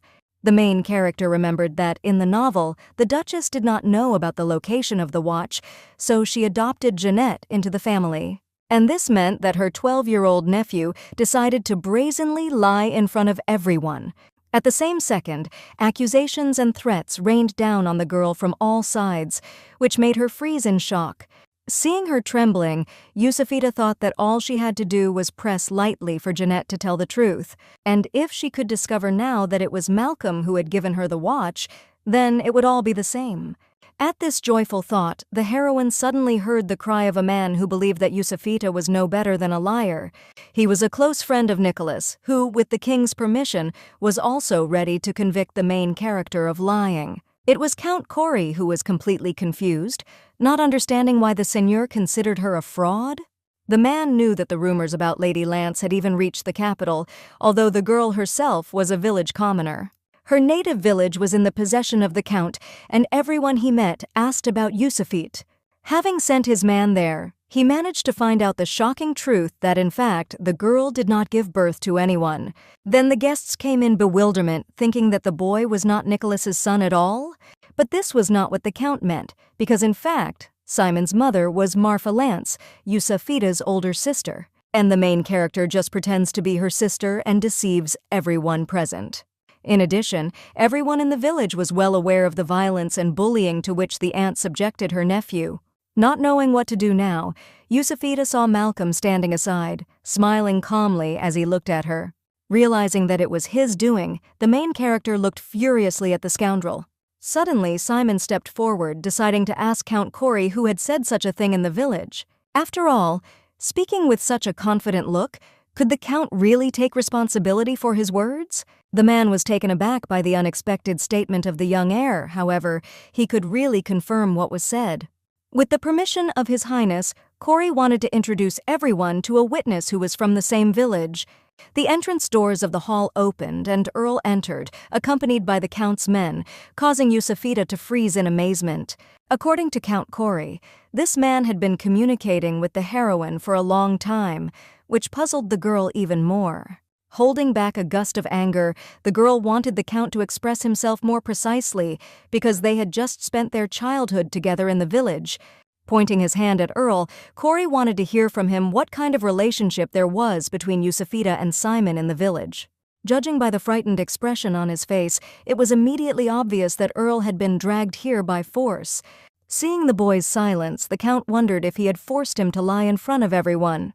Then the hero mumbled something about the fact that after the death of Marfa, a nephew fell on Yusufita, and life became quite difficult. However, Earl tried to explain that she didn't hit the boy at all, but only sometimes scolded him hard. But Corey interrupted him, believing that with Simon's help, the heroine wanted to get all the stories and respect in high society. The girl was at a loss, not knowing what she should do in this situation. Should she continue to hide the truth? Still smiling, Malcolm whispered to Yusufita that if she accepted his offer, he would get her out of the scandal. Amazed at the impudence of this bastard, the girl at the same time understood that sooner or later, it would come out. Once she had managed to stop Jeanette, the most urgent problem was over. And since the Lord began to act openly, it would not be long before Franklin guessed his insidious plans. Then, gathering her courage, Yusufita confessed to everyone that she was actually Simon's aunt. Of course, she realized that deception was a serious offense, but the heroine's motive was only concern for her nephew. The Count interrupted her abruptly, not allowing her to finish and not wanting Yusufita to pretend to be innocent. He was firmly convinced that this woman just wanted to satiate her greed and gain power. In addition, according to Corey, Franklin probably did not suspect that she was not the mother of the child.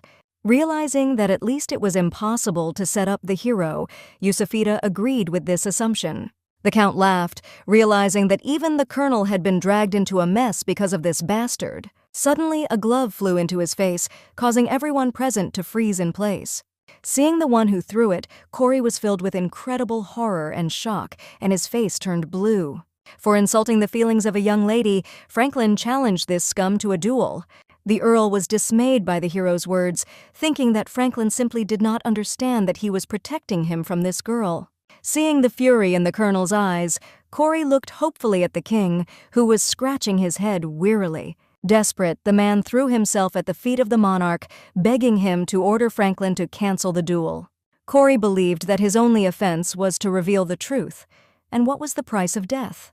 But Hilarion was sure that if the Count dared to do such a daring act, then he would have the courage to abandon the duel himself. Yusufita knew that refusing to duel in front of so many people was tantamount to losing the honor of any gentleman. Suddenly, from the back of the hall, there was a loud cry from the old king, who did not understand what kind of mess was going on here. Hilarion was shocked by his father's unexpected appearance at such a late hour, but the old King Archibald only chuckled at him. The grumpy old man seemed very familiar to the main character, which puzzled her very much. Archibald continued to lament furiously, not understanding why there was such a fuss and hubbub at the royal reception. Suddenly, Yusufita's head was pierced by the memories of her walk in the palace garden, where she met that unusual old man.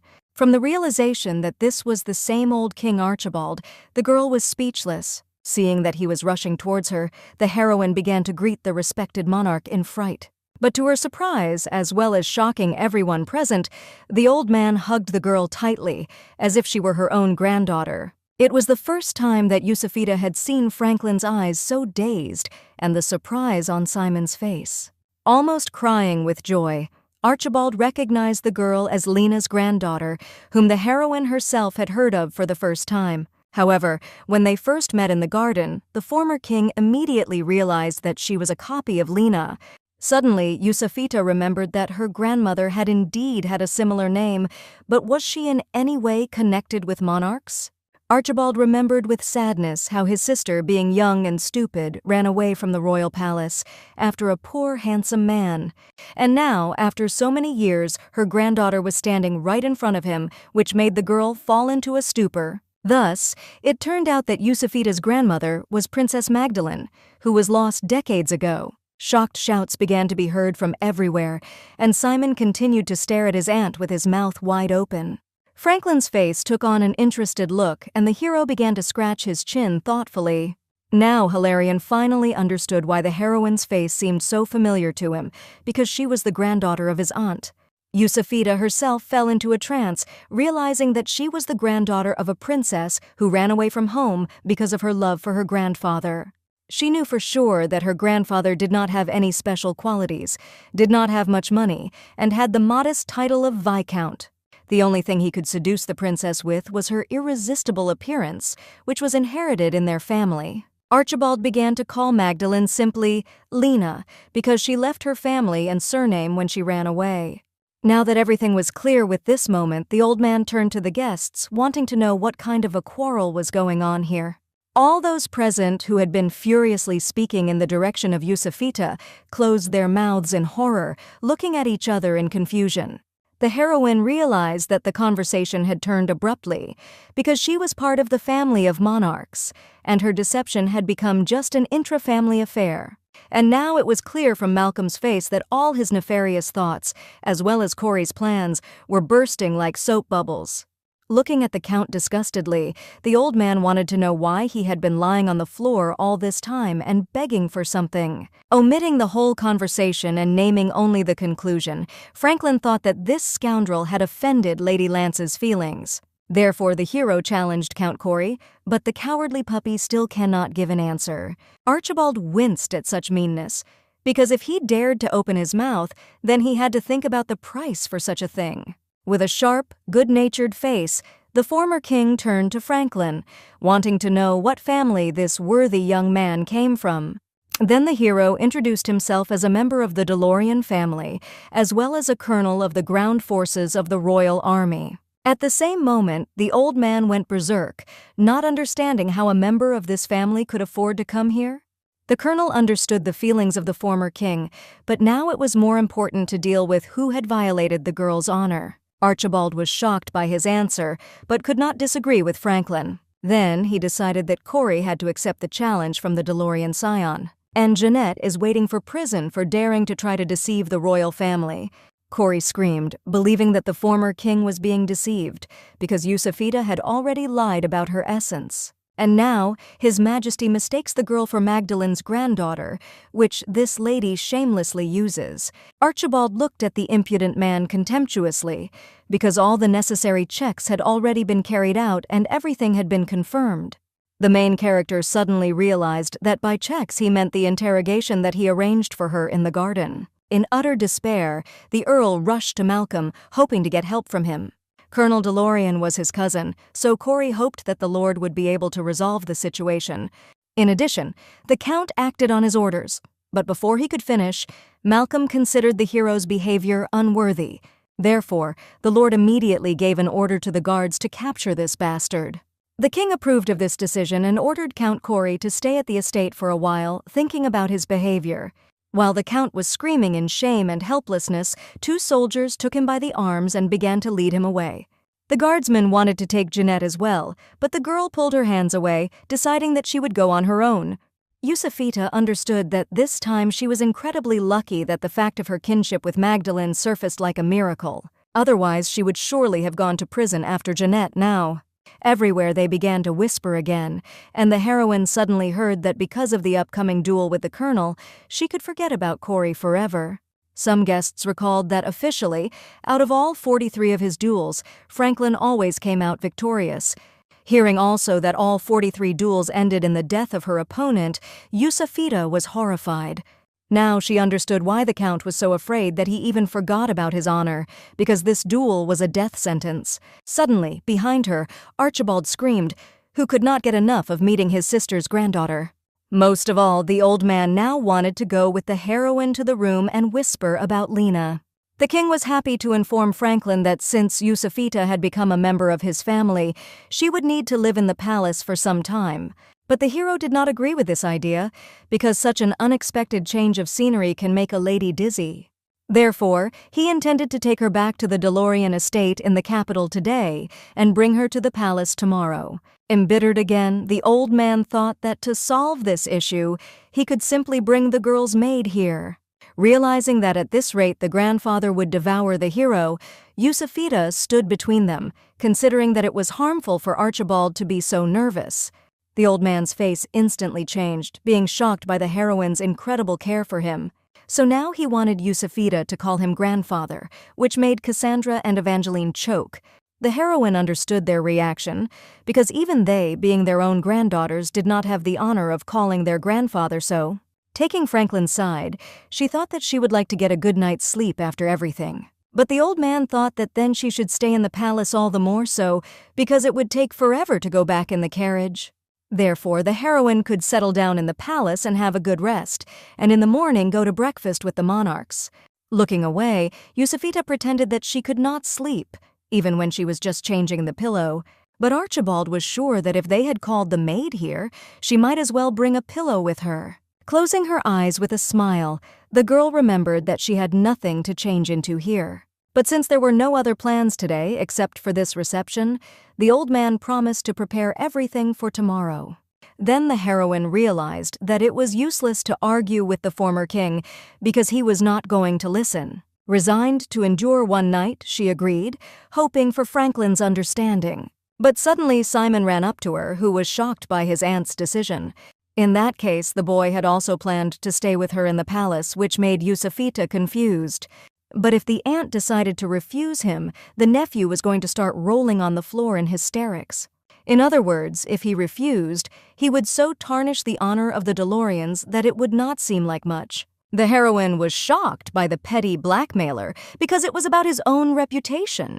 Realizing that there was no other choice, she agreed, and later, the two of them accompanied Franklin to the carriage. Once in her bedchamber, Yusufita collapsed on the bed, exhausted from the hard day. My thoughts raced in horror from the fact that for sure, in tomorrow's yellow press, a bunch of new scandalous articles about her would appear.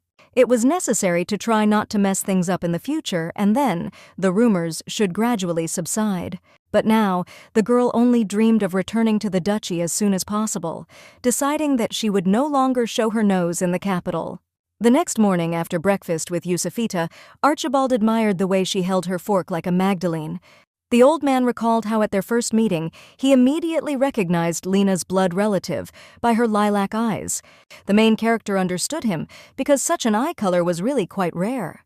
If you think about it, among the relatives, only Yusufita looked like her grandmother, and Marfa and her father were a copy of their grandfather. That time, Archibald was walking alone, so the girl could not even think that he would turn out to be his lordship, the old king. But as it turned out, this time was specially allocated for his walks, so no one else stuck their nose out into the street. It is for this reason that the old man was very surprised to meet the heroine in the garden. Yusufita was surprised that her grandfather walked alone without fear, but Archibald only laughed. Of course, many did not like him, but in order to kill him, he had to break through the royal guards from the outside. The main character was surprised because she thought that the former king was straightforward and narrow-minded, but he looked at himself quite objectively and coolly analyzed those who did not like him. For sure, from a political point of view, he was a very good king, but his character left much to be desired. In any case, Archibald was glad to meet the girl and was also surprised when he found out that she came from the wilderness. He was very anxious to know what Magdalene was like and whether she was happy.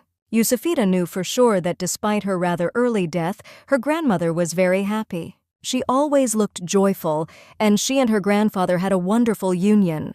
Hearing about Magdalene's husband, the former king frowned sharply, greatly frightening the heroine.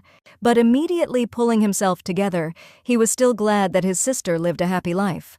She left home, never saw her family again, and died a hillbilly, but at least she was satisfied. From his face, the girl saw that the old man cared very much about Lena, but why then he never visited her? Archibald just chuckled, realizing that it was all because of his pride, because what else could stop him? However, over time, the old man began to be tormented by the fear that his sister would never forgive him. When she had a loved one, the former king tried to lie down, but not to allow their union. But she ran away anyway, and while Archibald was postponing the decision to find her, his daughter Evelyn died suddenly, and only then did the king realize that Magdalene could also be overtaken by death. Then Archibald threw all his strength into the search, but it was too late and it was impossible to find his sister. Yusufita estimated that at the time of Evelyn's death, at least 20 years had passed since Magdalene's escape. The heroine's village was small, and if Marfa hadn't sent a letter to Nicholas, Franklin wouldn't have found them either. In the end, the old man found traces of Lena after her death, which made you not even want to laugh. And it was better for him not to receive forgiveness at all than it is now, not to be able to ask for it. But Archibald was still glad to meet his sister's granddaughter. He could not even think that the heroine's sister would get involved with the impudent Nicholas, like her grandmother. After all, you have to think to whom you give your heart, but Yusufita understood that this was not the point at all. After all, Marfa herself believed that she had taken the bait because in their backwater village you would not see such an appearance. Therefore, when else will she have the opportunity to spend time with such a man? And the fact that Yusufita was a completely different girl made the old man feel light. He understood that, because of the boy, she had to communicate with Franklin, but Archibald wanted this communication to stop as soon as possible. The girl was stupefied and tried to explain that Simon was a member of the DeLorean family, and it was impossible to simply cut off contact with them. However, the former king was going to give her all the property of Magdalene, and she could sometimes take her nephew with her. And it was not necessary to see the rest of the family, and from these words, Yusufita was horrified. But she also knew that the stubborn old man wouldn't listen to her opinions on the matter. Deciding to use a tactical retreat, the girl reminded her beloved grandfather of her severe fatigue. Archibald's face immediately changed, deciding that he must have put too much on her anyway. Therefore, he wanted her to go on a well-deserved rest immediately, and the conversation would continue later. Walking along the corridor of the palace, the heroine could not even think that the old man did not tolerate the DeLorean so much. But she had already decided that by declaring herself the boy's aunt, she could freely enter into a relationship with Franklin. But if you tell Archibald about this, then the former king will turn everything upside down. Yusufita immediately calmed herself down because the grandfather would not interfere in the relationship of his beloved granddaughter, would he? Despite this thought, my head was still buzzing from the moments I had experienced. Suddenly, the girl saw a huge portrait of Magdalene on the wall, which turned out to be an exact copy of her. Now Yusufita understood why the previous king recognized her at first sight. All the portraits here belonged to members of the royal family, and only 2 of them had lilac eyes. As she toured the royal gallery, Yusufita realized only now that only Magdalene and Evelyn had such eyes. Archibald must have loved Evelyn so much because she was the only one of his sister's children who inherited her mother's eyes, and if his dislike for Nicholas is also related to this, everything becomes understandable. However, Simon also had different eyes, so perhaps his grandfather would hate him as well. He was too fixated on it and perhaps considered Princess Evelyn to be Magdalene's replacement. And who knows, maybe Yusufita was also just a replacement, although she received a lot of benefits from it. However, the basis of the former king's goodwill towards her made the heroine feel rejected. It was already becoming clear that Archibald was holding everything the girl had in his hands and was trying to shake it. Yusufita wondered if Evelyn had felt something like that when she was still alive. When she arrived at her chambers, she saw Simon, who had apparently slept until late in the morning and was stretching savorily on the couch. The heroine, who became Dawn, was slightly jerked by this, and she looked furiously at the boy. Approaching, she also plopped down on the sofa, forcing her nephew to move. Finally enjoying the peace in her room, the girl decided to take a breath first. First of all, she wanted to thank Simon, who had saved her at yesterday's event. After all, he confirmed that the pocket watch had been stolen, to which the boy only chuckled. In fact, as the heroine thought, this was a lie that was invented by her nephew, who did not think at all about the possible consequences. But Simon doubted that anyone would send a check to DeLorean to find out. And even if that happened, Simon still didn't see any reason to worry. After all, Granny Muriel was a guess, and she would immediately understand everything and quickly play along with them. The boy did not understand how his aunt could be so naive, but Yusufita believed that he should be like this at his age. However, Simon was well aware that the main character knew in advance about the appearance of that woman. If it wasn't, then he saw no other reason why his aunt memorized all the reports about Nicholas. In his opinion, this is why she locked herself in a remote office and also asked to analyze Vincent's reports.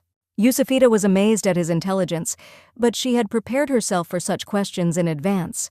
There were many guests at this reception who knew Nicholas personally, while the girl herself had never seen him. Therefore, the heroine pretended that in order not to make a mistake, she had learned everything about him properly. Grinning ironically, the nephew pretended to believe his aunt. At that moment, looking at her watch, Yusufita saw that there was already a lot of time, and Franklin still did not appear. After all, they agreed that he would come to her the next day, after the appointment. Staring at one point, Simon thought that maybe it was difficult for the hero to get here. But Yusufita was sure that he had no reason not to show up, which made it even harder. Of course, they agreed on the day of the meeting and not on the time, but was the only girl really burning with impatience? Simon noticed that his aunt was waiting for Franklin too anxiously, but Yusufita immediately turned her way away, saying that it was just that yesterday we had not parted well. So far, the girl did not want to soil the boy in the details of their relationship with the hero. Glancing at her watch again, and then at Simon, she thought that if she waited, he would come anyway. The day gradually passed, and the scarlet sun began to smoothly incline towards the sunset. And then, like a patchwork quilt, the sky was covered with a deep, starry night. Standing at the large windows, Yusufita was sad that Franklin had not appeared. The next morning, the hero sat in his office, intensely thinking about the events that were happening. At the same time, one of the royal maids knocked on Yusufita's room, where the visitor had arrived. Thinking that this was the long-awaited Franklin, the heroine rushed to the door to meet him. Suddenly, Vivian appeared in the doorway, who also ran as fast as she could to meet her mistress. The maid was shocked to learn the latest news, and the heroine tried to move away from the fact that the guest was not Franklin. The girl did not understand why Vivian had come alone and where was the hero now. Mysteriously averting her gaze to the side, the maid thought that he would probably have to come soon. According to Vivian, he was overwhelmed with matters that could not tolerate the slightest delay.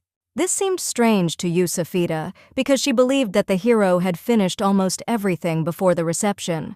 She was also embarrassed by Vivian's nervous demeanor, who seemed to be trying to hide something. Then, the heroine decided to change the subject and clarify whether the maid wanted to stay here for a while.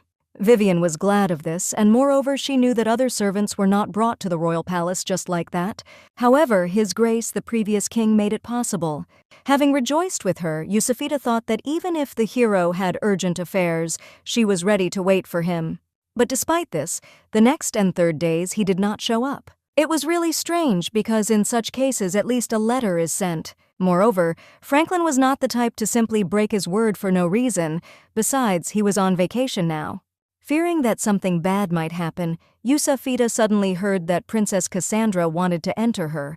Her Highness was surprised, for she had come to talk about their friendship, and the lady had a face as if she had eaten rotten fish. From her, the main character learned the shocking news that Franklin was strictly forbidden to appear in the royal palace. It was a personal order from Archibald, who apparently had a callus at the reception. Remembering the event and everything that had happened there, Yusafita was no longer so surprised by the old man's decision. In addition, she still knew nothing about the fate of Corey, who was supposed to meet in a duel with Franklin. The girl was sure that he was acting on Malcolm's tip, which meant that it was necessary to extract information from him. Realizing that after the duel this would become impossible, the heroine decided to clarify how long the hero could not come to the palace. Cassandra could only guess that it was possible until her grandfather stopped being capricious. Yusafita was almost desperate because she had to urgently tell Franklin not to kill that night. After watching her gauthage, the princess came to the conclusion that the colonel's unrequited love was very much mutual. Suddenly frozen in place, the main character rounded her eyes and stared at Her Highness in surprise. Yusafita made a pitchfork that Cassandra misunderstood her, and the princess wondered how much longer she would address her by her title. After all, they were already official relatives, so the girl could address her by her first name. However, the princess had suspicions of their relationship even earlier, and therefore she tried to marry them at the reception. And although Yusafita knew that these lines had been prepared, she was still surprised to hear about it now. At the same time, the girl realized that Cassandra was diverting the conversation away from Princess Evangeline. The second princess did not seem to like the talk of her marriage to Mr. Franklin. Cassandra was impressed, praising the main character for her insight and insight. As for the colonel himself, right before the reception, he appeared in front of Cassandra and began to offer something inappropriately. He wanted her to help dissuade his father from setting him up with Evangeline, and in return he offered to help Cassandra in the struggle for the throne. And he also wanted the first princess to create a special atmosphere between them. In this conversation, Cassandra realized that the colonel already knew that the heroine was Simon's false mother. Since the princess herself was completely sure of this, she was very much surprised by the colonel's proposal. With his request for help, Franlikness almost directly stated that he was in love with Yusafita. Cassandra did not understand. Did the hero really decide, just trusted her with his weakness? But in response, she received a bewildered look from Franklin, who did not understand what weakness had to do with it. It just seemed to him that Lady Lance was somewhat uncomfortable with the looks of others. Therefore, he wanted to bring them to the right state and create a comfortable situation for the heroine. This only proved that the boy had a good taste for the lady, which made Yusafita flush. Cassandra was extremely curious to watch how the colonel, who did not want anything in this world, suffered from unrequited love. It was obvious that there was no relationship yet, so the princess wondered if Franklin knew about Yusafita's feelings. Greatly embarrassed, the girl remembered that she had decided to postpone her answer for the time being. Thus, she made it clear to Cassandra that the hero had already confessed his sympathy to her. The situation is such that while the colonel languishes in ignorance, Grandpa Archibald prevents his love. However, the princess herself was on the side of their love and believed that she could safely bet all the money on the colonel. After all, lately many are betting on who will become Franklin's wife. The heroine was shocked by such debauchery in the kingdom, but Cassandra thought that she should not get used to it. In addition, the newspaper recently published an article that mentioned Yusafita's name, but it was immediately removed. The heroine almost suffocated with horror, hearing about it for the first time and not imagining what could be written about her. The princess began to remember quotes about the miracle of one night, a girl from a family of ruined aristocrats who flew to the top. Even so, Yusafita felt that betting on marriage was too hasty.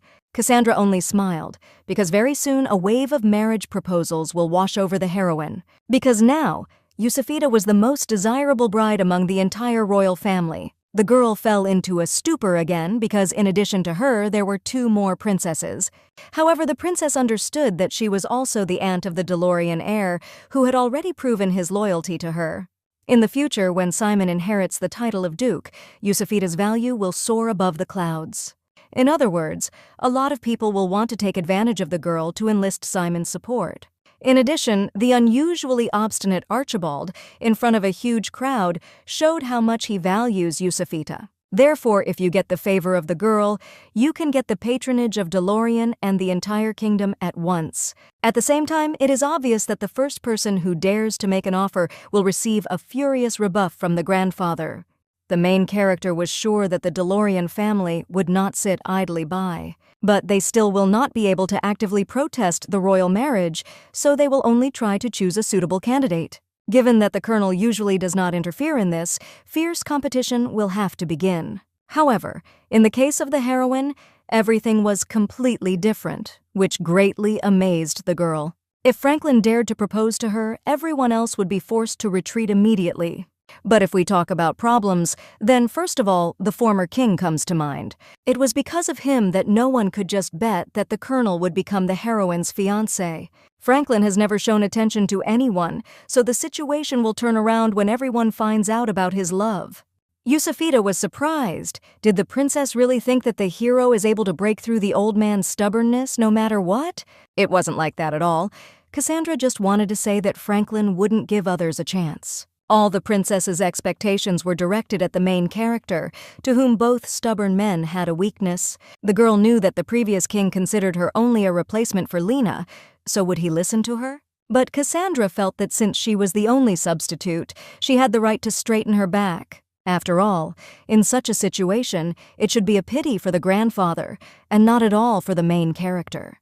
Yusufita shed tears, not understanding why the princess was so kind to her. In response, Cassandra only laughed, not understanding why she shouldn't be kind. Thanks to the girl, she will be able to get the support of DeLorean and also Colonel Franklin. Every word the princess said was direct and frank, and such honest behavior made me feel very comfortable. It was time to stop complicating everything and start acting decisively, not hesitating to straighten your shoulders. In her past life, as now, the heroine was in a dependent position and had to adapt to everyone. And even if something fell into her hands, the girl never used these things. However, it was time to change this and start, especially since everything hidden inside the heroine had already been revealed. First of all, she was grateful to Cassandra, who now opened her eyes to many things. There was not a single mistake in the words of the princess, and it was probably just ridiculous to sit and wait for everything to resolve itself. Since Franklin couldn't come here, then she had to go to him herself, so Yusufita went to Archibald. In order to deal with this as soon as possible, there was no time to delay, and the girl directly asked her grandfather to leave for DeLorean. As expected, Archibald immediately flew into a furious rage, not believing his ears. The girl began to think that there was nothing to be afraid of, because he was now transferring the trauma received from Magdalene to the heroine herself. And in connection with this, the grandfather wanted to lock Yusufita in the palace. However, now he will lose relations, only he will be sorry. Not wanting to give in to his energy anymore, the girl resolutely wanted to hear the reason for the refusal. Did Archibald really think that she would leave completely? After all, she only needed to take some things. Then the old man offered to entrust this to someone else, but the heroine also wanted to talk to Franklin. Looking puzzled, she pretended to wonder why the hero hadn't come here yet. Therefore, she would have to go, but the grandfather was against it, because what could his sister's granddaughter talk about with this impudent man? But she had Simon, and he was the heir of the DeLoreans, so she had to report the situation there anyway. Seeing her grandfather's confusion, the heroine did not understand why he should worry, because she would always be there for him. Then Archibald finally gave in and agreed to Yusufita's request on the condition that she would return before sunset tomorrow. The girl's eyes sparkled with happiness, and thanking the old man, she hurried to start getting ready for the road. Hearing the loud call of the mistress, Vivian ran to her, not understanding what was happening. But when she learned that Yusufita had managed to talk the old king into going to DeLorean the next day, the maid was overwhelmed with delight. The next morning, the girls took off in a carriage from the kingdom as soon as the gates opened. Seeing the girl getting out of the carriage, Vincent and the servants were perplexed that she had not even warned them of her arrival. But the heroine was only interested in the whereabouts of Franklin, who, according to the butler, ended up in the iris chambers. At this moment, the hero was sitting on the couch, covering his face with his hands and completely detached from reality. The door of the iris chamber swung open abruptly and Yusufita burst in, shouting the name of the hero. When Franklin came to his senses, he looked at her as if he had seen a ghost, showing the girl his huge bags under his eyes. On the one hand, the heroine was happy to see him again, but on the other hand, the appearance of the hero resembled a squeezed half-dead. Getting up from the sofa with difficulty, Franklin slowly walked towards the girl with a hazy look of disbelief in what was happening. Coming close to her, the hero hugged Yusufita tightly, still not believing that it was really so. Not expecting such a turn, the girl froze in amazement, feeling the pleasant warmth from Franklin's body. Finally, the hero, almost crying, decided to ask her if the heroine was really not a hallucination. As proof, the girl pinched his cheek gently, peering into a face she hadn't seen for a long time. In addition to the huge blue bags under his eyes, he had pale skin and sharp cheekbones, as if he hadn't eaten in days. Seriously concerned about his condition, Yusufita decided that Franklin needed to eat normally. After all, in order to hold out against the former king, he needed energy. Hearing about Archibald, the hero's face turned crimson with anger, and his hands clenched into fists. Yusufita was very glad that she was still able to get out of the palace. Franklin admitted that a little more, and he was ready to go to threaten His Majesty. The main character was horrified to think that he wanted to go against the former king, but the hero meant Hilarion. She had not expected such an answer and stared at Franklin with puzzled eyes.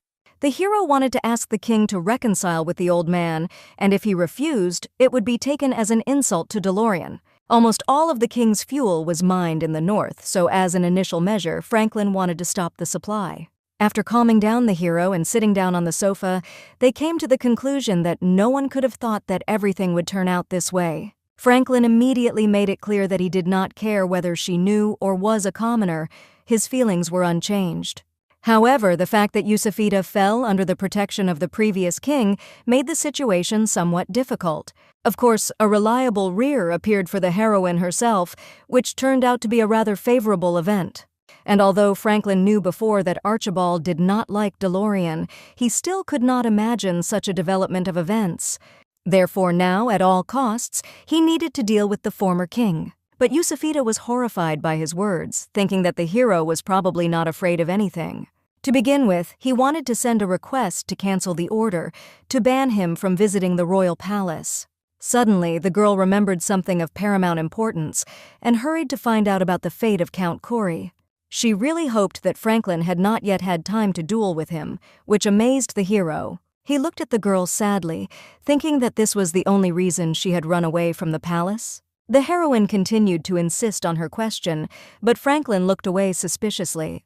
Before answering, the hero wanted to know that if he killed the count, then Yusufita would be in trouble. But under the pressure of her insistence, he still admitted that he did not kill Corey in a duel. Yesterday, however, a report came that the count had committed suicide.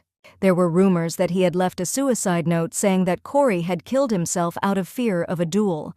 Seeing that Yusufita felt bad, Franklin hastened to clarify that whatever it was, he did not kill him. But the girl understood this even without his words, because the hero was not one of those who solved situations in such a way. It was also obvious that none other than Malcolm Nurmstrong was behind Corey's death. Realizing that this was a complete failure, Yusufita lowered her face, sending Franklin into a stupor. The hero wanted to know if there was a reason why Count Corey should not have died, and he was surprised to learn that the girl wanted to offer him to become a witness in the case against the Lord.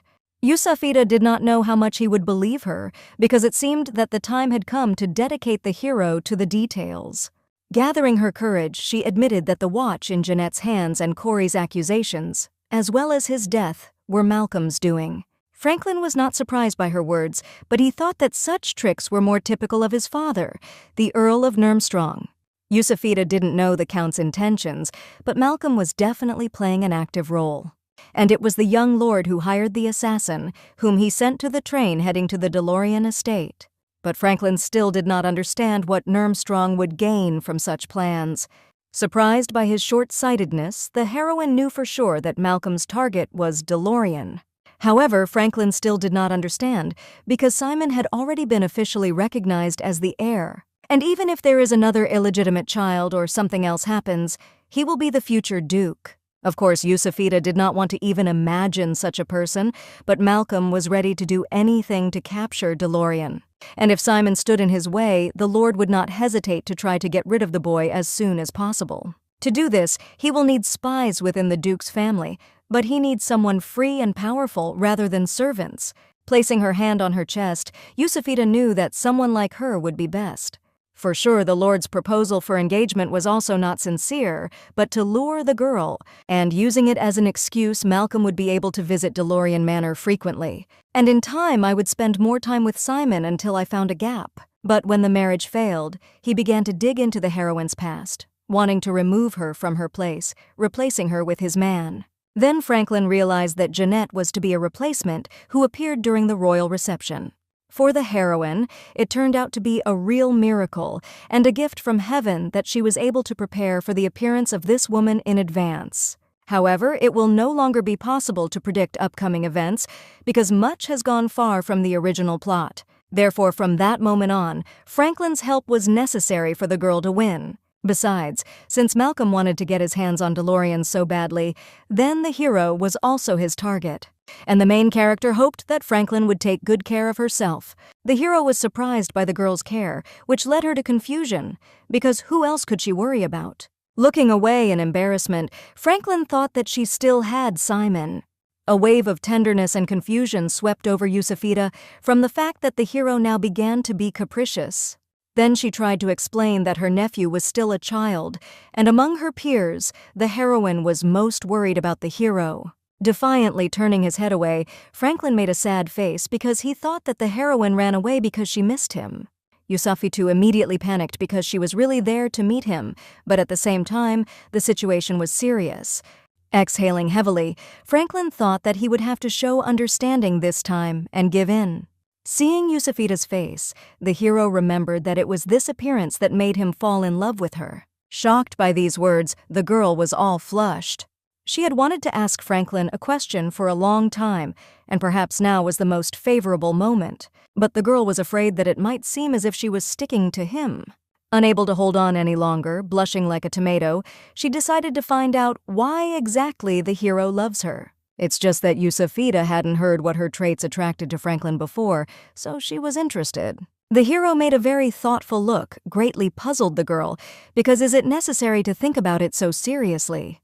Franklin put his hand forward in great embarrassment as he was not used to such questions, and now he would be grateful if the heroine waited a little until he came to his senses. Finally, gathering his strength, the hero decided to clarify whether Yusufita remembers their first meeting. In front of the heroine's eyes, their awkward clash on the village street immediately flashed.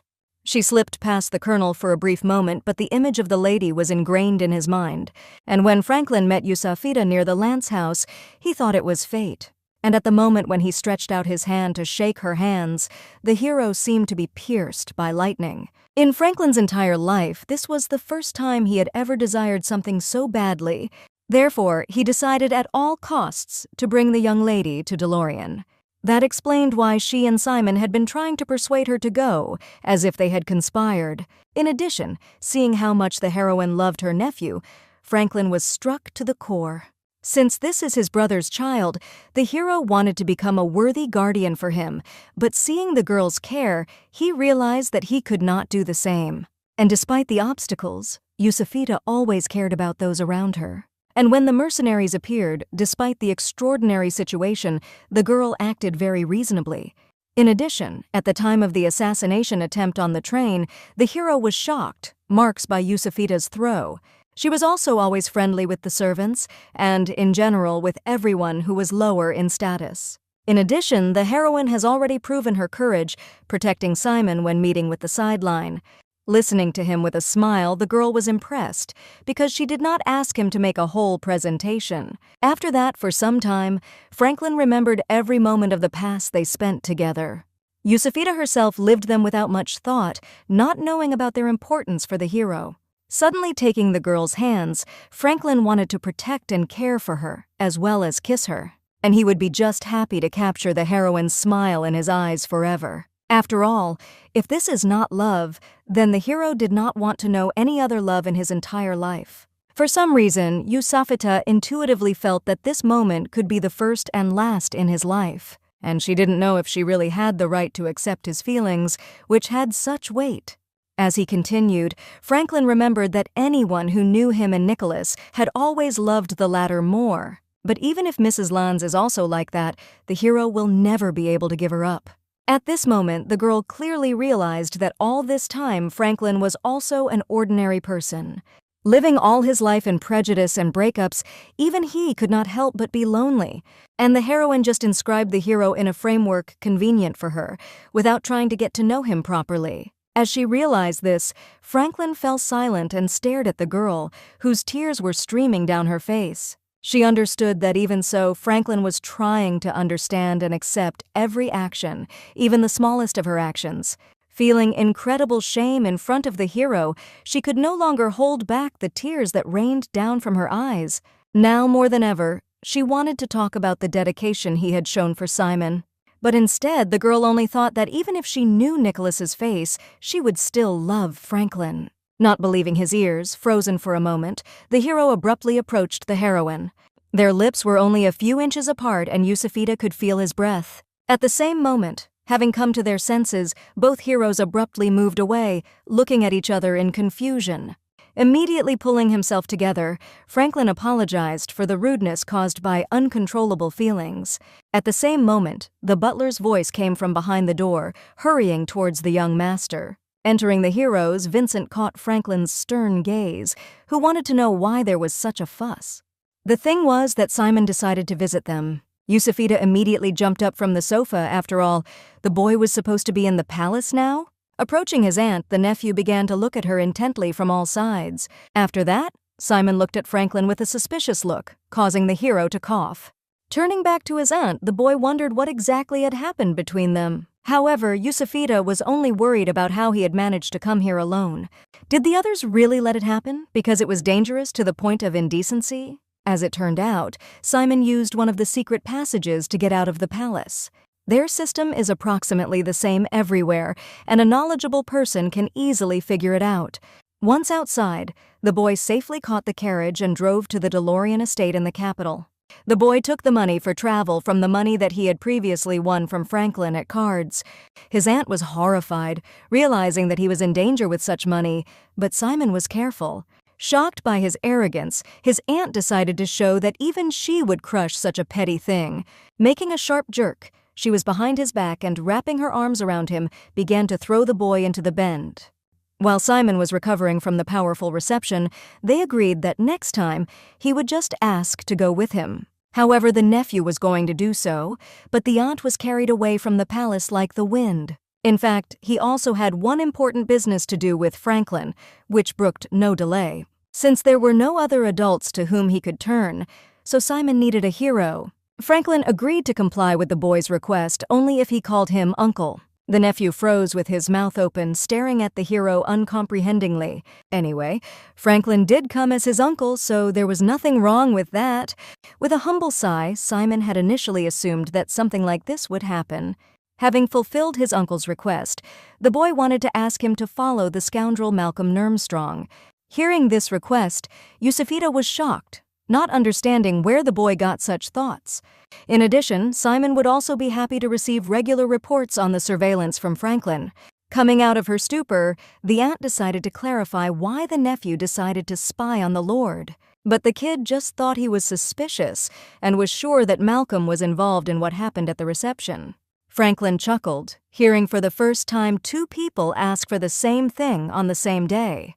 Simon's face took on a shocked look, and he slowly turned his gaze to his aunt. Yusafita winked at him with a smile, laughing at the fact that they had so concurred. Simon was seized with horror and hysteria because it turned out that he did not have to call Franklin uncle at all. The hero was a little upset that even his nephew began to suspect something, considering himself unaware. But Yusafita only laughed, realizing that he should not have suspected anything, and she just knew everything in advance. However, it remained a mystery how the little nephew knew so much. Previously, the heroine had small doubts, which now became a firm confidence. Simon was very different in behavior, thoughts, and speech from the original prototype. Therefore, looking at her nephew with fear, she did not understand who was in his body now. But even so, the heroine was not sure if she had the right to question him. After all, whoever it was, now he was still her nephew, and she was his aunt. Turning to Yusufita, Simon wanted to know if she had any more questions for Franklin. At the same moment, she suddenly remembered that she wanted to know about Earl's fate as well. Looking at the girl in surprise, the hero did not understand at all who she was talking about. Simon clarified that this was the funny man that Corey brought in as a witness. Looking sadly at the heroine, Franklin wondered if she was really worried about him. In the faded face of the hero, Yusufita read bitter notes of jealousy. Given that Franklin was jealous of her for Earl, the heroine found it offensive. Having coped with the shock, she clarified that that person turned out to be an accidental participant in the events. In addition, the girl even thought that he wanted to speak in her defense, so she hoped that Earl would return to the village. However, except for the Earl of Corey, Franklin had no information about the other dead, so he promised to check again. Yusufita was grateful and hoped that in doing so the hero would be wary of Malcolm. The heroine was glad that he did not inquire about the reason for the suspicions, but simply took her word for it. Meanwhile, looking at his aunt tiredly, the boy wanted to know, now she has run out of questions? The girl was surprised by his eagerness to return to the palace, but Simon planned to have a good rest there. But Yusufita understood that above all, the boy also wanted to separate her from Franklin. However, the heroine herself did not want to leave and, if possible, for an eternity. Simon will come there and go about his business, and she will have to keep Archibald company again. Through my aunt's face, which was not mine, my nephew clearly felt the cry of her soul. Falling into his lap, the girl was ready to hold him by force, if only not to go. Simon was horrified by such indecent behavior, wishing that she would fall behind first and then speak. Then Yusufita pretended that she just wanted to continue the conversation with the hero, which had already begun. She also thought that if Simon wanted, he could go back to the palace alone, but the boy refused. Then the girl began to lament that the child should not get involved in adult conversations, but he only grinned. After all, Simon knew for sure that adult conversations can only be 3 topics: money, politics, and love. He was sure that it was not about politics, and especially not about money, which meant that there was only one thing left. Horrified by his deductive abilities, Yusufita immediately decided to go and throw the ball in the street. Simon refused, but his aunt took advantage of the power advantage and pulled him out. During the game, the girl noticed that her nephew began to play much better than before. But his stamina still left much to be desired, and Simon ran out of steam very quickly. Then Franklin decided to take advantage of the moment and offered Yusufita to play with him. Throwing down the sword, the girl wondered if the hero really had as many as 43 duels. She just couldn't understand how Franklin had so many enemies. But the hero only shrugged his shoulders, because in most of them, he acted instead of his brother. The girl was shocked when she heard for the first time that she could send someone to a duel instead of herself. She was also furious with Nicholas, who was doing all sorts of nonsense and asked Franklin to clean up. But the hero remembered that his brother tried not to get involved in adventures with vicious relationships, but there were still zealots. In other words, even he had his own morals, which surprised the heroine very much. However, Simon believed that his father was simply too lazy to get involved in various adventures. Yusufita suddenly realized that he had been listening to them scold his father all along.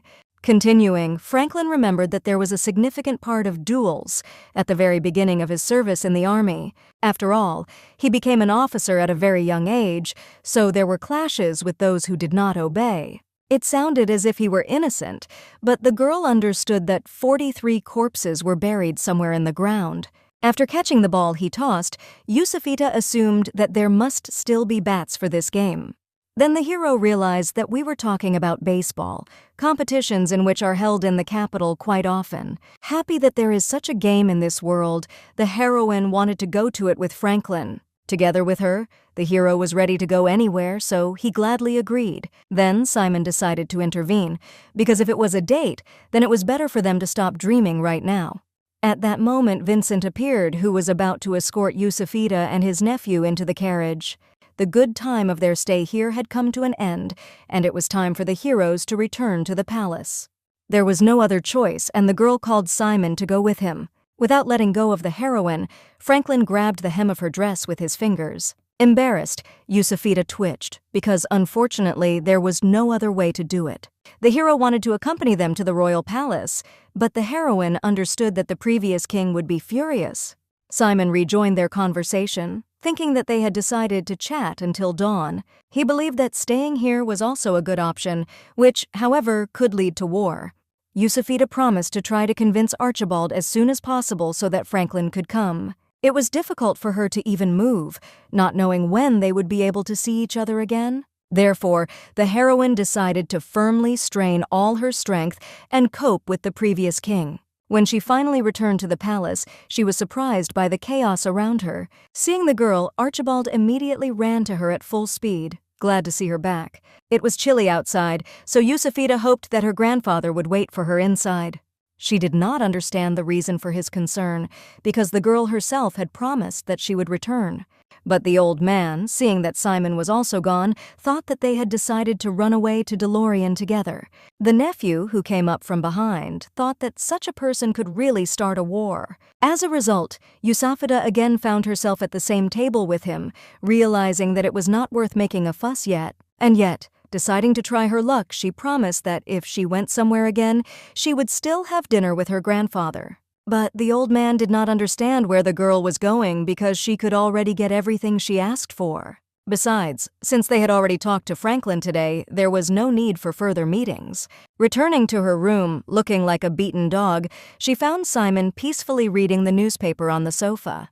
The boy was cold because she herself wanted to dine with the old king, and he would only interfere with them. Suddenly, Yusafita realized that they were all alone here. Then she decided to tear him away from reading the newspaper to talk about something important. Looking up from reading, the boy wondered what exactly his aunt wanted to talk about. The heroine understood that if she missed this opportunity now, then it would be more difficult to return to this topic later. Therefore, sitting opposite her nephew, she confessed that she had noticed strange things in his behavior. These were his successes in class, as well as the assimilation of the etiquette of high society. It seemed that the child had already learned all this once. Simon sat silently, which surprised the girl, who thought he would loudly deny everything. Instead, however, the child's eyes expressed complete detachment, as if he had been possessed by an adult. Receiving no answer from him, Yusafita clarified that she did not want to reprimand him in any way. But suddenly the boy wondered if his aunt was really sitting in front of him.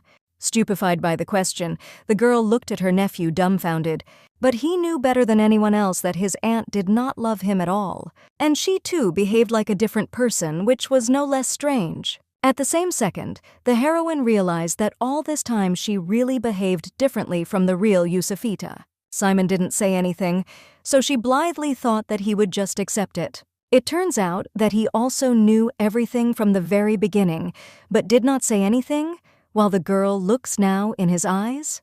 And since this happened, maybe it is worth admitting that she possessed the body of this woman?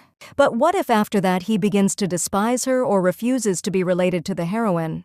Thinking about how to do the right thing now, Yusafita fell into a trance. However, the boy believed that, thanks to this, it was very useful to him. The heroine involuntarily smiled, because if the real Yusafita were here, she would cause trouble for her nephew. Suddenly, Simon decided to end this conversation with him, leaving the girl in a stupor. As for the answer to her question, this was not the time for it. He was going to answer it when it was all over, which only puzzled Yusafita even more. But the nephew did not say anything else, but only looked at the girl with a serious look. After that, he began to move away from the room. Then the heroine tried to stop him.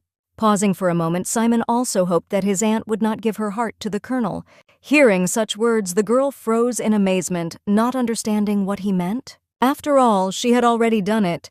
Besides, why did he even talk about Franklin? The boy did not know why the hero was always trying to get closer, but he believed that if his aunt betrayed, it would only hurt her. After that, there was a long pause in the air, and Yusafita was completely confused. The nephew said all this only for the good of his aunt, and hoped that she would remember it. However, the main character could not understand why he hated Franklin so much. At this moment, the boy was standing with his back to her, and the girl did not see how tears appeared in his eyes. It was something else, and Simon did not understand at all how he could hate a hero. Yusufita was completely lost after these words, trying to get an explanation. Seeing that the boy did not react, she screamed that she loved him. Stopping again, Simon knew this perfectly well even without her words. That is why he insistently asked his aunt not to interfere in his affairs. After that, he left, and the heroine returned to her room and collapsed on the sofa, exhausted. Glancing at the newspaper, she thought that Simon must have read it for a reason, very seriously. Taking it in her hands, the girl immediately caught the eye of a huge article on economics. However, Yusufita didn't understand what she could find out about Malcolm.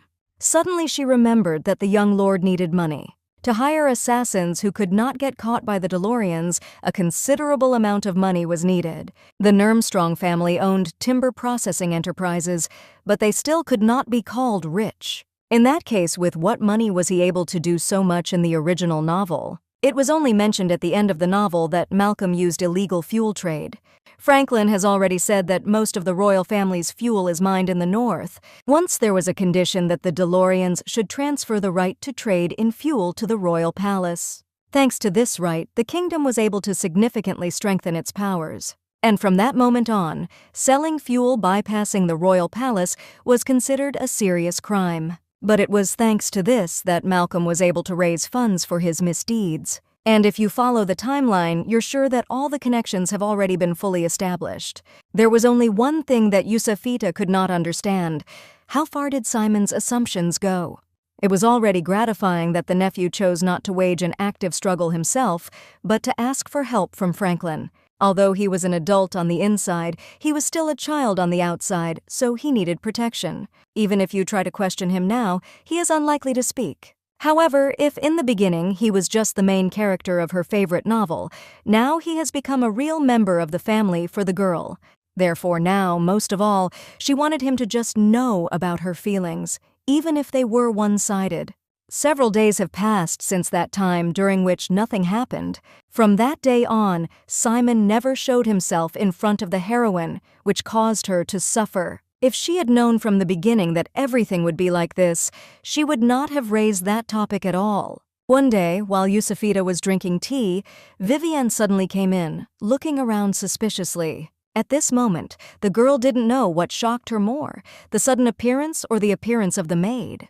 After making sure that everything was clean, Vivienne decided that now was the time for the mistress to go for a walk. Allegedly, Yusufita herself asked for this before she started drinking tea. The heroine did not understand anything, and the maid began to pull her hands to the door.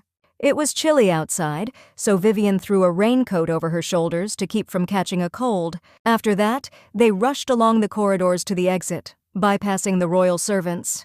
Going outside, the maid dragged the girl aside, moving further and further away from the palace. Looking around, Yusufita realized that it was the first time she had been in such a remote place. Suddenly, she heard a rustle from behind the bushes which terrified the heroine. Making his way through the branches of trees and shrubs, a battered Franklin appeared before the girls. Yusufita looked at his appearance in horror, not understanding how he even ended up here. But the hero wanted to urgently talk about something with the heroine, bringing her into a stupor. Deciding to leave the couple alone, the maid ran to explore the surroundings. Yusufita had many questions: why such a look as he came, and whether the ban order had already been cancelled. As it turned out, the order was still in effect and the hero was forbidden to appear in the palace. However, during their last meeting at the manor, Simon had told them about the secret passages in the palace. Franklin decided to ask the boy directly about them, and as expected, the answer was no. Therefore, the hero turned to Cassandra with this question, giving her a chest of diamonds as a bribe. Yusufita was horrified, and Franklin figured that the princess would also need funds for political action. But the girl understood that in any case, there were many people here who knew the hero by sight. That was why he had to disguise himself and come here like this. Seeing his flushed face, Yusufita wanted to know how long Franklin had spent here on such a cold day. But the hero was not cold at all because he was warmed by his love for Mrs. Lans. Then the girl wondered what exactly brought Franklin here. First of all, he really wanted to see the heroine and considered this reason sufficient. At that moment, the girl felt a spark of love pierce her heart. However, this was only the first reason, and the second was that Franklin did not have time to tell her everything at the last meeting. Suddenly the hero knelt, which confused Yusufita. He understood that perhaps he was in a hurry, and the time she asked to wait had not yet come. Franklin also knew that it would be very impolite to the lady to retract his words. But still, the hero wanted to get an unambiguous answer to his question right now. The girl remembered that last time she really did not give him a definite answer. And if she accepted Franklin's feelings here and now, would they really become a couple? It had not yet been possible to catch the Lord by the tail, and a whole mountain of affairs required complete concentration. And if they become lovers now, Yusufita may fall in love too much. Having lost her head from love, the heroine was afraid to stop seeing everything except this person.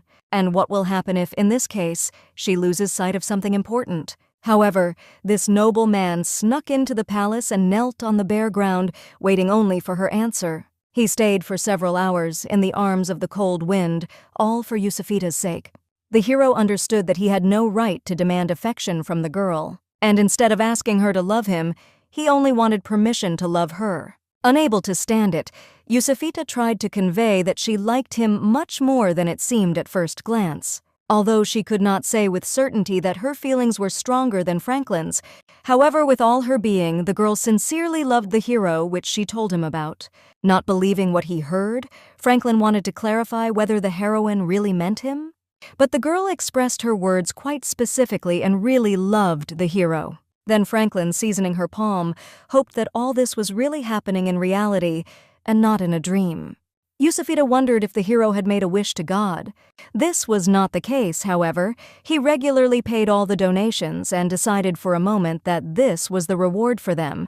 Falling into a stupor for a second, the girl burst out laughing heartily, amazed at this impudent man.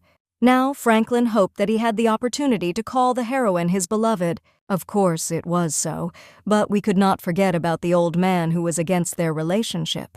A lot of things had to be decided before they could actually be together. The days in which they had been inseparable now seemed so far away.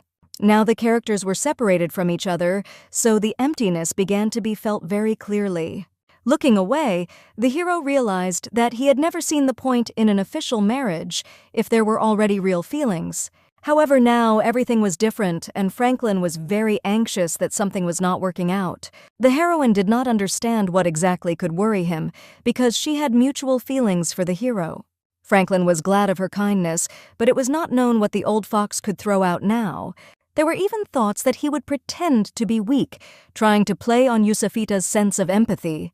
Therefore, Franklin wanted to know if he proposed now, would his mistress accept him? Considering that they had become a couple of minutes ago, this question shocked the lady.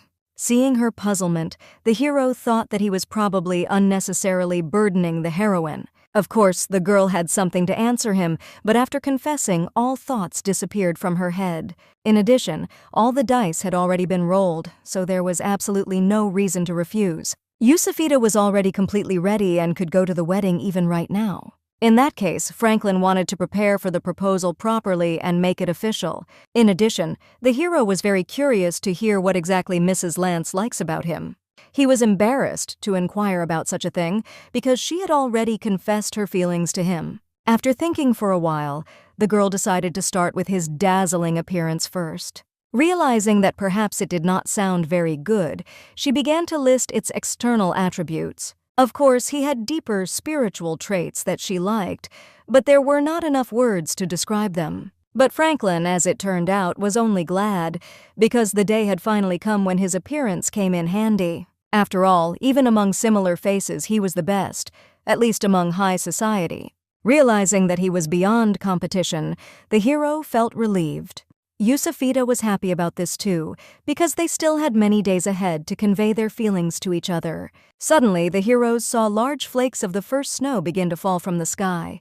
There was an opinion that if you meet the first snow with your loved one, then everything will certainly work out. However, the heroine had one secret that Franklin still did not know about, and the girl did not know whether love could come true if she confessed that she was a hitter from another world. Suddenly, screams pierced the air, announcing the approach of some people. Franklin had to leave immediately, and they would talk about the rest later. Sharply squeezing his beloved in his arms, the hero hoped that soon they would see each other again. His voice was low, and Yusufita could smell a tart aroma with traces of gunpowder from Franklin. He began to walk away as if he had left something that was about to disappear. It was like Romeo running away after a secret meeting with Juliet. However, the heroine was sure that, unlike those two, she and Franklin had a happy ending. A few weeks after that, Yusufita sat in her office looking out the window thoughtfully. Despite the time that had passed, it seemed that he had only seen Franklin yesterday. Shortly before that, the girl wrote him a letter in which she asked for an important matter. Arriving at the address indicated in the letter, the hero found himself in a poor area opposite a dilapidated door. To his surprise, the door was open and Franklin immediately went inside. Wanting to find one person, a terrible picture appeared to his eyes. On the cold floor, wrapped in a sack, Jeanette's half-dead son, named Gub, was shaking. Sometime later, Yusufita went to the royal prison accompanied by Vivienne. On their orders, the warden immediately took the imprisoned girl out. After a riot at the reception, the main character was allowed to meet Jeanette only after the new year. Seeing Yusufita, the girl smirked, thinking that the honorable person decided to make fun of her. But at the same moment, the jailer ordered her to choose her expressions, threatening to punish her. Suddenly, Yusufita asked the warden to come out for a while and leave them alone. He considered it dangerous, but Jeanette was chained hand and foot. And if the heroine suddenly seems strange to her actions, then she will scream, after which the jailer agrees. When he came out and the three girls were left for the first few seconds, there was an awkward pause in the air. Jeanette was surprised by Yusufita's courage, because she could rush at any moment and bite off her head. But the heroine was calm, because the girl had already paid for the fact that she completely underestimated her. Chuckling in response, Jeanette wondered what was the reason for their coming. The heroine had no reason to hesitate, and she decided to ask directly, "Is it true that her son, Gum, was a child born to Malcolm Nurmstrong?" Seeing how the girl flinched, Yusufita considered it a positive answer. In any case, she knew a lot more than Jeanette thought, and the Lord must have told the girl about Simon. Now the girl became serious and wanted to know what Yusufita wanted from her. All the heroine needed from her was proof that she was used by Malcolm. Exhaling, Jeanette admitted that the pocket watch had been hidden by Corey, so it was better to ask him. But immediately, the girl was shocked to hear that the Count was dead and probably at the hands of Malcolm. Therefore, Yusufita wanted to make a deal and was even willing to release Jeanette in exchange for information. To the heroine's surprise, the girl indifferently shrugged her shoulders as if she did not want to go free. She believed that once she was released, she would either be used again or eliminated like Corey. And if she stayed here and kept her mouth shut, Malcolm had promised to look after the baby. Looking sadly at Jeanette, Yusufita did not even think that she would be so naive. After these words, the prisoner became very alert and demanded an explanation. But the heroine did not understand. Did she really think that Malcolm would take care of the child? At the moment, her son Gum was being protected in DeLorean, under the supervision of doctors. After Jeanette was captured, he was thrown to the mercy of fate, and only recently he was discovered, barely alive. Listening carefully to her words, the girl looked as if she had been electrocuted. The guests looked sympathetically at the exhausted mother who was in despair. Suddenly, Jeanette went berserk and began to thrash in agony, screaming Gum's name. Yusufita tried to calm her down, because the child was already on his way to recovery and they took care of him. In addition, she was happy to report that the boy was looking for his mother very much. At the same moment, Jeanette collapsed to the floor, shaking in insane fear for her son. Now she only wanted to know what had to be done to be free. But the heroine did not understand why Jeanette suddenly wanted to be free if Malcolm could kill her. The girl in tears began to beg to protect her from this scoundrel, promising any help in return. However, she was sure that the heroine did not believe her, after everything that had happened. But Jeanette had no other choice, because the Lord promised to kill her and her son if they did not listen. In another case, her son could become the heir to the duchy, and how could she do otherwise? Now she herself was aware of her stupidity, and also understood that all her words sounded like an excuse. Driven mad by mad love, Jeanette did not see the true nature of the scoundrel, and now she bowed to Yusufita, thanking her for saving her son. However, she could not give anything special in return, because the cunning lord was hiding more than telling her. But now she was ready to do anything to help the heroine. Therefore, in tears, she begged to protect her and baby Goom from Malcolm. Yusufita knew in her mind that she shouldn't protect this girl because Simon had been through so much because of her. However, if you think about it, in fact this was the plot of the novel. But ever since she got into this world, she had asked herself one question over and over again. Meeting with each character, Yusufita asked, was that character the same in the book? The author did not need to write down the details of each, but now they appeared in all their glory, as if they were living people. In that case, what kind of person was Jeanette really like? Then the heroine decided to find out how the girl managed to meet Malcolm. This happened quite normally when she was still young, naive, and stupid. An attractive nobleman showing signs of attention and beautifully courting. At first, Jeanette felt like she was in a real fairy tale. However, if you think about it, among ordinary commoners, it is very rare for blondes with blue eyes to be born. Yusufita had never thought about it and was very surprised by these words. Suddenly, she realized what the girl wanted to say by this, which horrified the heroine. The Lord needed just such a girl to give birth to a son who could be imagined as the son of Nicholas. If the child had been born to a noblewoman, it wouldn't have worked, but since Jeanette was a disenfranchised commoner, that would have changed. But Malcolm turned out to be not a prince from a fairy tale at all, and from the very beginning, Jeanette was just his tool. And now she considered herself a real fool, and Yusufita sincerely sympathized with the girl. Despite her prejudice and knowledge of the original plot, the heroine wanted to believe her despair. She decided to try to get Jeanette out of prison and protect her and her son from any evil. Not believing her luck, the girl swore to be absolutely obedient in everything, milady. Even if she was lying, Yusufita was ready for it and at least wanted to trap the Lord. Jeanette would like to nay her mistress's hand now, but, unfortunately, the shackles prevented her from doing so. At home, the main character was met by Simon, who already knew where and why she went. Yusufita was very frightened, not understanding how he could know, but the boy had his own ways. He only wondered if he had managed to find out who had ordered her to make a mess at the reception. However, to her great regret, the heroine could not find out anything. In addition, Yusufita decided to pardon the girl, hoping that Simon would make this decision. The heroine was not going to forgive her at all, but at the same time she understood that Jeanette did it to save the child. But to her surprise, her nephew not only accepted this decision, but also approved of it. Not expecting such a reaction, the main character fell into a stupor, looking at him in surprise. She thought that Simon was offended, but the boy was sure that she had her own reasons for doing so. After all, his aunt had never taken rash steps, and this case was no exception.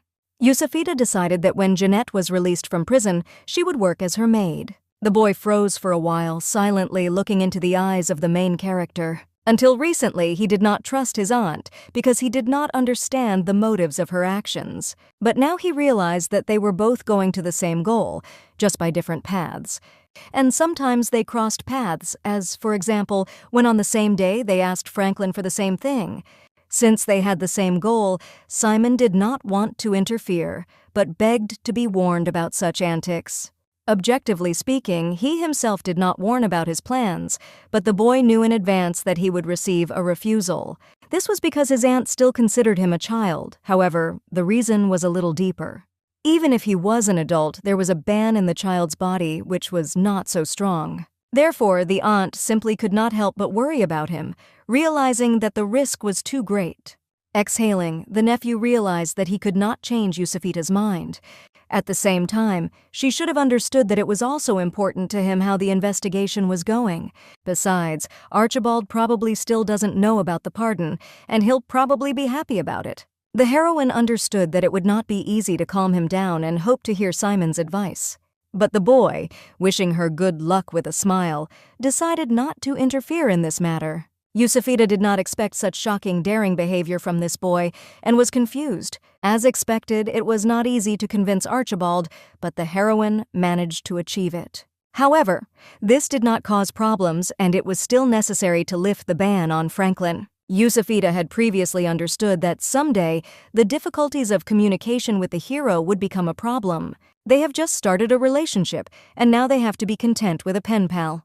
Therefore, the heroine sat on the couch for a long time, desperately looking for a way to solve this problem. In the end, she decided to address these questions to Princesses Isabella and Cassandra. Yusufita knew that her request might be too sudden, but she still needed help. However, the princesses considered the request to convince the grandfather to lift the ban strange because he treated his sister's granddaughter so well. Besides, Isabella had already heard that not so long ago the heroine had left the palace alone. When Evelyn was still a child, she lived in incredible strictness and could only go where the previous king allowed. And it is unlikely that anyone will be able to change Archibald's overprotective nature. But these words only made Yusufita even more desperate and powerless. Suddenly, Isabella thought that there was still one way out of this situation. The heroine had to ask the king to arrange a reception, which amazed the girl. Yusufita's debut never took place, which means that she needs to be introduced to society as a member of the royal family. You could tell the old man that rumors had already spread that the royal family did not consider the heroine to be equal. Then, the overly caring Archibald will definitely not allow such an outrage to continue to happen. Isabella was sure that in such a case, for the sake of the heroine, he would arrange a reception of unprecedented pomp. And on the occasion of such a grand event, all the ducal families should be invited, including the de Lorianas. Yusufita was shocked at how simple everything was and could hardly believe it. But the princesses believed that the old man had just lost his temper and surely he would not be able to keep Franklin banned forever. The only thing was that Yusufita needed not to say a word about the hero when she asked. Also, Isabella and Cassandra wondered how long the heroine would call them princesses. Yusufita was stunned when she realized that her aunt and cousin were sitting in front of her. At the same time, she wondered, didn't the princess hate her? Raising her eyebrows in surprise, Isabella did not understand why her niece had such thoughts. It was all about her grandmother, Princess Magdalene, because of whom Isabella suffered in the past. Smiling, the princess realized that the heroine believed that she was jealous of her former king. Archibald became like this because of Magdalene, whose escape was a great shock to him. After that, he became obsessed with controlling Evelyn, while Isabella and Hilarion were completely ignored by him. Sadness from her father's dislike, worries about her sister, and much more made the princess's life far from happy. And being a stream of the Magdalene, Yusufita, too, from the moment of her arrival here, took Archibald's attention. After listening to the main character, Isabella decided to be frank. It was not that she was not in pain, but she could not blame the girl who, after all, had passed a very long time since her escape. For all these years, Isabella never received the love of her father that she so desired. However, Yusufita already felt his peculiar love on her own skin, which was often even pernicious. Therefore, Isabella could call herself happy because she always enjoyed freedom and was able to go her way on her own. The main character stood in complete amazement, looking at her aunt in surprise. In addition, Isabella wanted to draw her sister, but her image has already been forgotten from memory. And Yusufita helped only with her appearance. She would remember her features. Of course, the heroine was sure that the princess was fine, and it was unlikely that she would listen to her niece's consolations. Therefore, the girl was simply grateful to her aunt for her love and mercy. And she decided to firmly follow Isabella's advice so that she would be calm. The Princess Council had an effect, and Archibald was furious when he learned of the rumors. Yusufita pretended that what upset her most was that others thought that her grandfather did not recognize her as his granddaughter. Therefore, she needed at least a tiny trick to announce it publicly. But Archibald did not want to limit his granddaughter and decided to arrange a grandiose banquet. Being in shock, the heroine could hardly believe that it was all not a dream. So the problem of the girl's debut was solved, but there was one catch, because she would be in the spotlight. And this meant that the guest list and other paperwork was completely on her. The color of the curtains, the choice of menu, carpets, and flowers that would decorate the hall had to be selected according to Yusufita's taste. The rest of the details would be taken care of by the servants, but first, she needed to approve all this. When she finally decided on the colors, the servant broke her off because their combination did not correspond to etiquette.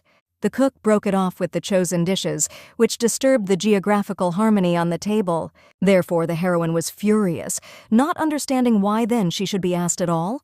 She hoped for Simon's help, but he didn't think it was normal for a young child. At the same time, he was reading a newspaper about economics and agriculture with a smart look. Yusufita knew that it would not be difficult for him, and she almost begged him to help her. Unable to withstand her pressure, the boy agreed and asked to give him all the lists. After carefully studying what he had written, to his aunt's surprise, he decided that there was nothing special about it. In addition, given the scale of the event, everyone will be invited, including Malcolm. Therefore, Simon wanted Yusufita to be more careful, but the girl was haunted by one moment. The Lord must have been interested in the banquet, and while Franklin was not at the palace, he could try to meet. Therefore, the heroine considered it strange that she had not yet received an invitation from him. However, as it turned out, the Nurmstrongs were vassals of the DeLoreans, so the ban also applied to them. And if the ban was lifted specifically for the reception, then the girl had to be as careful as possible.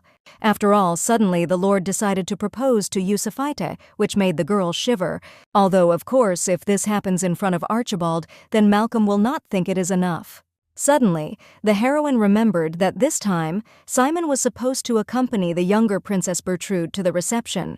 She was the youngest daughter of the king who, according to the plot, would later become a very sincere friend of the boy. Due to the fact that the entire August family would be present, the king insisted that she come out, accompanied by Simon. The boy considered it a good political decision, but still, he was not very happy to see the child there. Then the aunt offered to help remove them from participating in the reception. But immediately realizing her motives, Simon decided to go to the appointment, and Yusufita will have to put up with it. Suddenly, the heroine realized that his feelings for the little princess were quite friendly.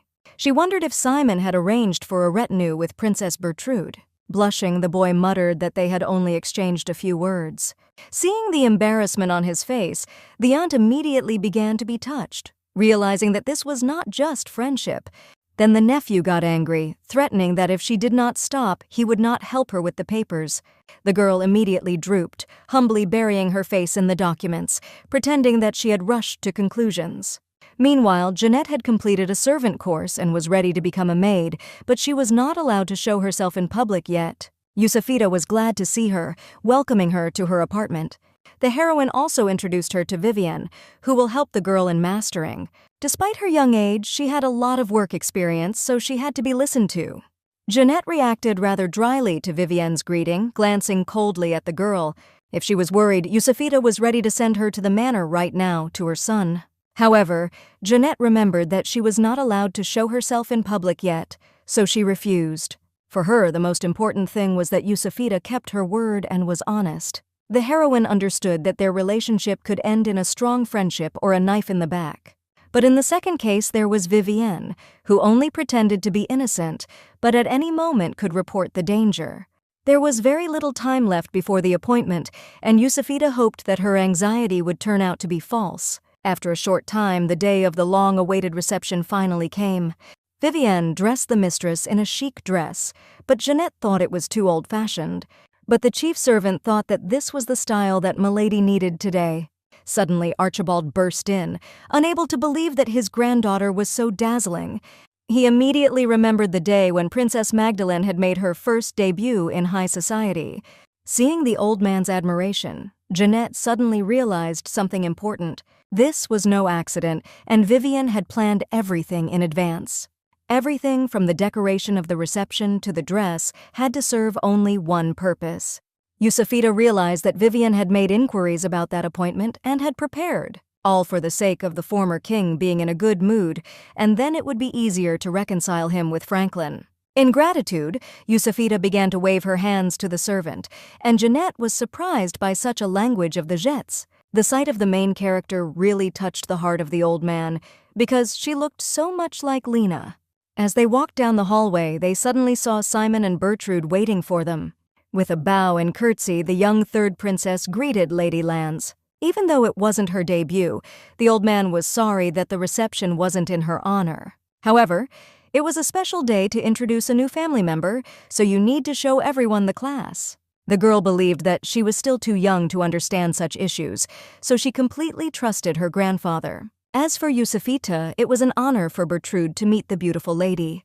Most of all, the princess was pleased with the appearance of a new sister, which made her face shine in a smile. In her entire life, the main character met such a friendly and courteous girl for the first time.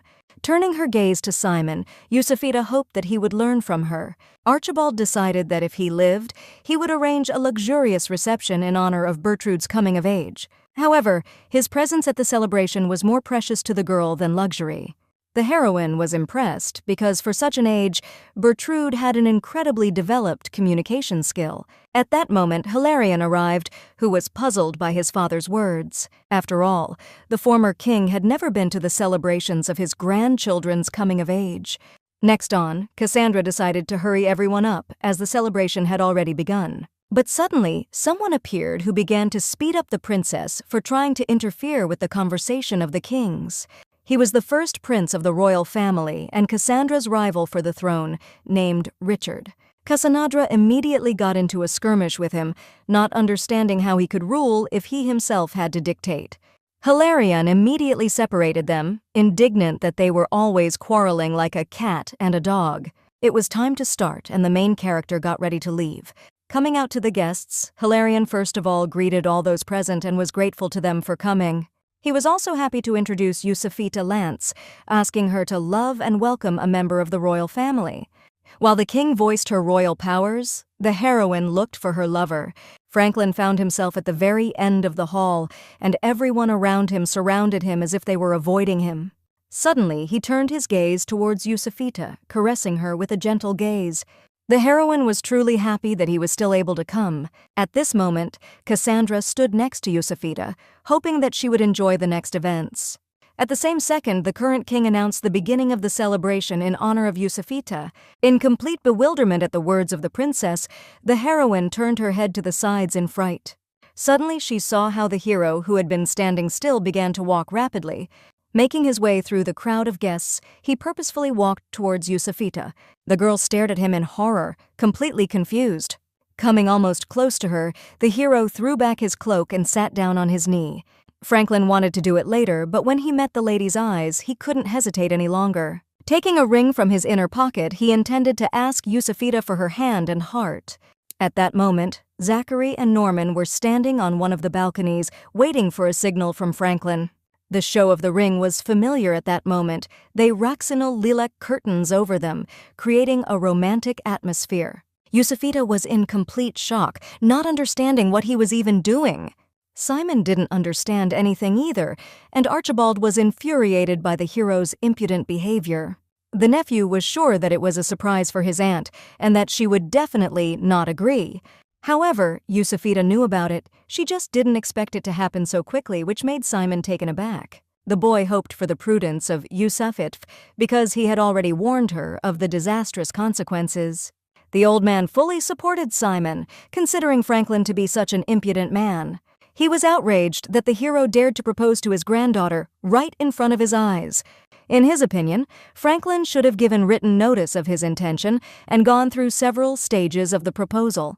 Richard and Angelina could barely contain their laughter, and Cassandra gestured to show that the old man was making it up. Archibald was sure that the hero had insulted Yusufita and could even damage her reputation. Then the girl admitted that she did not consider Franklin's actions reckless. At that moment, realizing the true state of affairs, the old man came into a stupor. He thought that having a kind heart, the heroine fell under the charm of this scoundrel. And nothing good will definitely bring her a good relationship with this stubborn man. However, Franklin persistently asked Yusufita to accept his offer. The hero decided to become the best in everything, and in appearance too, in order to make the lady happy for the rest of her life. Archibald swung his cane furiously, not understanding why this impudent man thought that his granddaughter would buy into appearances. After all, she was a serious, intelligent girl who needed sincerity and honesty. But Franklin was absolutely sure that the former king knew nothing about Yusufit. She herself confessed to him that she loves his appearance, so the hero did not want the old man to disimitate his appearance.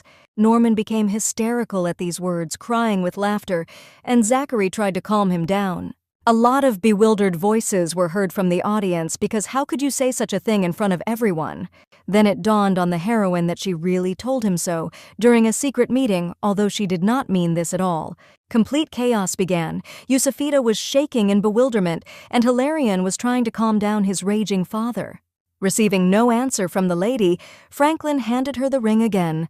No matter how messy this moment was, the heroine only dreamed of saying yes. Reaching out for Franklin to put the ring on her, it suddenly disappeared from his palm. Scurrying between them like lightning, Simon snatched the ring and rushed to the side. The boy didn't understand. Did they really think that he would just stand and watch? There was no ring, so there was no proposal, and he looked at his aunt satisfied. When Franklin began to take something out of another pocket, he had foreseen it. Therefore, he prepared another ring, just for such an eventuality. Yusafita was shocked by his thoughtfulness, and her nephew was furious. Gracefully moving closer to the heroine, Franklin gently grabbed her hand. The girl did not have time to come to her senses, as a ring symbolizing consent was already put on her finger. Suddenly, there was a menacing cry from Archibald, who could not allow this. Because he let his sister go, she died in poverty, and did the hero really want to take his granddaughter away from him again? Hearing that he would only do this over his corpse, Yusafita looked at her grandfather in horror. The old man knew that Franklin wanted to take advantage of the treaty that the DeLoreans had signed with the royal family. Now, Archibald gave his word that this treaty had come to an end. Terrifying Hilarion, the former king declared war on the entire duchy. Then, the current king gave the order to the guards to immediately take the heroine to her chambers.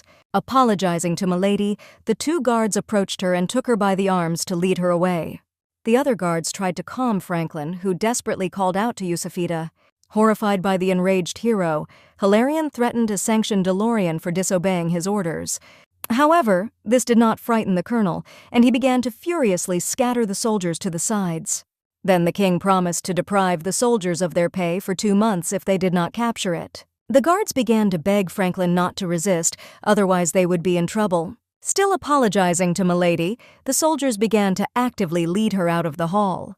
Yusafita began to shout that she heard the hero's proposal and hoped that he would not inflate the conflict. Franklin was furious, realizing how the royal family really treated the DeLoreans. Furious at his words, Archibald wanted to beat him with a cane, but Hilarion stopped the old man. In shock from what was happening, the main character found herself outside the banquet hall. Behind her, she heard Simon screaming and turned to see him yelling at Franklin. The boy considered the colonel an egoist who did not even think about his aunt. Franklin understood why he didn't want to call him uncle and wanted to make it right by taking responsibility. Breathing in Archibald's heart-rending screams and the sounds of breaking dishes from the hall, Yusafita did not understand how it had come to this. The guards were sincerely sorry, but they did not have time to disobey His Majesty's order. They took the girl to her room, where they were met by Vivian and Jeanette, who already knew about everything. The maids were sure that Franklin had carefully prepared to propose like this. At that moment, the heroine looked at her hand, thinking that it had finally happened. Vivienne was the most happy because now her mistress had become a full-fledged Madame DeLorean. Yusafita knew that before that, she was only Nicholas's wife, whom no one fully accepted into the family. But all this time Vivienne called her Madam, believed in the heroine, and wished her only the best. Yusafita really hoped that her luck would not end there. After bowing, the head maid ran to reconnoiter the banquet hall to report to her mistress.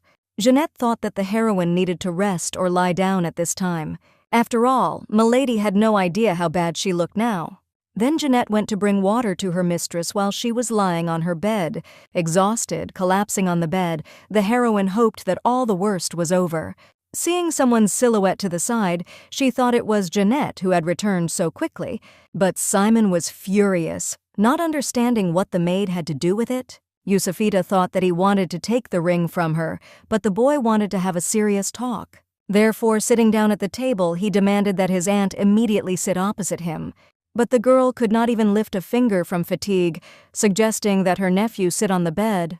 With a very stiff look, Simon sat down on the bed next to Yusafita. First of all, he wanted to hear from her the details of what happened, but the heroine did not understand what he meant. But the boy understood that there was clearly something between the characters before that. Besides, why did Franklin suddenly start talking about becoming his uncle? She wasn't in the mood to talk about it, but it didn't stop Simon. Then Yusafita could not stand it anymore and decided to confess that Franklin had already confessed his love to her during the first snow. The boy was beside himself with anger because he had warned his aunt in advance not to agree. The heroine was not going to hide it from him, she just wanted to tell it a little later. Moreover, as soon as she mentioned the hero, Simon immediately began to get angry. Yusufita wanted to make a conscious choice, realizing that he and Franklin had mutual feelings. The nephew was shocked, because does the aunt really think that he is just capricious or fooling around? Realizing that there was nothing to lose, the boy decided to tell his aunt directly that the colonel did not love her. Even assuming that this was the case, Yusufita didn't understand why he needed to propose then. Simon was sure that Franklin must have needed something from her. However, the heroine considered herself too insignificant a figure in the house for this. The boy remembered the words of the hero that he would never love anyone. The argument was so-so, to be honest, and the girl did not understand how her nephew had such confidence. Remembering the original plot, she knew for sure that Franklin sincerely wanted to take care of Simon. But the boy knew even without her that the hero was ready to give his life for him. Yusufita was surprised by the fact that he knew this, as if he had lived through those events. And even so, Simon wasn't sure if Franklin wanted to die and was unlikely to make his nephew his heir. The colonel did not know what love was, and, in the boy's opinion, one day he would certainly break his aunt's heart. However, Simon still hoped that this would not happen in the end. The heroine did not understand what bad the hero had done to Simon, that he did not trust him so much. After all, his nephew himself had previously admired him, but perhaps Franklin had somehow failed his trust? But Simon just stared silently at one point, as if thinking about something. The heroine understood that he either did not want or could not say what was on his mind now. But remembering Franklin's confession, Yusufita knew for sure that there was not an ounce of self-interest in him. Touching the boy's hand, the heroine understood his feelings and experiences. After all, he must have formed a superficial opinion of the colonel, which was rather presumptuous. However, the girl herself was also like that, but she learned from bitter experience. All people were multifaceted, and it was impossible to judge them by individual actions or rumors about them. It is quite possible that there was some kind of conflict between Simon and Franklin, because not all the events were described in the novel. And who knows, maybe the boy even heard something terrible from the hero. No matter how hard Simon tries, he can never be absolutely sure of another person's intentions, even if he knew in advance all the events of the future. After hearing the words, Simon was stunned and stared at the girl in amazement. It was quite unexpected, but he realized that it was a kind of confession from his aunt. And now he was sure that this was her real secret. Yusufita could not find anything to say in her defense, looking at the floor in confusion. At last she made up her mind to speak, but her nephew immediately interrupted her. Now he was definitely not ready to discuss it, greatly puzzled the heroine. However, he wondered how Franklin would react if he found out about her secret. They both came to the same conclusion that the colonel would not react in any way. Yusufita was sure of this, because she knew the hero well and realized that it simply did not matter to him. But was it really possible to easily accept the fact that another person lives in the body of the woman you love? Looking at his aunt, Simon wondered if she really thought that Franklin loved her. The heroine could honestly answer to herself that she loves him and he loves her.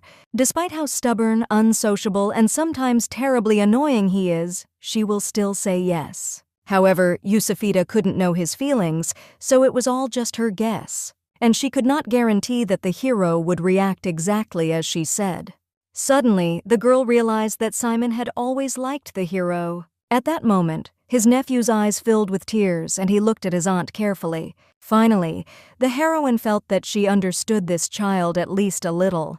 His reaction showed that without noticing it, she had betrayed and rejected him over and over again. And now, embracing him, the girl felt his small shoulders tremble. Suddenly, memories of how Simon first met Franklin began to shallow in the heroine's head. The hero sincerely promised to take care of him as his own son. Then the boy, who did not know the relationship between parents and children, felt the warmth of his father's hands for the first time. With his hand, the hero took the guy by the hand and led him towards a new life. Simon obeyed him in everything, trying to be a good son and live up to expectations. For him, the whole world existed in this man, who replaced everything for him. But everything changed on that fateful day, when they were traveling to the gymnasium in a carriage and were pursued by Malcolm's soldiers. The driver barely held the carriage and horses, having come under the onslaught of firearms. At that moment, Simon realized that he could not trust anyone, because no one should know about the boy's path to the gymnasium. Therefore, shaking in the carriage, the nephew did not understand from what moment they began to be followed. Suddenly, Franklin was looking for a desire to get off the map and apprehend his pursuers. His main goal was for Sim6 to reach the gymnasium safely. The nephew was horrified by his decision to get off, wanting to continue with his uncle. But the hero was stubborn, believing that this would be the best. Simon then offered his help in killing the mercenaries, but he would only prevent Franklin. However, the boy still couldn't even imagine how he could go without him. Seeing no reason to worry, the hero intended to quickly deal with the enemies and catch up with his nephew. And if Simon also remembered everything that his uncle had learned, he would certainly be able to survive. The boy recalled with tears how Franklin decided to be responsible for him and promised to always be together. Deep down, Simon knew that if the hero left now, they wouldn't see each other again. However, Franklin believed that a tribe should be able to adapt to changing circumstances. Also, the hero did it for the good of the boy, but he did not need such a benefit. But now was the time to do what he had to do, and Franklin had no time for exhortation. Then Simon, in tears, began to beg his uncle not to leave him and stay in the carriage. Realizing that Franklin genuinely loved him, the boy hoped that he would stay. Unexpectedly, it turned out that the hero had never loved anyone, including Simon. At that moment, the boy woke up from a long sleep, having received a blow to the head with a hammer. He thought that his uncle must be lying, because he himself said that he would grow up as his own son. In Simon's opinion, this meant that the hero loved him, but Franklin looked indifferently at the naive boy. After all, raising someone and loving someone are different things. Besides, did the hero's father ever love him? Such was the relationship between fathers and sons in DeLorean, of which the future Duke must have already known. Simon remained sitting on the floor, taken aback by his words and staring at his uncle in bewilderment. He did not understand whether Franklin called it a responsibility that he was going to die now, even though he did not love him. The boy began to shout that in this case, since the enemies had come for him, it was better for him to die. At the same second, the carriage ran over a bump and the hero shook violently. Tired of long conversations, the hero decided that it was finally time for him to go. Simon kept begging him to stay, but Franklin abruptly opened the carriage door. As DeLorean, he was simply doing his duty to protect the heir to the family. Jumping outside, the hero shouted to the driver to take Simon to the gymnasium. And at that moment, the coachman bled, holding on to consciousness with the last of his strength. Touching his abdomen with his hand, his palm immediately turned scarlet. Clenching it into a fist, he smiled and decided at all costs to carry out the order of his nobility. The boy continued to knock hysterically on the window, calling for his uncle who could no longer hear him. Simon only saw the hero stand behind them, blocking the path of the mercenary group. Yusufita remembered that this was the last conversation between Simon and Franklin. Therefore, the nephew felt betrayed and was sure that the hero was not capable of love. Suddenly, the main character realized something that plunged her into a state of shock. How did she even know this episode if it was not written about in the novel? It was strange because in her memory it was completely different, and what happened next in the end? First of all, she remembered that the coachman had been Thomas, who had met them when they arrived in DeLorean. However, in the book, this is a character without a description and even without a name, but here everything is different. It turns out that after parting with Franklin in the woods, Thomas left injured and drove Simon to the capital.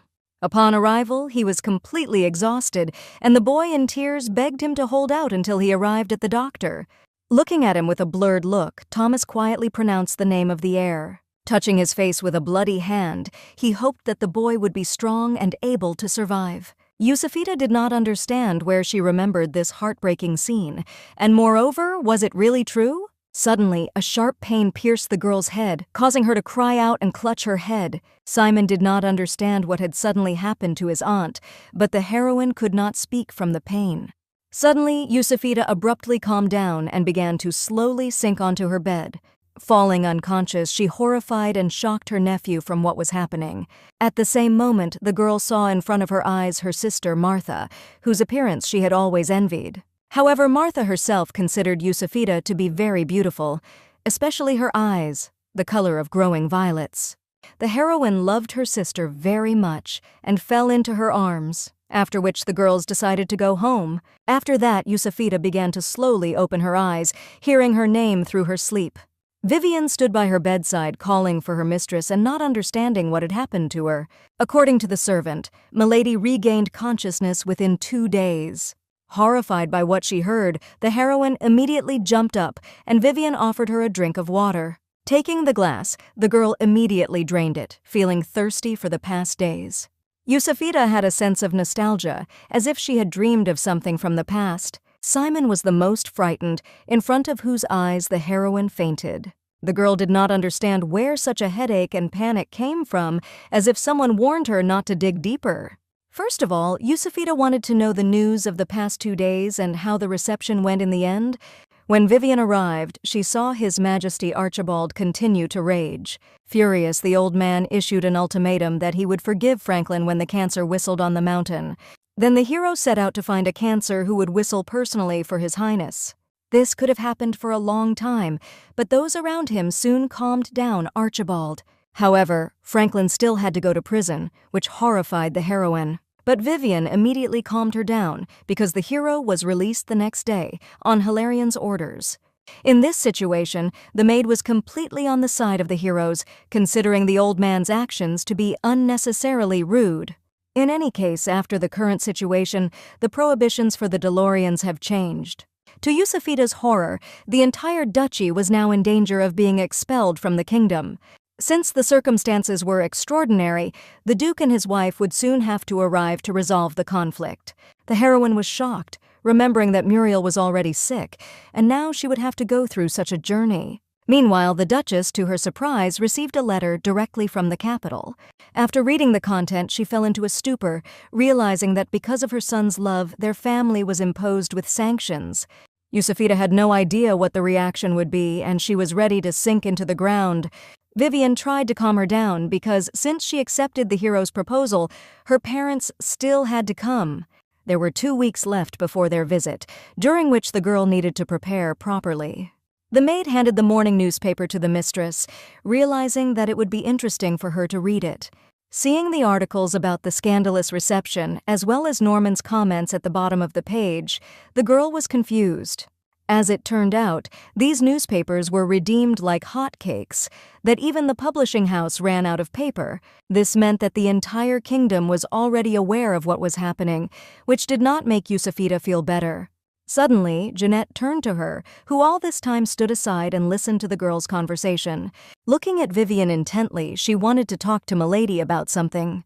Then the heroine gave her permission to speak in front of the head servant, who could be trusted. Agreeing, Jeanette told about what she had seen Malcolm in the royal palace the day before. Seeing Milady's shocked look, the maid immediately tried to justify that the meeting was accidental. Yusafita knew that Jeanette wouldn't have sought to meet him herself, so she wanted to know how it happened. This happened at the moment when the lady sent a maid to bring her a glass of water. As she was heading to the kitchen, she suddenly met the lord in the palace corridor. The heroine was surprised, because this place was only for servants, so what could he do there? As it turned out, Jeanette thought he was trying to find Lady Lance's quarters. When he met Jeanette, he was very surprised because he thought that she was in prison. The maid confessed that she had asked for mercy, and that Milady had shown her mercy. The lord was impressed that the heroine also made the girl her servant. Jeanette didn't understand what difference it made to him, but Malcolm thought he had a pretty close relationship with Lady Lance. At this moment, Jeanette hesitated greatly, thinking about calling the guards and exposing the bastard. But instead, she decided to find out what exactly the young lord was up to. Then the girl pretended to break the weak and indecisive heroine. Moreover, by ingratiating herself with her, Jeanette was even able to become her personal servant. Then Malcolm thought that he could use the girl, assigning her various tasks. However, he did not know for sure whether to rely on Jeanette to find Yusafita's chambers. He would not be allowed to see her just like that, because she was now a member of royal blood, so the lord decided to entrust this matter to the girl. When he gave Jeanette the address, he wanted her to report to him. Malcolm was very glad that, contrary to his expectations, the girl was still quite useful. When Jeanette told her about the conversation, Jeanette was glad that the fool still trusted her. As she spoke, Yusafita noticed how much the girl's hands were shaking. Jeanette now wanted further instructions from her mistress. The heroine decided that if you approach this situation wisely, then perhaps it will be possible to catch the bastard red-handed. Therefore, she wanted the maid to write him reports and find out what kind of information the Lord needed. The heroine decided to take care of the rest herself, to which the girl immediately agreed. She was grateful to her mistress for her trust, intending not to let her down. Of course, Yusufita realized that she still did not trust her, and there was a certain risk in this venture. Vivian, the first thing I did was to inform Mr. Franklin about it. However, remembering the past reception and not knowing how the hero would behave, the heroine decided not to do it yet. But the headmaid insisted that such a thing could not be done alone, so she wanted to inform Mr. Simon. Not understanding since when the boy became such an authority, the heroine was still going to tell him herself. Still, she wanted to know why Vivian showed such respect for a small child. This surprised the girl very much, because age does not determine anything, which Yusufita could not disagree with looking at her. Then the chief servant decided to bring food to her mistress, who had already forgotten about her hunger. As soon as she disappeared into the doorway, Simon peeked out of it, looking carefully at his aunt. The first thing he wanted to know was how the heroine was feeling. Yusufita was sad that she had frightened him, but for the boy the main thing was that she woke up, and he came just in time, because the heroine wanted to have a serious conversation with him. After hearing about Jeanette's story, as well as Yusufita's plan, Simon thought it was a good idea. The boy believed that Malcolm would try to make every effort to prevent him and Franklin from getting married. In her joy, the heroine decided that in order to defeat the Lord, she and the hero need to get married, but the nephew did not mean this at all. The girl sincerely hoped that at least in this case, Simon would support them, but the boy remained unshakable. When he himself told her that there was no relationship between the Colonel and Evangeline, it sounded like a hint. However, Samson simply did not want the heroine and Evangeline to have a bad relationship. After all, if they got married, then the nephew would have to live with the princess, and he could forget about the place of the heir. In general, the boy believed that Yusufita herself needed to resolve the issue with her marriage. And her biggest obstacle was Archibald, so Simon planned something but decided not to talk about it yet. After a while, 2361, the meeting of the Royal Council was declared open. At a large table, the entire royal family gathered, including Simon and Yusufita. Archibald was the first to speak, objecting to the colonel's public proposal to his dear granddaughter. He also wanted everyone else to speak out, and Cassandra was the first to recuse herself. The heroine did not understand what kind of kindergarten was going on here, and did everyone really gather here for this? Even the child was forced to participate, and Yusufita hoped that Simon would keep quiet. The heroine has already responded to all the claims against their marriage, but she did not understand the reasons why her grandfather was against it. The old man did not want to accept his granddaughter's objections, believing that the impudent colonel had deceived her and clouded her mind. After all, how could their marriage be accepted if the hero forcibly put a ring on the girl's finger without obtaining consent?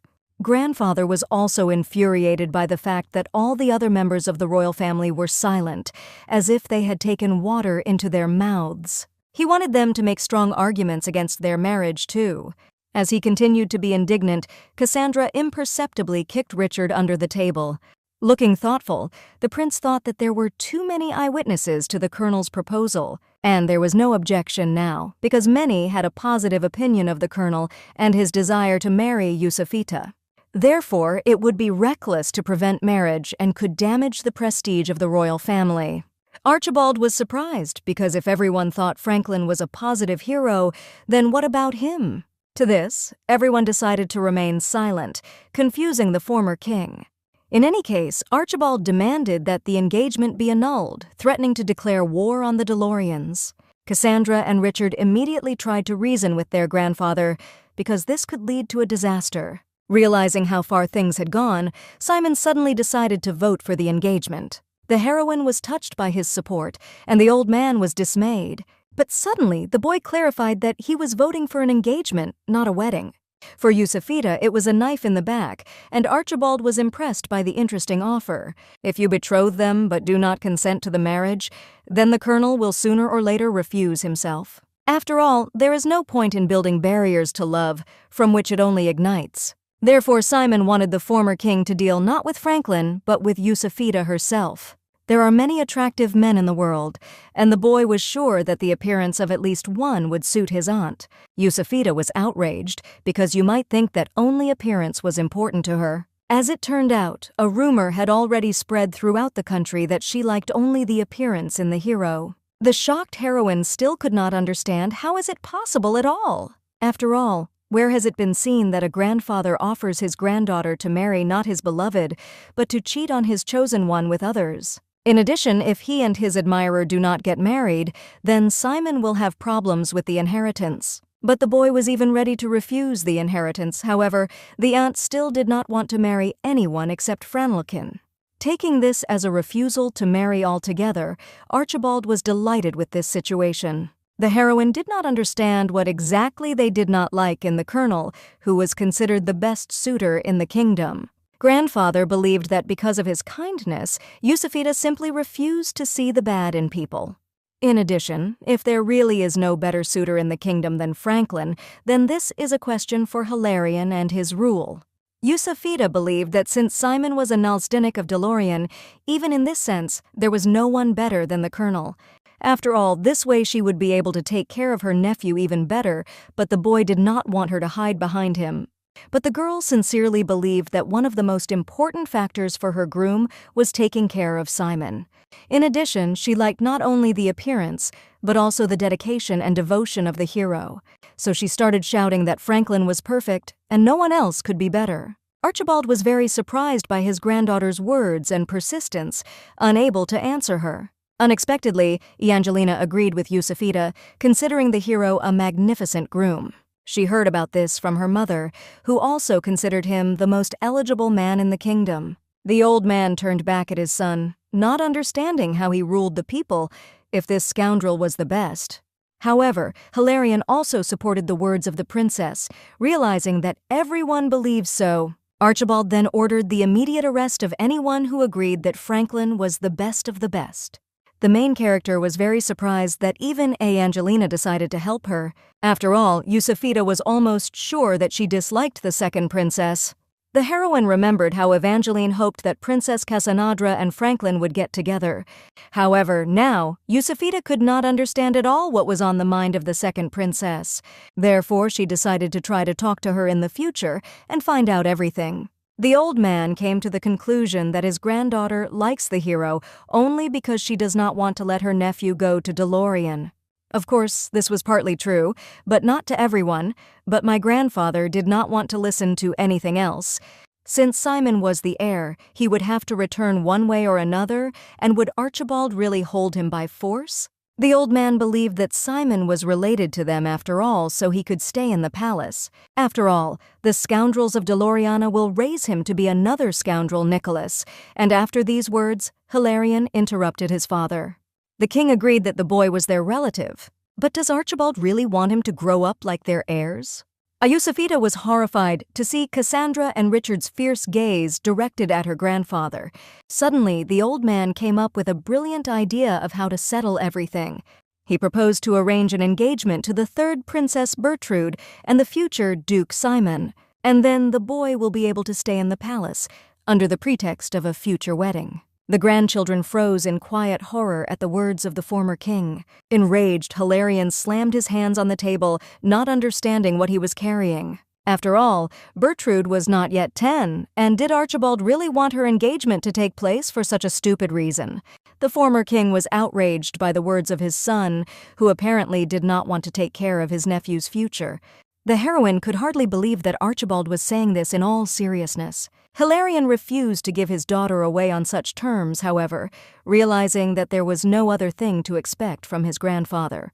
However, such antics were already beyond reason, which also made the former king furious. The old man pounced on his son, not realizing that this was not what he had been teaching him at all. Yusufita hoped that someone would separate them. Cassandra was rooting for her father, and Isabella noted with a smile that this was a common thing. Suddenly, a thin, childish voice announced to those present that Princess Bertrude agreed. The kings froze in amazement, staring at the baby in bewilderment.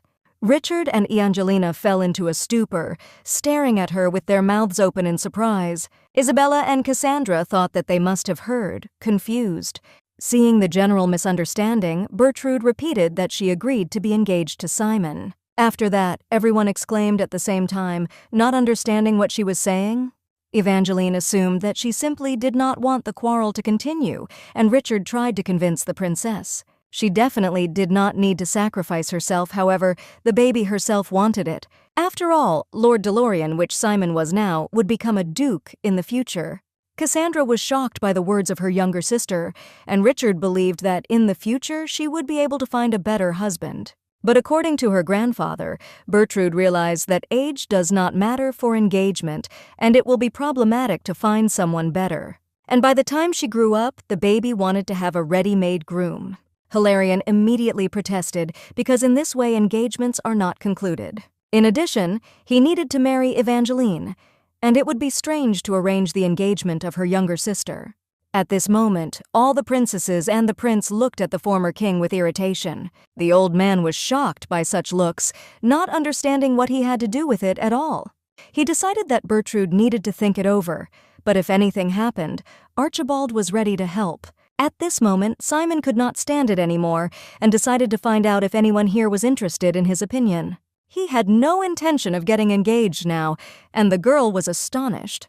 Then the future duke recalled that they were relatives and of the 5th degree. But the young princess knew well that in their family, marriages were forbidden only up to the 4th degree of kinship inclusive. Then the boy tried to call out to her voices of reason, because he was too young. But Bertrude thought that since they were the same age, they were a priori perfect for each other. Hilarion was completely fed up with this and ordered them both to stop talking about the engagement. In addition, he demanded that his father take back his words so that there would be no catastrophe in the family. Archibald was shocked because he was sure that he was acting for the good of the family, but the box decided to end the meeting. Starting to slowly disperse, everyone present did not understand at all what had just happened. Getting up from her chair, Yusufita once again looked back in the direction of the little princess. Bertrude stood aside, looking at everyone with a good-natured look, with an innocent smile on her face. After this chaotic meeting, several days passed and the heroine did not understand why it was necessary to gather everyone at all. In addition, it seems that the old man and the current king have found a common language, and now together they want to prevent the marriage of Yusufita and Franelkin. While the heroine was sitting thinking about it, Cassandra suddenly came to her. The princess apologized for bothering her, wanting to ask Yusufita for an important matter. The next day, Bertrude peacefully drank tea, sitting at a large table in a bright room. There were delicious cakes on the table, and the main character was sitting at the other end. After drinking tea and putting the cup on the table, the girl guessed that Cassandra had asked Yusafitu for this meeting. The heroine was very surprised, but the girl knew for sure that Yusufita did not like small talk. It was true, and Lady Lance had no choice but to smile silently at the young princess. In fact, the first princess really wanted the girl to talk to Bertrude. The little girl got it into her head that she should marry Simon, but she didn't show that she liked him that much. She was clearly up to something, but all of Cassandra's questions were in vain. The heroine did not know how she could help, because she and Bertrude only exchanged greetings a couple of times. But Cassandra was sure that the fact that they did not know each other could help the little princess open up. In addition, Yusufita was kind of Simon's mother, so this was also important to her. Like his mother, the girl had to break off this engagement urgently. However, she was afraid to even imagine how she would be able to rudely refuse this angel. First of all, she decided to say that did the little girl really think that only Cassandra cared about her? After all, she made such a loud statement, but the girl herself believed that she would still have to get married someday. The heroine was sure that it was necessary to make such a decision in due time. And the princess's family was completely unprepared for such a statement on her part. Yusufita did not understand why the girl decided to marry unexpectedly at all. Was it because of her grandfather's words? Of course, this was one of the reasons, but as it turned out, Bertrude had been thinking about it for a long time. Then the heroine was embarrassed to ask about this, but would Simon like it? The princess understood Lady Lance's fears, and she even felt a little sorry for the boy. It's just that if she marries the Duke of Delorian, then her father will no longer insist on Evangeline's marriage. The second princess did not want to get married at all and dreamed of staying in the family and living like Aunt Isabella. Even if she didn't have any more new dresses and expensive jewelry, she was happy just with her family. Therefore, Bertrude wanted to take responsibility for her sister's life and get married. Of course, the baby also wanted Evangelina to find her love, but since this was the case, there was no other way out. Yusufita didn't understand what all this had to do with her engagement to Simon. However, the girl knew that she herself was to blame for her father's ardent desire to marry his sister. The fact is that he cared about her more than the gospel because Bertrude was the youngest. A girl needs to be responsible for herself and others, and her sister would prefer others to decide for her.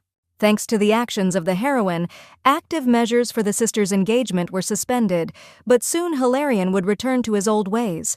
But if the princess marries the future duke, then she will have a family that will take care of her.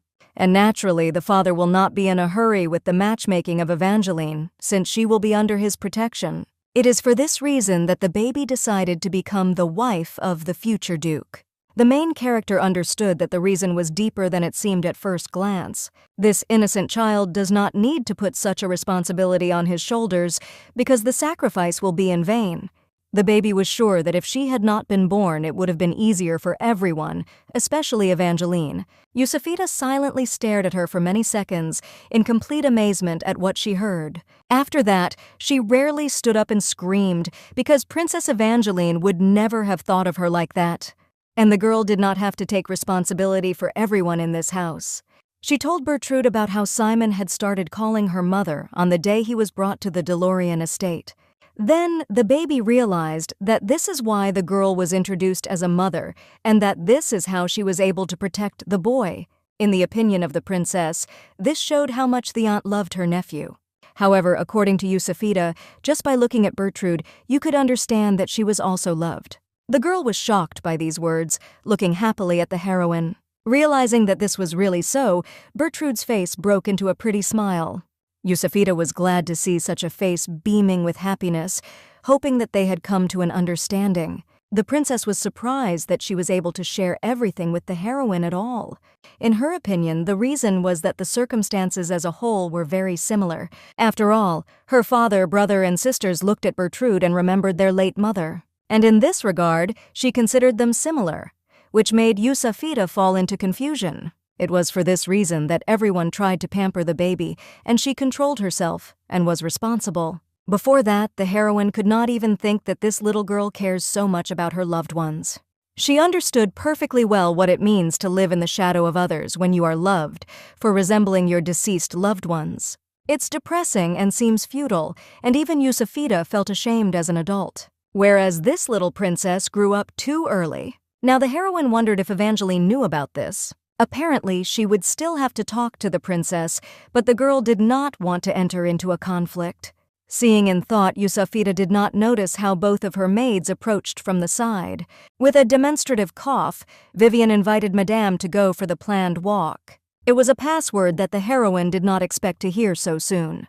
She jumped up immediately following the head servant, leaving Jeanette at a loss. However, when the girl stepped outside, Yusufita overtook Vivian and ran forward. The maid was impressed by the incredible speed at which her mistress ran. Delving into the royal garden, the heroine finally saw the figure of Franklin ahead. Hearing footsteps, he turned around and looked at his lady with shining eyes. A few days had passed, and the hero could no longer sit in the estate, missing his beloved. The girl wondered if something had happened that he decided to appear like this, risking everything. As it turned out, his longing heart, full of love, was his only motivation. Shocked by his words, the heroine began to beat him, realizing that this was an abuse of their secret place. However, she couldn't deny the fact that she missed Franklin too. And since he was here now, they could go and sit on the bench for a while Vivian watched over them. Approaching the bench, the hero suddenly stopped, asking Milady to wait. Taking from his pocket a large handkerchief with the coat of arms of Delorian, he put it on the bench. After that, Franklin invited Yusufita to sit in this place to make it more comfortable. For a while, he stood silently, admiring the strong heroine who sat peacefully in front of him. Unable to stand it, the girl also invited him to sit next to her. Harrods plopped down on the bench, sitting almost close to the heroine, which made her very happy. Suddenly the hero coughed, covering his mouth with his hand, and Yusafita saw a blush appear. It was a very exciting and awkward moment, so she wanted to tease Franklin more than ever. To begin with, resting her head on his shoulder, she wondered if he would notice. Starting to thank the hero for coming, she casually put her hand on his thigh. Now blushing heavily, Franklin began to thank the girl in return. Then Yusafita remembered how they were in this place for the first time and indulged in nostalgia. As she continued to stroke his leg and put her other hand on his triceps, she wondered how he was doing. At the same time, she could hardly restrain her delight and tenderness from the Colonel's embarrassment. Also, Yusafita wanted to know what Franklin was thinking when he proposed to her. Removing her hand from his leg, the hero remembered that he somehow had the idea to make a proposal so that the whole world would know it. The girl was not going to give up, and Franklin also added that he wanted to make her the center of attention at the reception. Before the hero had time to finish, the girl's hand was again on his thigh, but he again calmly removed his hand, continuing to speak, and the heroine was indignant that he was no longer embarrassed at all. However, she really wanted to embarrass the hero, and it was necessary to come up with something urgently. Suddenly, she came up with a brilliant idea, and Yusafita decided to act. First of all, she was glad to see each other for a long time because they had not seen each other for so long.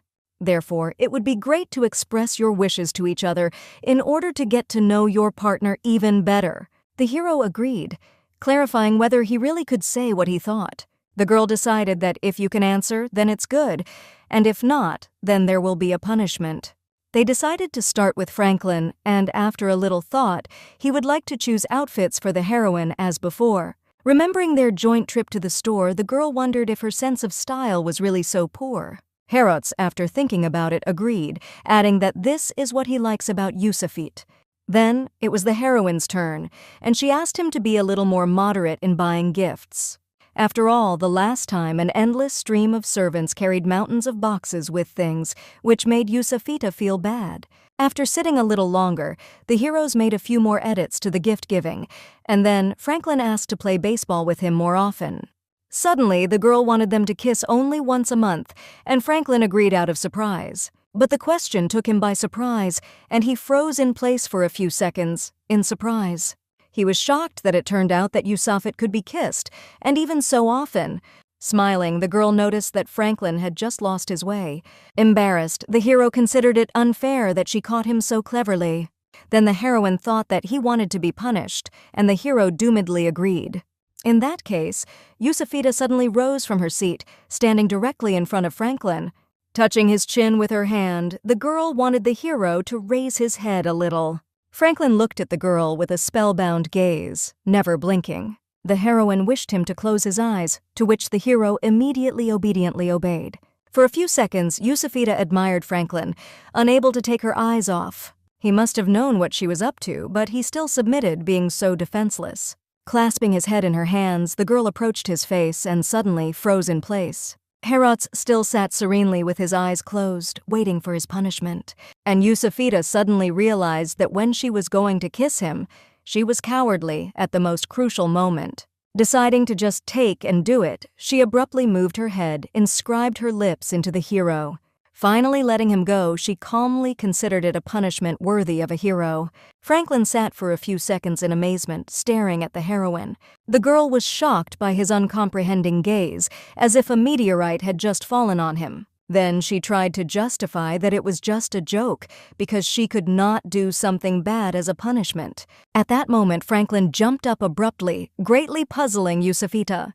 Resolutely approaching her, he embarrassed the girl with his persistence. Asking Yusafita to close his eyes, he now bit her lips with his own, bringing the heroine into a stupor. Coming to her senses, the girl moved away from him for a second, trying to catch her breath. After that, the lips again merged in a passionate dance of a hot rush of love. The blood boiled in her veins, and the girl could no longer restrain herself, grabbing the hero by the jacket. They could not tear themselves away from each other, only occasionally pausing to catch their breath. At some point, Franklin wrapped Yusafita in his strong arms. He was sure that she was the only woman in his life who was able to play with him like that. The heroine strongly influenced him, and the hero himself did not fully understand this. However, this feeling was not only not bad, but even pleased Franklin. Looking at him, Yusafita thought that it must be all right. It seemed to the hero that before that, he noticed only black and white, and now he finally saw the world in color. The girl had the impression that a young man was looking at her, whose eyes shone from his first love. Thinking Franklin wonderful, she again bit into his lips, enjoying her beloved. After a while, when the sun rushed over the horizon, the heroes decided to slowly disperse. After kissing him goodbye, the heroine hoped that Franklin would be careful not to get into trouble. Franklin immediately promised to be careful, however, for some reason there were notes of doubt in the heroine. Suddenly, Vivian appeared, calling for her mistress and running towards them as fast as she could. Yusafita was surprised by her anxious expression, because the hero was still there. However, to Yusafita's horror, it turned out that Mr. Simon was heading straight for them. Franklin was ready to explain everything to his nephew, but the girl decided that it was not the time for this and hurried him. As soon as he decided to run, suddenly, the heroine grabbed Franklin, remembering that she still had a question. She knew how Malcolm's surveillance was progressing, but it turned out that it needed more time. Promising to take care of himself, the hero once again said goodbye to the lady, after which he began to leave. Just as Yusafita was waving goodbye to him, Simon appeared, uncomprehending. Auntie looked innocent, not understanding what her nephew was doing here. The boy noticed that she had run away somewhere as fast as she could, but could not find out if the messenger had sent about it. The heroine was touched by the care of her nephew, who also searched the entire palace. Simon wanted to know how often his aunt came here, but she pretended not to understand what he was talking about. For a few seconds, Simon burned her with a questioning look, confusing her. A few days later, the long-awaited meeting between Yusafita and Evangelina finally took place. Coming to her chambers, the heroine was grateful to the princess for the honor given. Evangeline wondered what she owed to the girl's visit, since Cassandra was in charge of all the affairs. However, Yusafita's question was not about business and was related to Princess Bertrude. Then Evangeline thought that the heroine needed her support for the marriage of the baby and Simon. But this was not the case at all, and Yusafita hoped that the princess understood why Bertrude had done this. Evangeline did not understand how a girl who had recently walked under the table could make such decisions. She thought her sister was too young and wanted to dissuade her as soon as possible. After that, the heroine pretended to tell everything she wanted and was about to leave. But the princess suddenly stopped her, wanting to say something too. Stopping, Yusafita turned to Evangeline, looking at her carefully. The princess thought that perhaps Mrs. Lanz would want to accept help from her. She really wished Yusafita and Franklin happiness, which caused the heroine to come to a stupor. Then Yusafita admitted that all this time she considered herself unbearable in the eyes of the second princess. To her surprise, this was true now even more than before. The reason was that the main character got so much without any difficulty. Yusafita was surprised that Evangeline, who had power and wealth, cared about this. However, it was about something more important than what the girl had taken possession of and what the princess desired. Of course, it was the freedom that my grandfather gave to Yusafita just like that. At that moment, the heroine remembered how she could not even stick her nose out of the palace of her own free will, each time escaping secretly.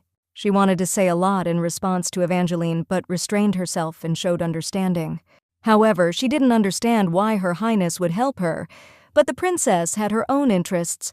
If the girl with the colonel has a happy marriage, then it will be good for both them and her. Yusafita knew that there was no need to wait for details, but from Bertrude's words, she also assumed what exactly Evangeline's benefit might be. The princess wanted to get rid of her father's pressure through the fact that all other heirs to the crown would be engaged. But Evangeline did not want to ask for a favor if the heroine did not want to. Yusafita understood that her help could be useful and began to frantically think about what to do. After a few minutes of thinking, she finally had a plan to nail Malcolm.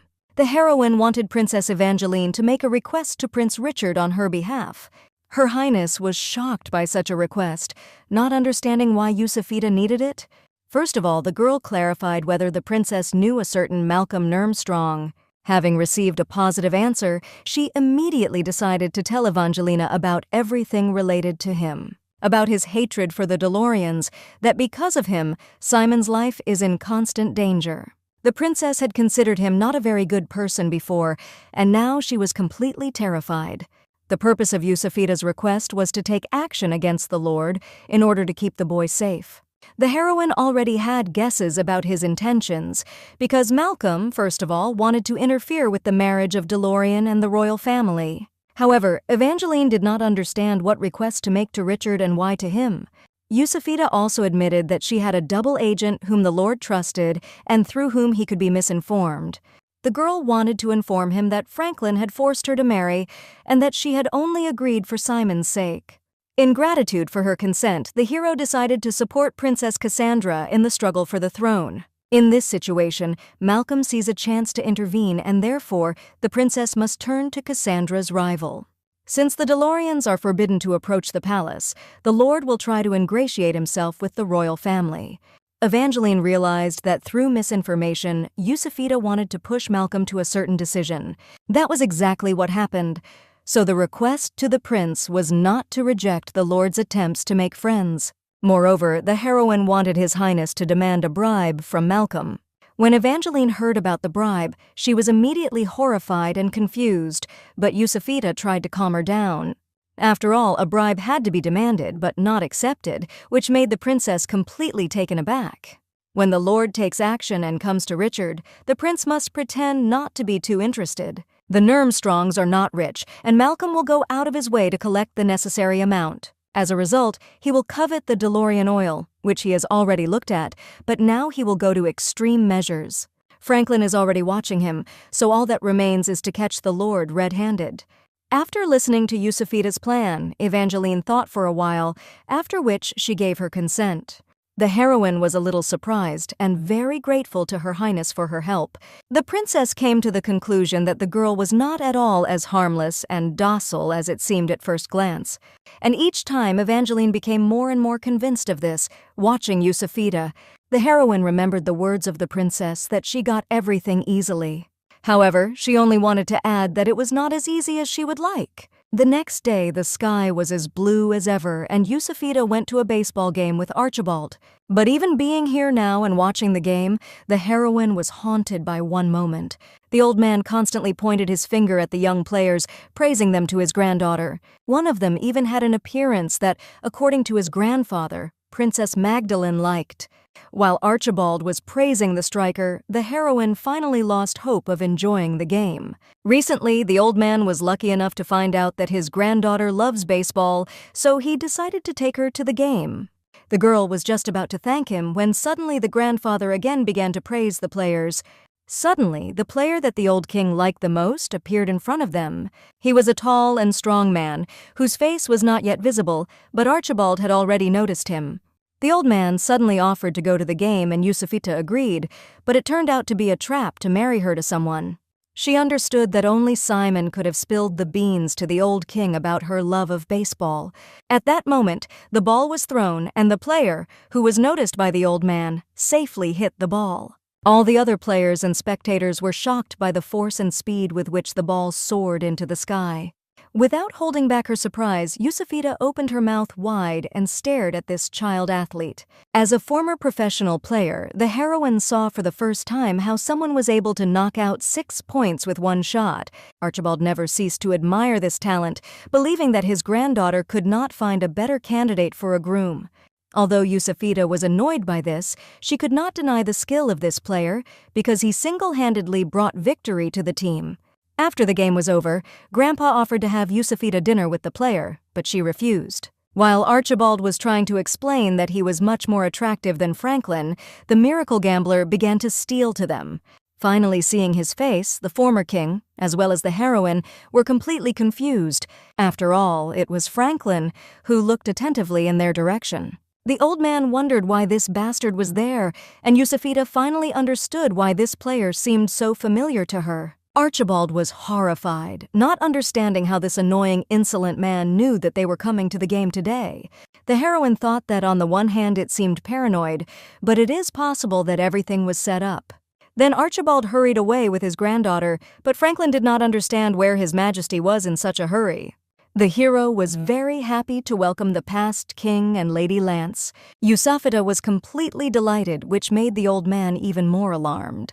The old man was furious at this scoundrel's arrogance, but Franklin reminded him of the resonance at the royal reception.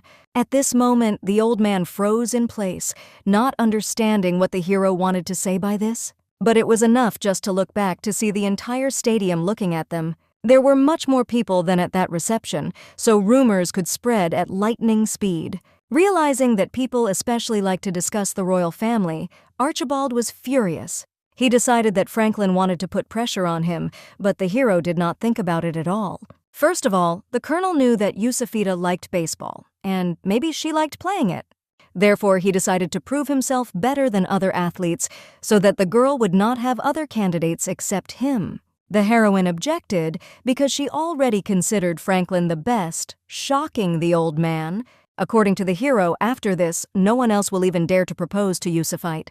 Therefore, His Highness needed to give up his attempts to find her a fiancé. The old man wanted to object, but suddenly, Franklin snapped his fingers and his companion handed the newspaper to Archibald. The former king looked at the leaflet suspiciously, not knowing what to expect. Franklin thought it would be better if Archibald read the contents of the first page himself. Cautiously taking the newspaper, the old man began to carefully study its contents. Less than 5 seconds later, he screamed furiously, tearing the newspaper in two. While her grandfather was furiously indignant at the hero, Yusufita decided to pick up a newspaper from the ground. It said that the colonel had confessed his love for Lady Lance, and that anyone who dared to do the same would shoot him. Archibald was seething with anger, considering this attempt to be futile, because it was just a useless, modest newspaper. Suddenly, Comrade Franklin brought a whole stack of different newspapers, from the most famous to the least read. Dozens of publications have printed the hero's ad, which has already spread throughout the country. And even if Archibald decides to sue everyone at once, he will be tired of doing it. It didn't matter to Franklin how many years he had to wait, because in this skill, few can compete with him. In addition, the hero was sure that he had very little time left to wait. After all, it is likely that he will live much longer than the previous king. The heroine was shocked, perplexed by the fact that Franklin said this out loud. Seeing that the old man was completely lost after this, the hero took a deep breath. He did not understand whether his grandfather's resistance would make anyone feel better, and if he allowed them to get married, then everyone would be happy. Being her only relative, doesn't the old man want to see with his own eyes how she will go in a wedding dress? And moreover, it will surely be pleasant for him, while he is still in his right mind and body, to watch his granddaughter's wedding. But most of all, Franklin wanted Archibald to escort her to the altar himself. The former king did not say anything else, but only looked dumbfounded at the hero. Yusufita was shocked, seeing the old man in such a trance for the first time from what she heard. Suddenly, he came to his senses, and at that moment he looked as if he had been struck by lightning. Turning sharply, he ordered his granddaughter to immediately follow him to the exit. As she was leaving, the heroine once again turned to Franklin, considering his actions a real feat. Giving each other thumbs up as a sign of successful work, the girl hurried after the former king. Getting into the carriage, she realized that she also wanted to do something similar, but she did not know how. Archibald was in a state of shock when he realized that he could die without seeing his granddaughter in a wedding dress. Realizing that there was finally hope, Yusufita was extremely grateful to the colonel. Simon was dismayed to learn that Franklin was playing baseball at an official game that was full of spectators. As the heroine expected, the rumors reached her nephew with incredible speed. But the boy was too impressed by the fact that the colonel was running and playing baseball in front of the public. He imagined it as if Franklin was a tame dog who was desperately trying to please the heroine. And although Yusufita thought it was quite cute, Simon only covered his face with his hands in bewilderment. Believing that he had been a truly noble man before, the boy decided to remember Colonel DeLorean. From such words, the girl felt an inexplicable sense of shame inside. Sometime after that, Yusufita received a long-awaited invitation to meet with Evangeline and Richard. She was extremely grateful to the monarchs for accepting her offer. The prince admitted that at first it seemed to him that the girl's request was Cassandra's attempt to frame him, through her. Yusufita understood where such thoughts came from, so she asked for forgiveness and was grateful for assistance. Richard was known as a man of honor who would never fall into the trap of greed for power, and he certainly would not accept a bribe. Moreover, the prince despised bribe takers. Frankly, he would never have agreed to it if Evangeline had not been so persuasive. The heroine understood this and believed that it was very right to turn to the princess. Even from the royal advice, it was clear that Prince Richard had a very warm attitude towards his younger sisters. He was like his father, being straightforward and honest, if somewhat soft-hearted. Princess Cassandra was also a straightforward, self-confident, and determined woman. Although they were different in character, they turned out to be quite close, which was also facilitated by the personality of the prince. Meanwhile, Evangeline hit her brother in the arm, not understanding why they were talking about her. Turning to Yusufita, the princess told her that, as expected, Malcolm had indeed contacted the prince. The heroine was extremely excited by this news, wanting to hear the details as soon as possible. 10 days ago, the Lord invited His Highness to the Central Gentlemen's Club of the capital.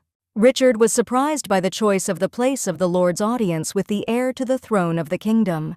Considering this something new, the prince wanted to know the reason for inviting Malcolm as soon as possible.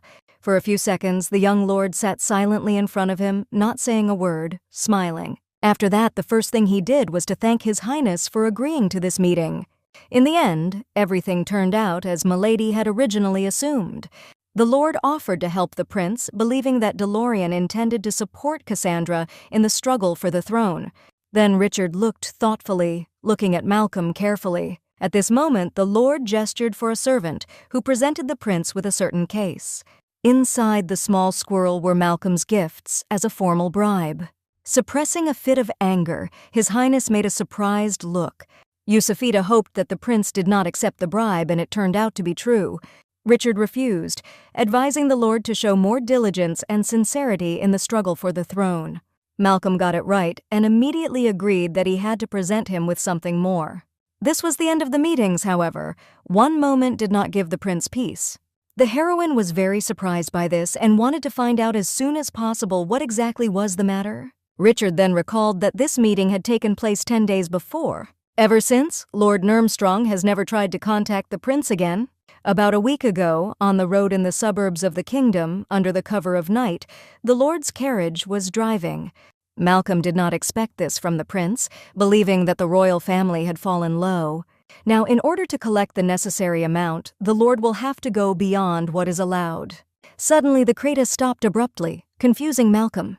Looking outside, the frightened Lord wanted to know what had happened and why had they stopped. Turning around, he saw 2 men in suits holding swords and pistols who were heading towards him. Returning to the present day, the heroine walked after meeting the prince and princess in complete bewilderment. Richard had not received any feedback from the Lord, so for the time being he could not say anything to Milady. Yusufita knew that in the meantime, if Malcolm had attempted to steal resources from DeLorean, she would have been told. Continuing along the corridor, she suddenly met Vivienne, who was in a hurry looking for her mistress. The maid wanted the girl to follow her to the backyard immediately. The heroine immediately realized that this could only mean another meeting with Franklin. Seeing Yusufita, the hero immediately began to apologize, about to make a confession. As it turns out, Franklin hired thugs to kill Malcolm Nurmstrong. The hero did not understand why he and Simon were so concerned about his death. For if the cause of all evil were removed, would it not be a great relief to all? The heroine initially did not want Franklin to kill him, although this was the most effective way. However, it was very sad that the mercenaries missed him and Malcolm managed to escape. Moreover, he most likely remained alive, which was simply unthinkable. Herots sent his men to search for the scoundrel, but several days have passed and his body has not yet been found. Yusufita thought that he must be lying somewhere unexpected, but Franklin was not so optimistic. Now he understood that he should have taken on this matter himself, and it was a mistake to use mercenaries. It was an unexpected splinter because Yusufita had counted so heavily on her plan. Until there was a decision on further actions, the hero wanted Lady Lance to be as careful as possible. Simon suddenly appeared, who, despite Vivienne's attempts to restrain him, burned down the secret meeting of the heroes. The heroine was horrified by his appearance, and Franklin calmly looked at the boy. The boy already suspected something like this, and now intended to report their meeting to Archibald immediately. His aunt begged him not to do this, but his nephew did not understand what was stopping him. But Yusufita understood that in this situation, losing contact with Franklin could be a disaster. Therefore, there was no other way out, and she admitted that she and the hero were consulting on how to catch Malcolm.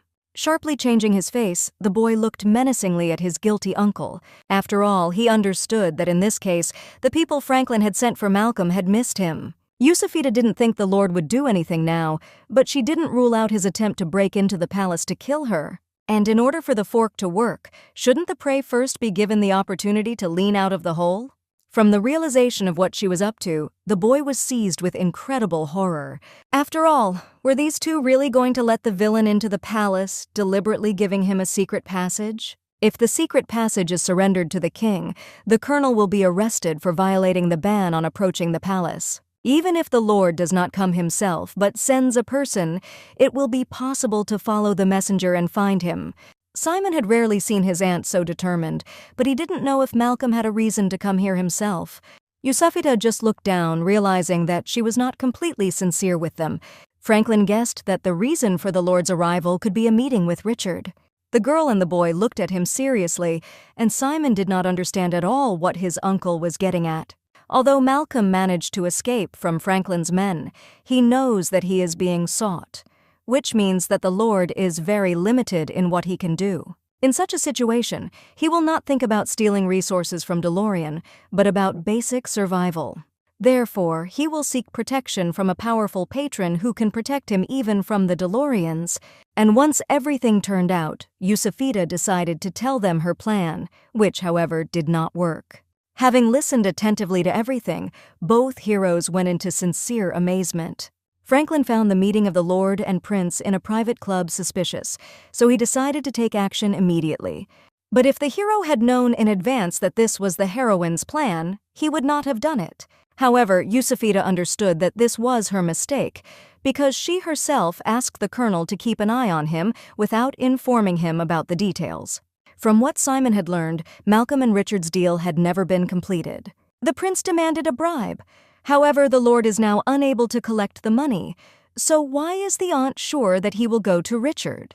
Yusufita knew that Malcolm, even with the right amount, would not be sure that the prince would help him. But the Lord had another trump card up his sleeve, which greatly surprised the heroes. As it turned out, this was Mr. Franklin's main weakness. At these words, the hero was confused, staring at the girl in bewilderment. Seeing the look of the guys, the heroine immediately read from the thought.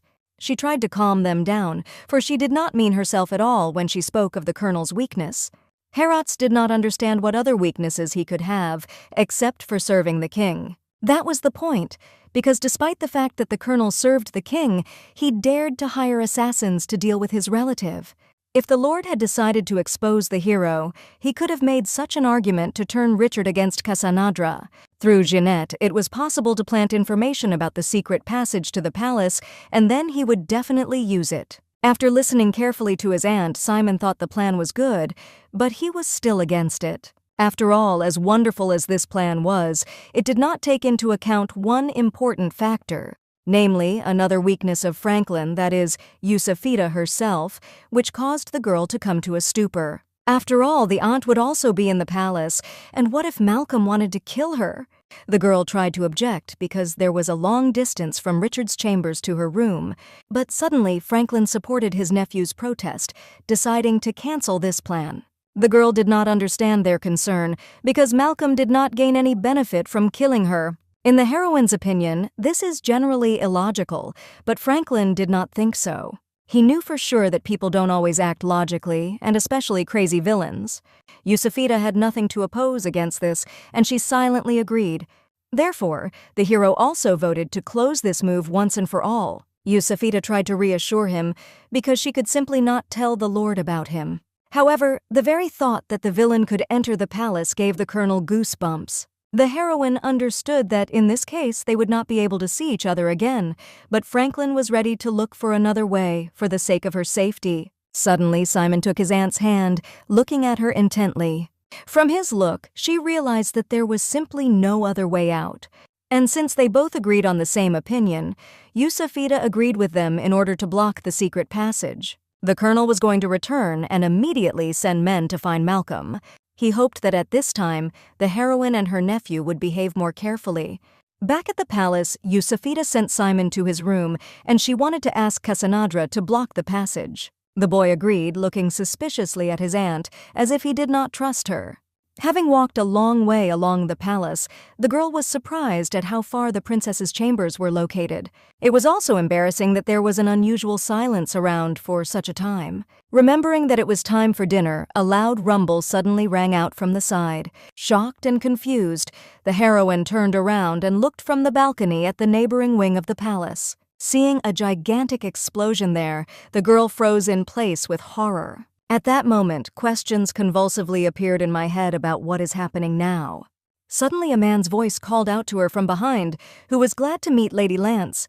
Turning her head in the direction of the voice, Yusufita felt a quiet chill of death run down her spine. It was Malcolm Nurmstrong, with an eye patch and a bloody sword in his hand. Keeping her composure, the girl wondered what the Lord, who was forbidden to approach the palace, had forgotten here. But according to Malcolm himself, God was still on his side. He knew that lately, the heroine had often visited Princess Cassandra, so he was waiting for her here. Deciding to stall for time, Yusufita wanted to know what exactly the Lord wanted from her, and could it be that this huge explosion was his handiwork? But the Lord continued to look at her silently. Suddenly, the girl noticed the bloodstains enveloping Malcolm's cloak, as well as the blood on his sword. Leaving behind many corpses, the Lord did not want the heroine to ask him such a thing. He just kept looking at her like a hungry wolf looking at a wounded doe. At the same moment, Jeanette appeared behind Yusufita, who wanted to notify her mistress of the rebel invasion. The heroine was shocked by her appearance, and the Lord was very happy to see the girl. When Jeanette finally saw him, she froze in place, a look of horror flashing across her face.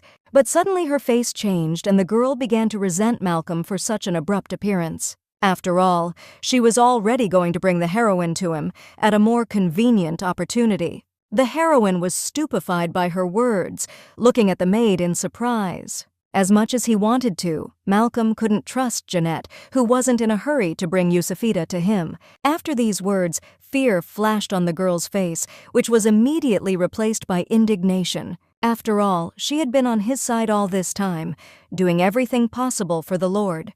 Pointing her finger at the heroine, the girl even served this woman for his sake. But in Malcolm's opinion, these were her personal problems, and he wouldn't want her to get in his way. As Jeanette marveled at his cruelty, Yusufita could hardly hold back her tears. After all, was she really just pretending to be in prison then? Deep down, the heroine always wanted to believe that the girl was on her side. Suddenly, Yusufita heard Jeanette begging her lord not to be so cruel to her.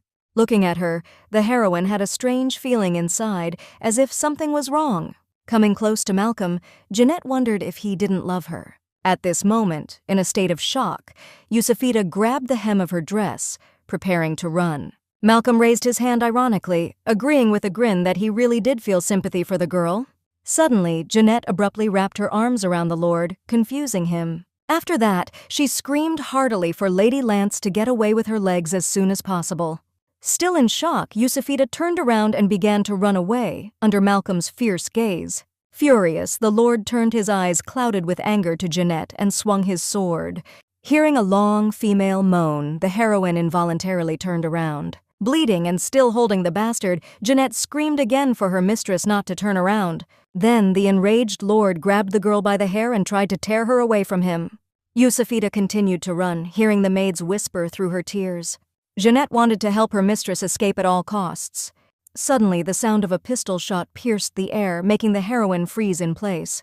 Turning around, she saw drops of Jeanette's blood in the air, which slowly descended to the floor of the palace. Still beside himself with rage, Malcolm thought the girl was an incredible fool. He also wanted Yusufita to finally stop complicating things. Seeing the servant girl bleeding on the floor, the heroine screamed in horror, calling the lord a murderer. At that moment, she heard the doors behind her swing open, revealing a passage outside. Seeing the guards arrive in time, the heroine was very happy, hoping that they would help her.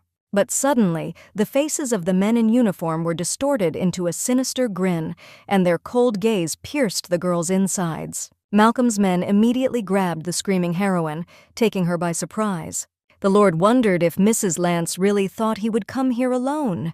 The girl continued to save loudly, demanding that she be released immediately. However, a sharp blow to the neck caused Yusufita to instantly lose consciousness.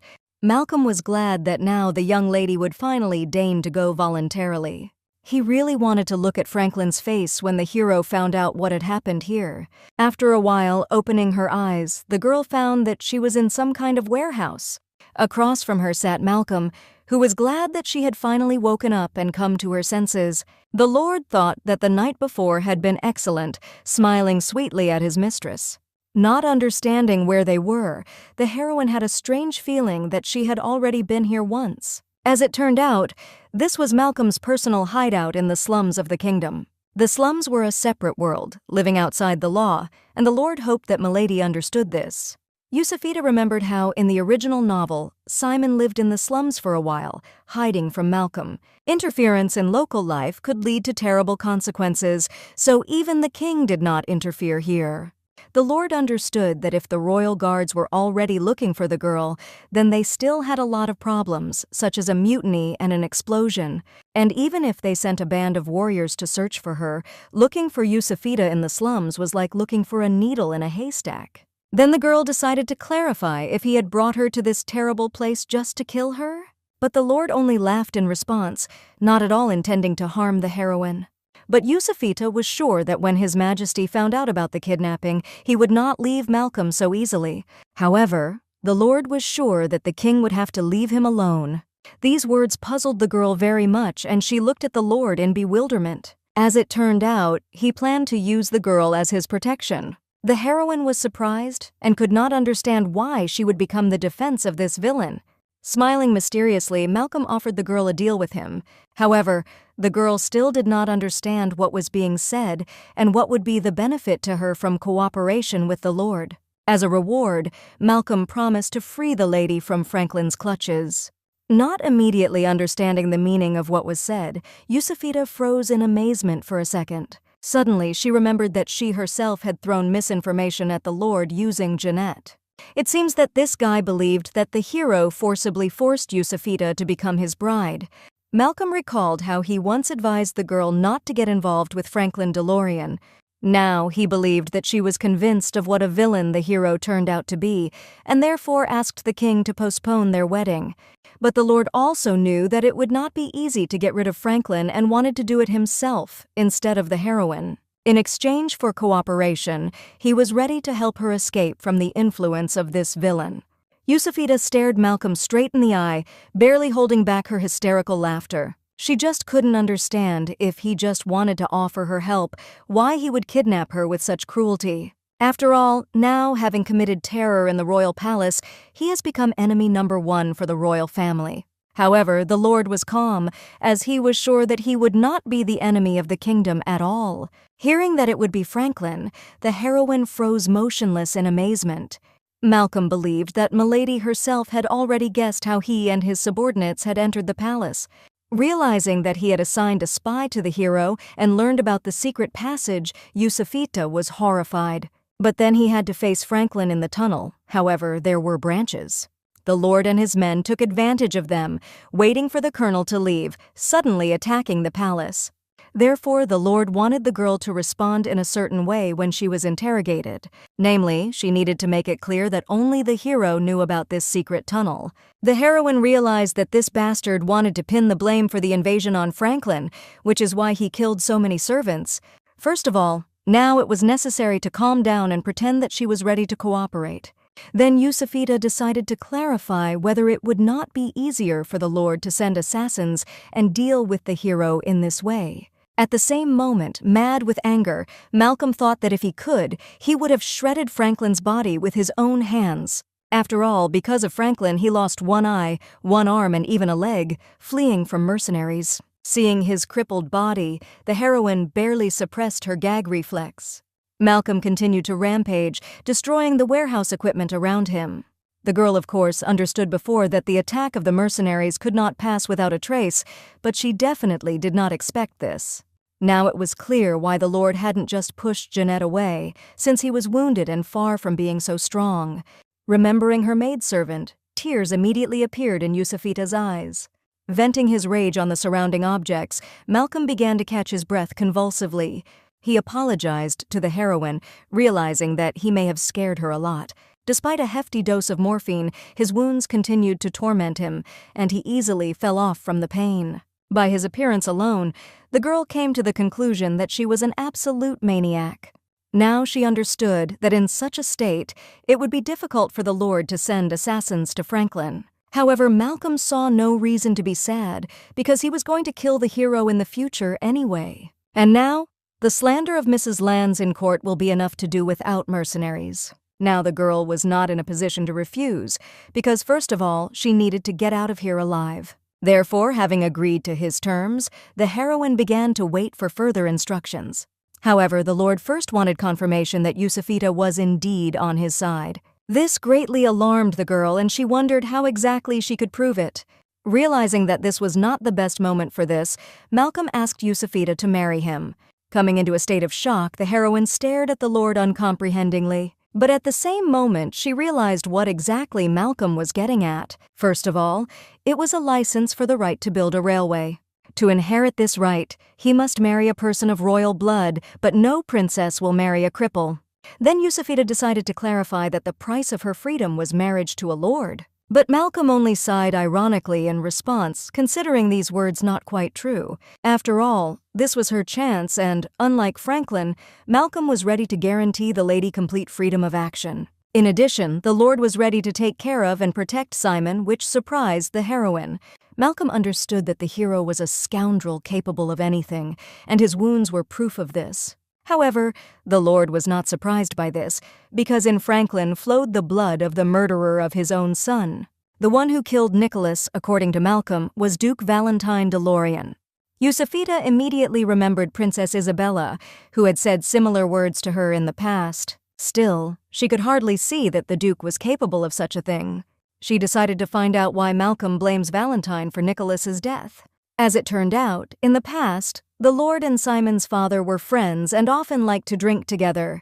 Malcolm could confidently say that he had a pretty close relationship with Nicholas and Corey. The day before his death, they had another meeting, and the characters thoroughly took it to their hearts. Malcolm woke up only at dawn and did not find Nicholas. Thinking that he was following another lady, the Lord looked out of the window. That's when he saw horsemen in black cloaks hurriedly leaving the estate. They wore the masks of plague doctors, meaning that they were the punisher of the Duke of DeLorean. These special soldiers were the shadow and executors of his lordship's will, responsible for all kinds of dirty work and cleanups. There was nothing more to say, and the fact that Nicholas had fallen from his horse while drunk was a lie told in high society. Therefore, Malcolm was sure that Franklin was not much different from his father, and who knew at what point he would change his behavior. The girl did not understand why the story suddenly turned towards denigrating the hero. The Lord pretended that his friend, Count Corey, had also been dealt with by Franklin. In general, Malcolm considered the hero to be a ruthless killer who would sooner or later get to Simon. The girl could hardly endure this nonsense and his ridiculous ravings. After all, if anyone was trying to hurt the boy, it was definitely Lord Nurmstrong. Therefore, pretending to be confused, the heroine asked to give her some time to think. Understanding her condition, Malcolm agreed, smiling good-naturedly at the girl. He also wanted to say beforehand that he liked Lady Lance very much. It was for this reason that he decided to propose to her first, although nothing prevented him from immediately starting with the use of force, which horrified Yusufita.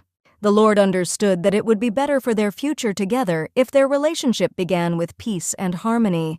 Malcolm decided to give the heroine time to think until morning, after which he hoped to get an answer. However, whatever he was, it did not radically change the Lord's plans. While the girl was in a state of shock from this scum, Malcolm hoped for the right answer. After that, he left, leaving the heroine alone, with a feeling of deep humiliation. Yusufita was shaking with rage at this scoundrel who dared to abuse her like that. She also knew that it was better for her to be here than for Simon, who would surely be killed right away. Now, it was necessary to use the allotted time correctly and first of all, to get rid of the ropes. After all, being tied hand and foot, she did not even have the opportunity to move properly. Trying to come up with some plan, the girl realized that there were no ideas and she just had to try something. After a while, she wounded her fingers until they bled, trying to pick at the rope with them.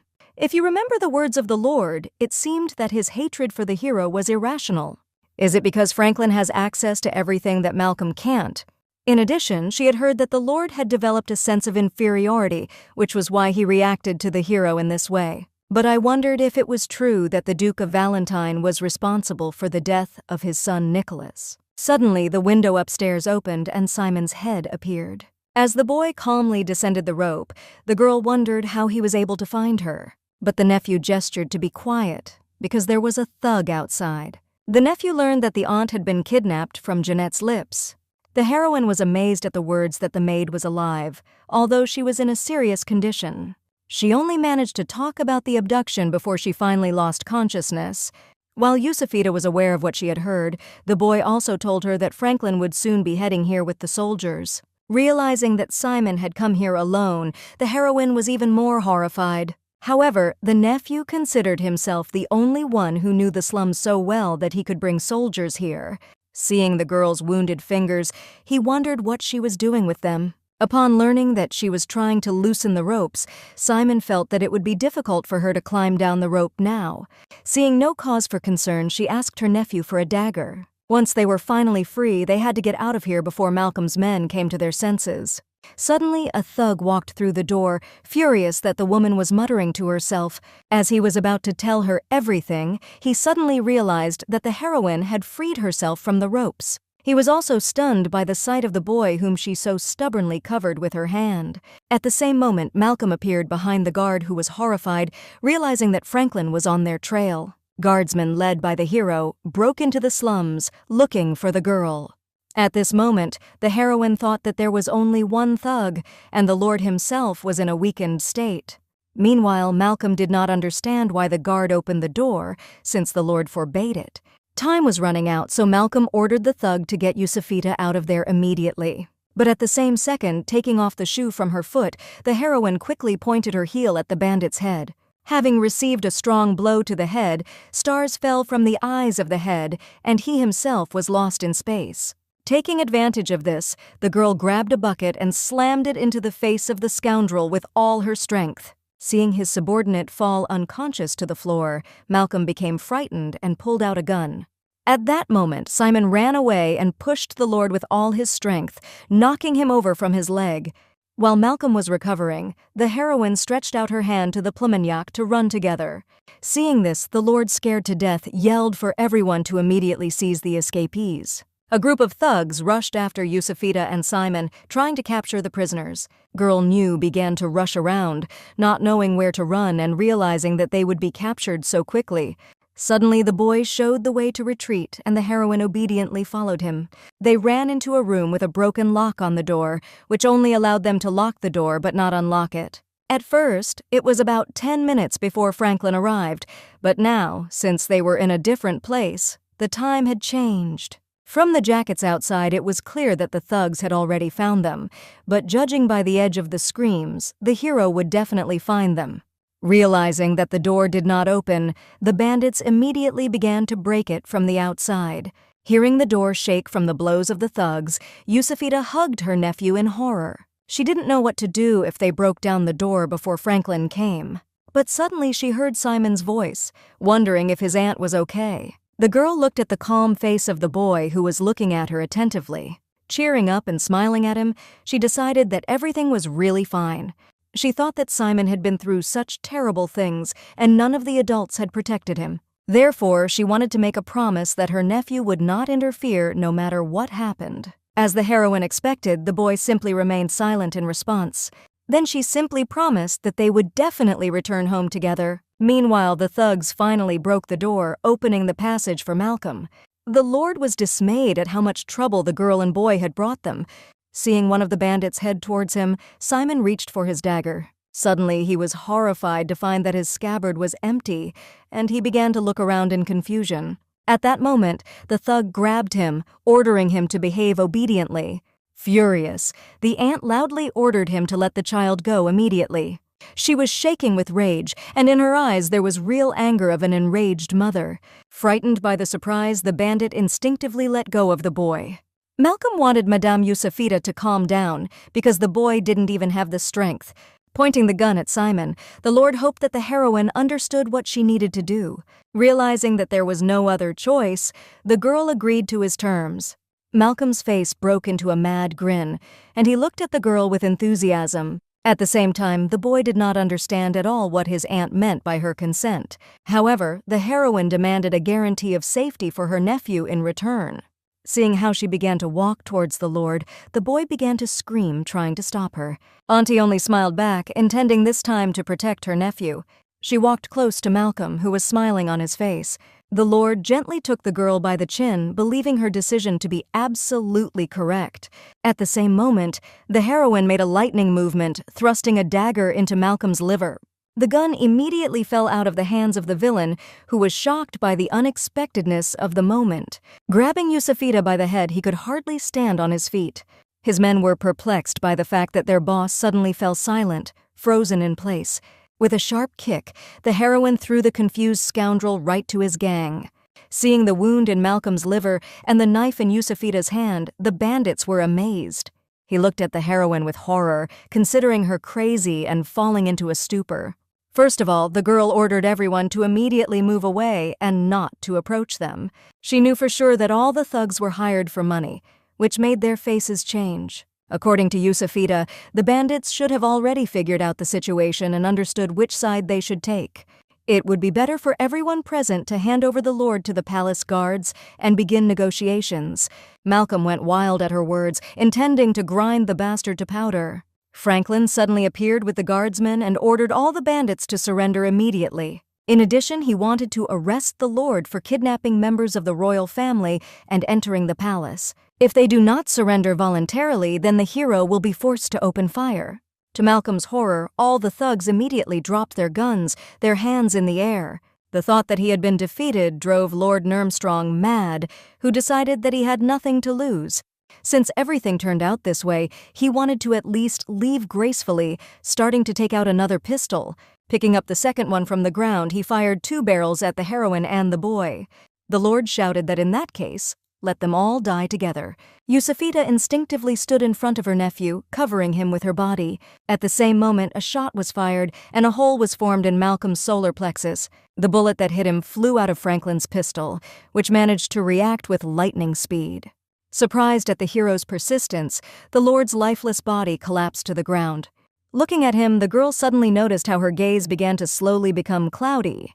Rejoicing at Franklin's timely appearance, she began to fall, to the screams of the hero. However, she was sure that now it was definitely over and there was nothing more to worry about. Franklin and Simon rushed to the fallen aunt, hoping that she was all right. Feeling pain in her stomach, the heroine touched the place with her hand and saw blood on her palm. Suddenly it dawned on her that Malcolm had also managed to fire a shot, hitting her.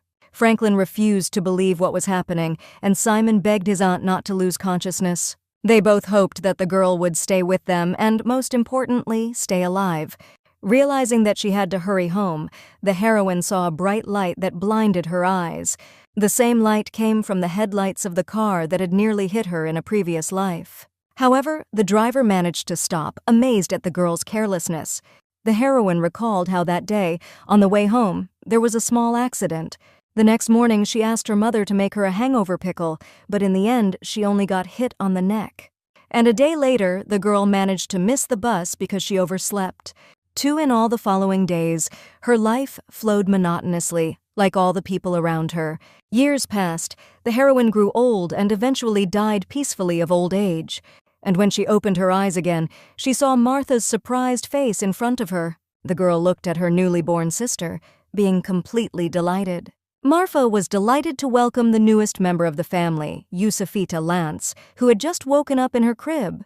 Just as photographs fade, memories of a past life were gradually erased. The heroine even forgot her past name, and now her name was Yusufita. The girl spent most of her childhood with her sister. Her name was Marfa, and everyone in the village knew what a sunny-faced beauty she was. Yusufita always looked with admiration at her sister, with whom she was very friendly. However, wherever Marfa went, the eyes of all men were always fixed on her. Many of them also tried to get her attention, even in front of her sister. Yusufita was also beautiful, but she faded against the background of Marfa, which made her mad every time. But despite this, as well as a sense of their own inferiority, they were still good sisters. Yusufita liked to live in a house with a loving mother and sister, but there was one nuance. One day, coming home, the heroine found a strange picture that shocked her. While her mother was crying on the sidelines, her father was dressing up Marfa in a dress and thinking about what hairstyle would be better for her. Looking at the chic outfit, Yusufita wondered, since when do they have money for such purchases? As it turned out, a certain count was conducting the ball, and Marfa had a pretty face. By going there, she can become the mistress of a rich man, and then the family will live well. Yusufita was horrified, realizing that her father had gone mad to sell his sister to a nobleman. After that, another skirmish ensued, because my father considered it a profitable investment. Later, sitting in the room, the girl was angry with her father's attitude to her sister as an object, and it was because of his passion for games that their family became poorer. At first, he sold all the furniture, and now he took on the children, let him dress in a dress himself, and go for a ball. Therefore, she understood if her sister refused this idea, but suddenly, Marfa expressed a desire to go. However, contrary to her father's wishes, she did not want to impress any nobleman at all. She just wanted to go to the ball once, because in their case, such a chance comes once in a lifetime. Yusufita understood that if her beautiful sister had been born in another family, everything would have been different. Then she wouldn't have to dream of such a one-night stand. As it turned out, Marfa did meet an aristocrat at the ball, with whom she spent the night, considering him an unprecedented handsome. Seeing the indignation on her sister's face, she clarified that she was unlikely to have another opportunity to spend the night with such a man. Yusufita at that moment was glad that Marfa did not follow her father's lead. However, after a couple of months, my sister's belly began to grow unexpectedly, and after a while a boy was born who was named Simon. The unknown nobleman who spent the night with Marfa never reappeared. At that time, a lot of things changed and life became completely different. On the street, the girls were haunted by the whispers of people about the shameless girl. Those men who used to constantly fight for their sister's smile have also changed. Now they looked at Marfa with a condemning look, hurling insults after her. His father constantly called his sister names, while not stopping to visit gambling houses, but he died quite quickly, falling drunk from the bridge into the river and drowning. No one said it out loud, but even his mother considered it a great stroke of luck. After all, now they had the opportunity to live in peace and the girls felt relieved. However, the happiness did not last long, and the problems began when Simon was 5 years old. That year, a terrible epidemic broke out in their village, taking the lives of many people.